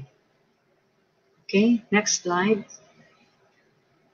Okay, now for the storage of milk and milk products, most of these milk products have to be kept in cold storage or refrigeration temperature. Now, as you can see, no, these are liquid milk products. Some of these are cheeses, some are yogurt, and this must be stored in the chillers, no, or refrigerators. Okay, next slide. Now, marketing and distribution. Now, during the transport and delivery of milk products, this must be packed in insulated boxes filled with ice. Now, during the transport, dapat po hindi nabe-break yung cold chain. No? Sabi kanina doon sa storage, dapat rapid nga para ma-store agad natin sa cold storage. Now, ito pong first slide sa baba, ito po ay mga milk products na inilagay sa ice box kasi itatransport po ito sa Metro Manila or Baguio City or Tagaytay, no? Kung makikita po ninyo, nilalagyan po nila ng adequate amount of ice, covered po with ice yung milk products in the insulated box. Now, during transport po, we want to simulate a temperature na katulad po ng nasa refrigerator, no? So, malamig, the colder the temperature, the better for the quality na hindi po mag-deteriorate yung quality. So, we need enough ice during the transport and delivery of milk products. Okay, next slide. Now, at the products outlet, pag nakarating na po siya sa products outlet, these dairy products must be kept in appropriate recommended storage conditions. Now, usually po, sa mga labels nakalagay naman po doon, ano yung recommended storage nakalagay po doon? Kung liquid milk, it's stated na keep refrigerated at 0 to 4 degrees Celsius, no? So kung nasa bahay po ito, ilagay niyo po ito doon sa pinakamalamig na area po sa refrigerator. Not necessarily in the freezer, pwede rin naman po sa baba, but choose yung area na pinakamalamig. Now, pasteurized milk will keep in good condition for a week, 5 to 7 days at cold storage, refrigerated temperature. And then sterilized milk may be stored at ambient temperature for 3 to 6 months or sometimes 12 months. Huh? Okay, next slide. Now we go to the consumers. Ito yung sila yung bibili ng ating mga produkto. Now consumers have the right to safe and wholesome milk and milk products. Now for the consumers, you should follow what is in the manufacturer's label, no? Ano ba yung instruction nila na nakalagay dun sa label? Now remember, milk is perishable and should always be kept in cold storage. So pag bumili po yung consumers, dapat pagdating nila sa bahay, ilagay agad sa refrigerator. Now be aware of the expiration date. Now usually, pag malapit na sa expiration date, ibig po sabihin yung quality po nito ay nare-reduce na. Okay? So, next slide, please.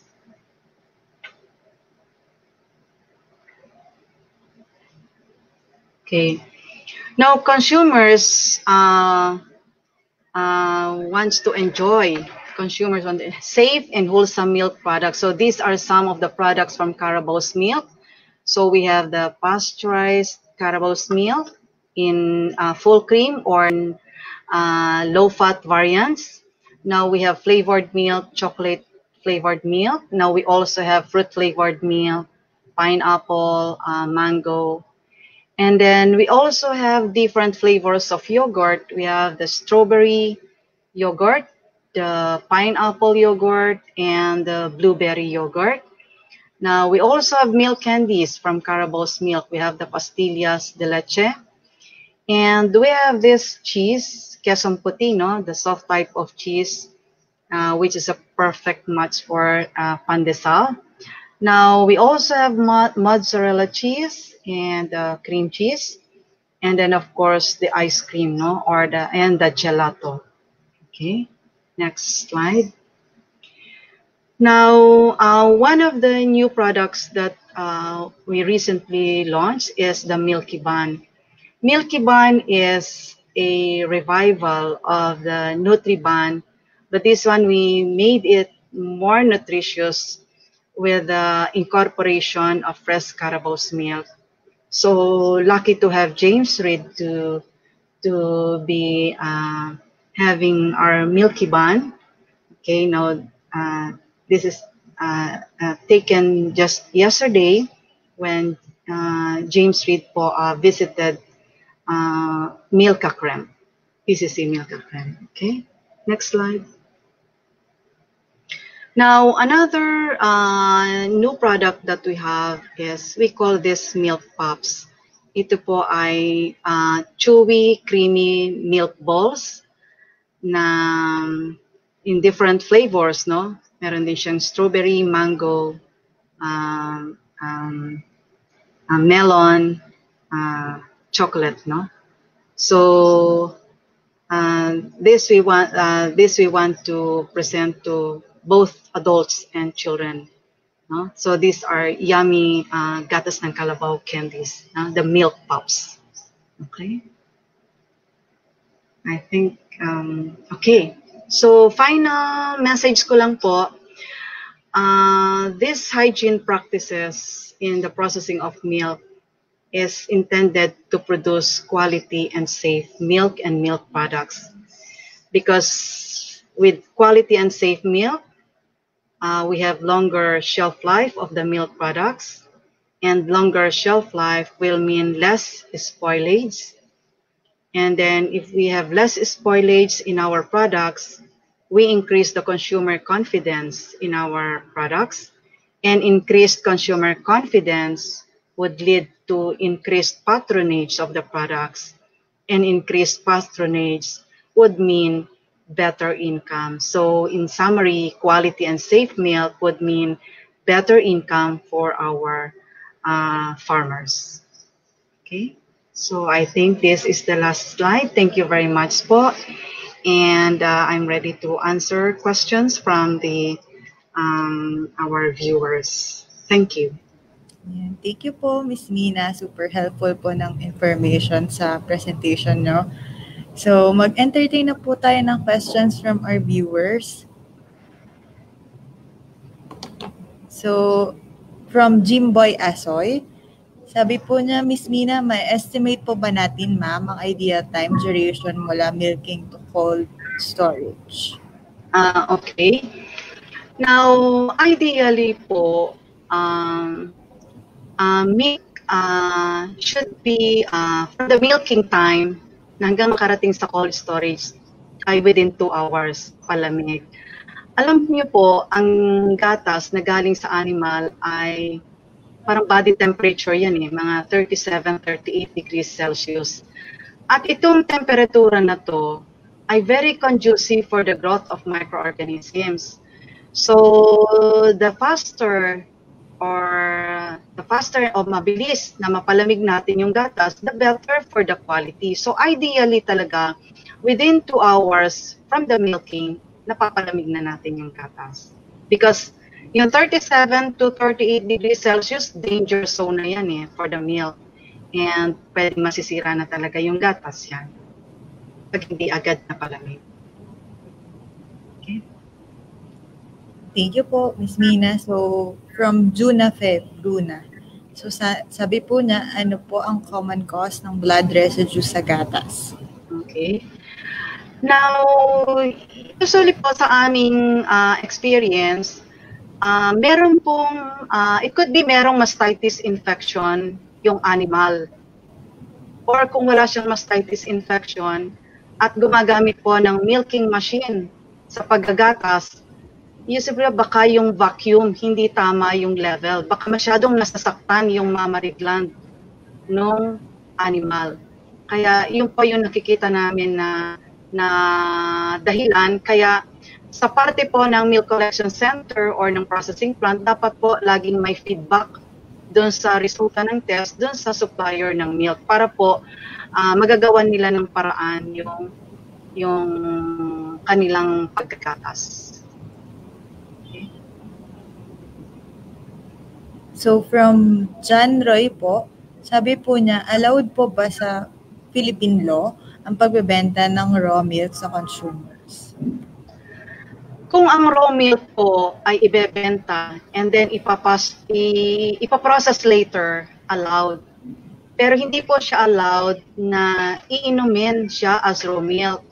Because alam naman natin na ang raw milk ay pwedeng marami siyang content ng microorganisms. Kasi kung nandun siya sa loob ng animal at walang sakit yung animal, relatively konti lang talaga yung bilang ng mikrobyo. Pero once ginatas na po siya, ito na po, nandiyan na yung maraming pwedeng panggalingan ng mikrobyo. Pwedeng nandiyan sa gumagatas, nandun sa timba niya ginagamit, nandun din po dun sa mismong kalabaw, nandun din po sa area ng pinagagatasan. So maraming sources of microorganisms na pwedeng mapunta sa raw milk.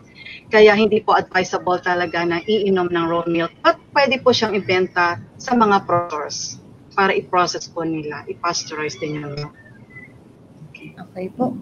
So sabi naman po ni Miss Noemi, so ano po ang mas masustansya? Carabao or cattle milk po? Ay, yung pong gatas ng baka or gatas ng kalabaw, lahat po ng sustansya ay meron sila like yung fats, yung proteins, yung carbohydrates, yung vitamins, minerals. Nagkataon lang po na ang gatas ng kalabaw ay richer in composition dahil po sa taglay nito na mas mataas ang taba, ng mas mataas, relatively po higher yung kanyang protein and total solids. But parehas po siya na masustansya na nagtataglay po ng mga nutrients na kailangan natin sa ating pang-araw-araw. Okay. Next po, sabi ni Miss Kim Ringor, Ma'am, ano po ang mga common gamitin panlinis ng milking machine and containers? Yung panlinis po natin dito, sa mga milk containers muna, no? So usually yung mga dishwashing liquid, no? Pwede siyang gagamitin. And then linis lang yun po, no? So lagi pa rin kasama yung disinfectant, no? After cleaning. Sa mga milking machine, meron po kung ito ay CIP, no? CIP cleaning, no? Clean in place. Ang usual po na ginagamit dito ay caustic soda para nga po ma-remove yung mga fat residues. Now, after nung caustic soda, meron po tinatawag naman na acid cleaning para matanggal po yung mga milk deposits or milk stones. Now, usually po, very mild concentration lang to, mga sa caustic soda po, gamit lang po yan, mga 0.5 to 2%. And then sa mga acid, yung phosphoric acid, gamit lang din po yan, mga 0.5% sa mga milking machine na CIP. No? So, yun po yung karamihan na ginagamit. So, last question po. Sabi po ni Ma'am Ginas, do you analyze aflatoxin M1 in raw milk? Sa ngayon po, this is not a regular test na ginagawa namin, pero meron po kaming mga researches na nagawa na sa aflatoxin M1. Ang ginamit po dito ay yung ELISA and UPLC. So, this is part of the research study po ng isa naming researcher. And then, meron po siyang follow-up na study na gagawin also for this aflatoxin M1 for the milk na nare-receive po namin dito sa aming planta sa PCC. Okay, so yun po. Sige po, mag-entertain pa po tayo ng isa mula kay Miss Aiki. So sabi po niya, pag ang storage ay less than 4 degrees Celsius, kailangan i-bottle din po ba sa same temperature range? Pag ang storage ay less than 4 degrees, kailangan i-bottle din sa same temperature range. Ito pong storage, what do you mean? Saan po ba itong storage na to? Kailangan i-bottle din sa same temperature range. Now, usually po talaga, the lower the temperature, the better, no? So, pwede naman siya, usually po kasi, meron tayong tinatawag na temperature danger zone. Ito po ay between 5 degrees Celsius to 60 degrees Celsius. Now, if you are in the danger zone, dapat very rapid na ma-i-bottle mo yung milk. Very, no. Now, bottling the milk at 4 degrees C is safer. Kasi nga, outside ka na sa danger zone. Kaya, as I always say, the lower the temperature for the milk, the better for the quality and safety. Yan. So, doon na po nagtatapos ang ating Q&A. Maraming salamat po, Miss Mina, sa pagbibigay po ng time para sa amin. So, yan. So, proceed na po ulit tayo sa ating quiz. So, sana po nakinig tayo kay Miss Mina. So, thank you po. Hello po ulit. So, we are our last quiz po. So, kindly open a tab po or get another phone or mobile. So kindly enter to your browser the www.menti.com and use the code of 909933 and 1. Click submit. So the code is 909933 1. So our last quiz po ay composed of 3 short quizzes. Each has 30 seconds to answer.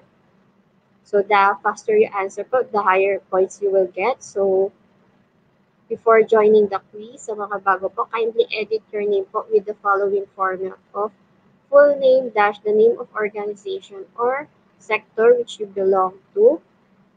So for example po is One Cruise dash DA-BAFS. So, again po, our code is 90-99-33-1. So far, we have 27 and counting participating. So, are you ready po? Next.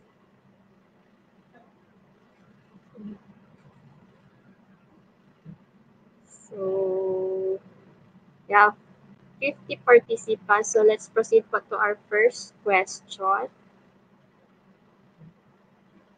You have 30 seconds to answer. It is a heat treatment method which apply more severe heat to inactivate most heat-resistant bacterial microorganisms.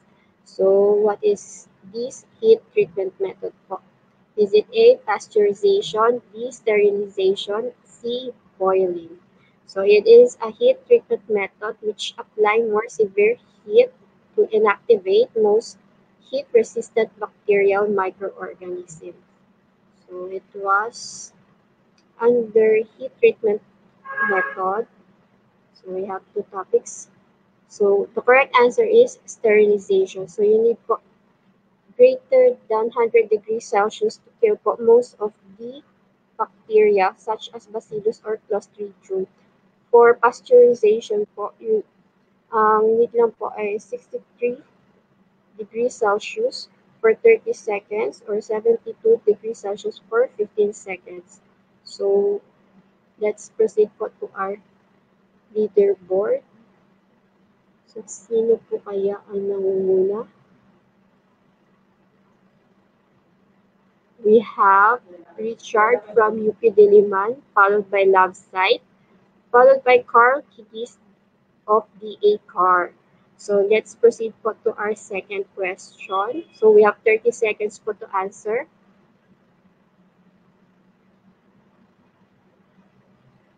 So which of the following is not part of 4M's of production to ensure in ensuring safe and quality milk products? Is it A, manpower, B, methods, C, maintenance? So which of the following is not part of 4M's? As said by Ms. Mina, this 4M is the area of concern po in milk production. So which of the following is not part? We have 3, 2, 1, times up.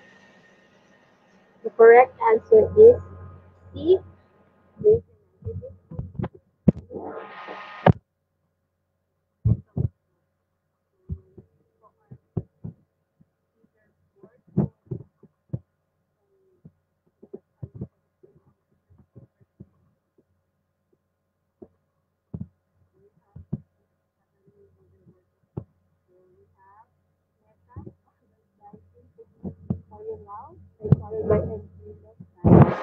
So we have our last question po for this topic. So 30 seconds po time to answer. Answer fast to get more points. Which contaminant is present in brownish or black sediment? Which contaminant is present in brownish or black sediment?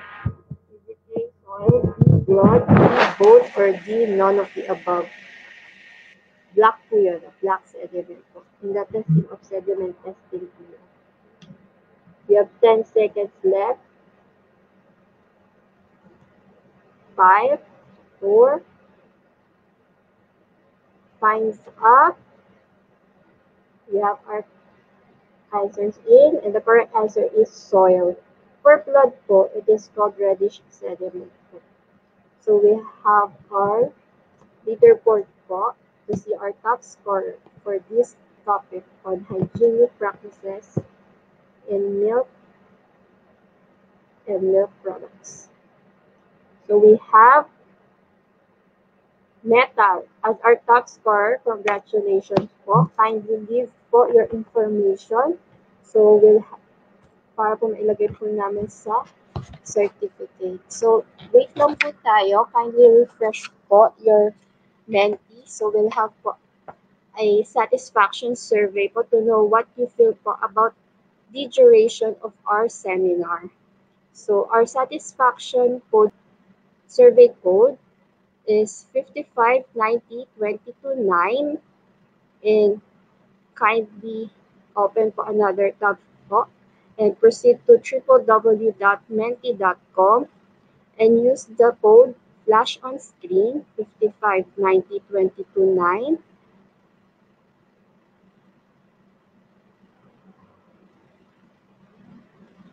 So how satisfied are you with the presentations po?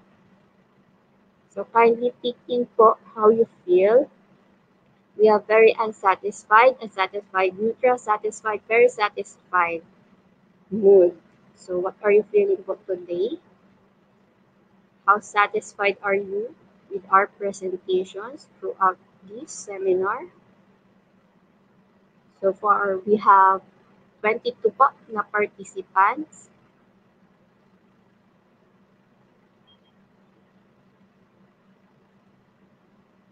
So 42, 45, 50. So I'll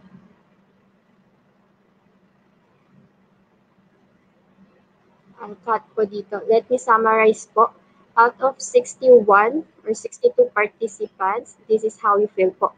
4 is very unsatisfied, 0 for unsatisfied, 0 neutral, 20 are satisfied, 47 viewers are very satisfied with the presentations.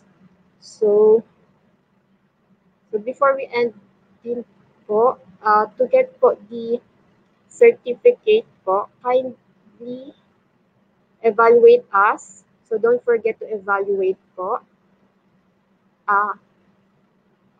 Here is our po, bit.ly / daily webinar evaluation. So in evaluating us po, kindly, we are reminding you po, in inputting po your email address, kindly double check po kung baka po kasi mamali kayo ng pindot sa inyong email at hindi niyo po ma-receive ang inyong certificate along with the presentation materials po. So, we'll leave the comment po on the evaluation form. So,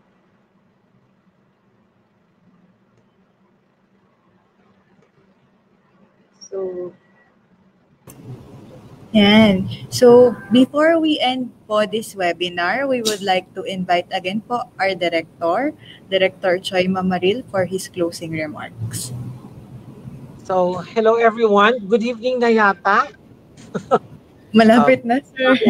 Okay. Dalawang madugong meetings yung pinanggalingan ko. Pagbalik ko rito, quiz na pala.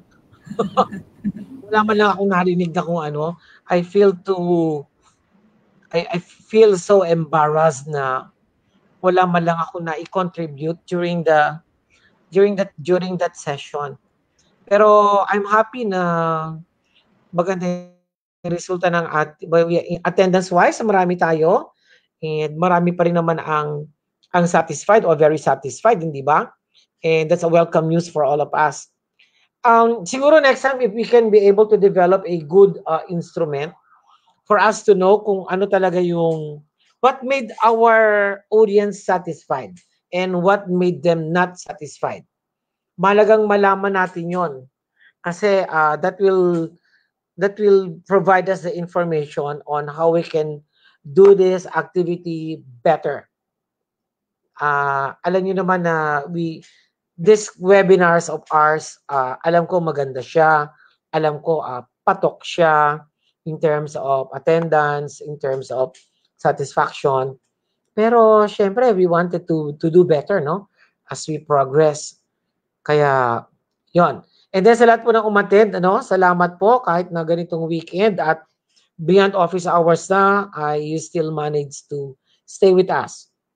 Kaya maraming salamat po sa inyo. Happy weekend and I hope you learned dito sa ating ginawang webinar para sa inyo. Okay, yun lang po and bye-bye everyone. Thank you po, Director Choi. Welcome. So, dito na po nagtatapos ang ating webinar. Muli, maraming salamat po sa lahat ng speakers na nagbahagi po ng kanilang kaalaman. At sa inyo po na patuloy po na sumusuporta at nanunood dito sa Facebook page ng BAFS.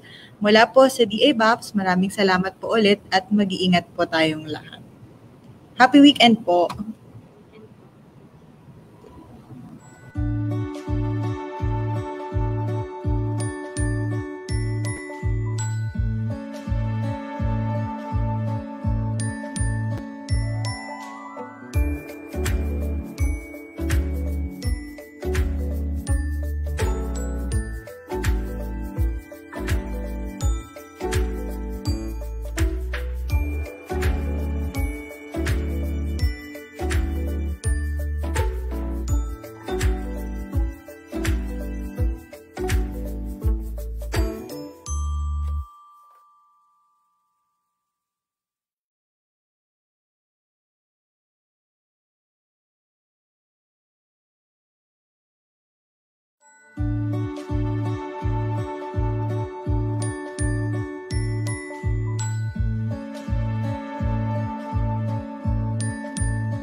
Ito ng bagong pananaw sa produksyon, malakas ang kooperasyon. Katuwang ng mga magsasaka, pamahalaan at pribadong sektor. Dadagdagan ang kaalaman sa kabuhayan. Sa negosyo, pahuhusayin ang kakayahan. Angkop at bagong teknolohiya, subsidio, patubig at infrastruktura. Siguradong pagkain sa buong bansa. Masaganang ani, mataas na kita. Buhay ng mga magsasaka at mga mangingisda.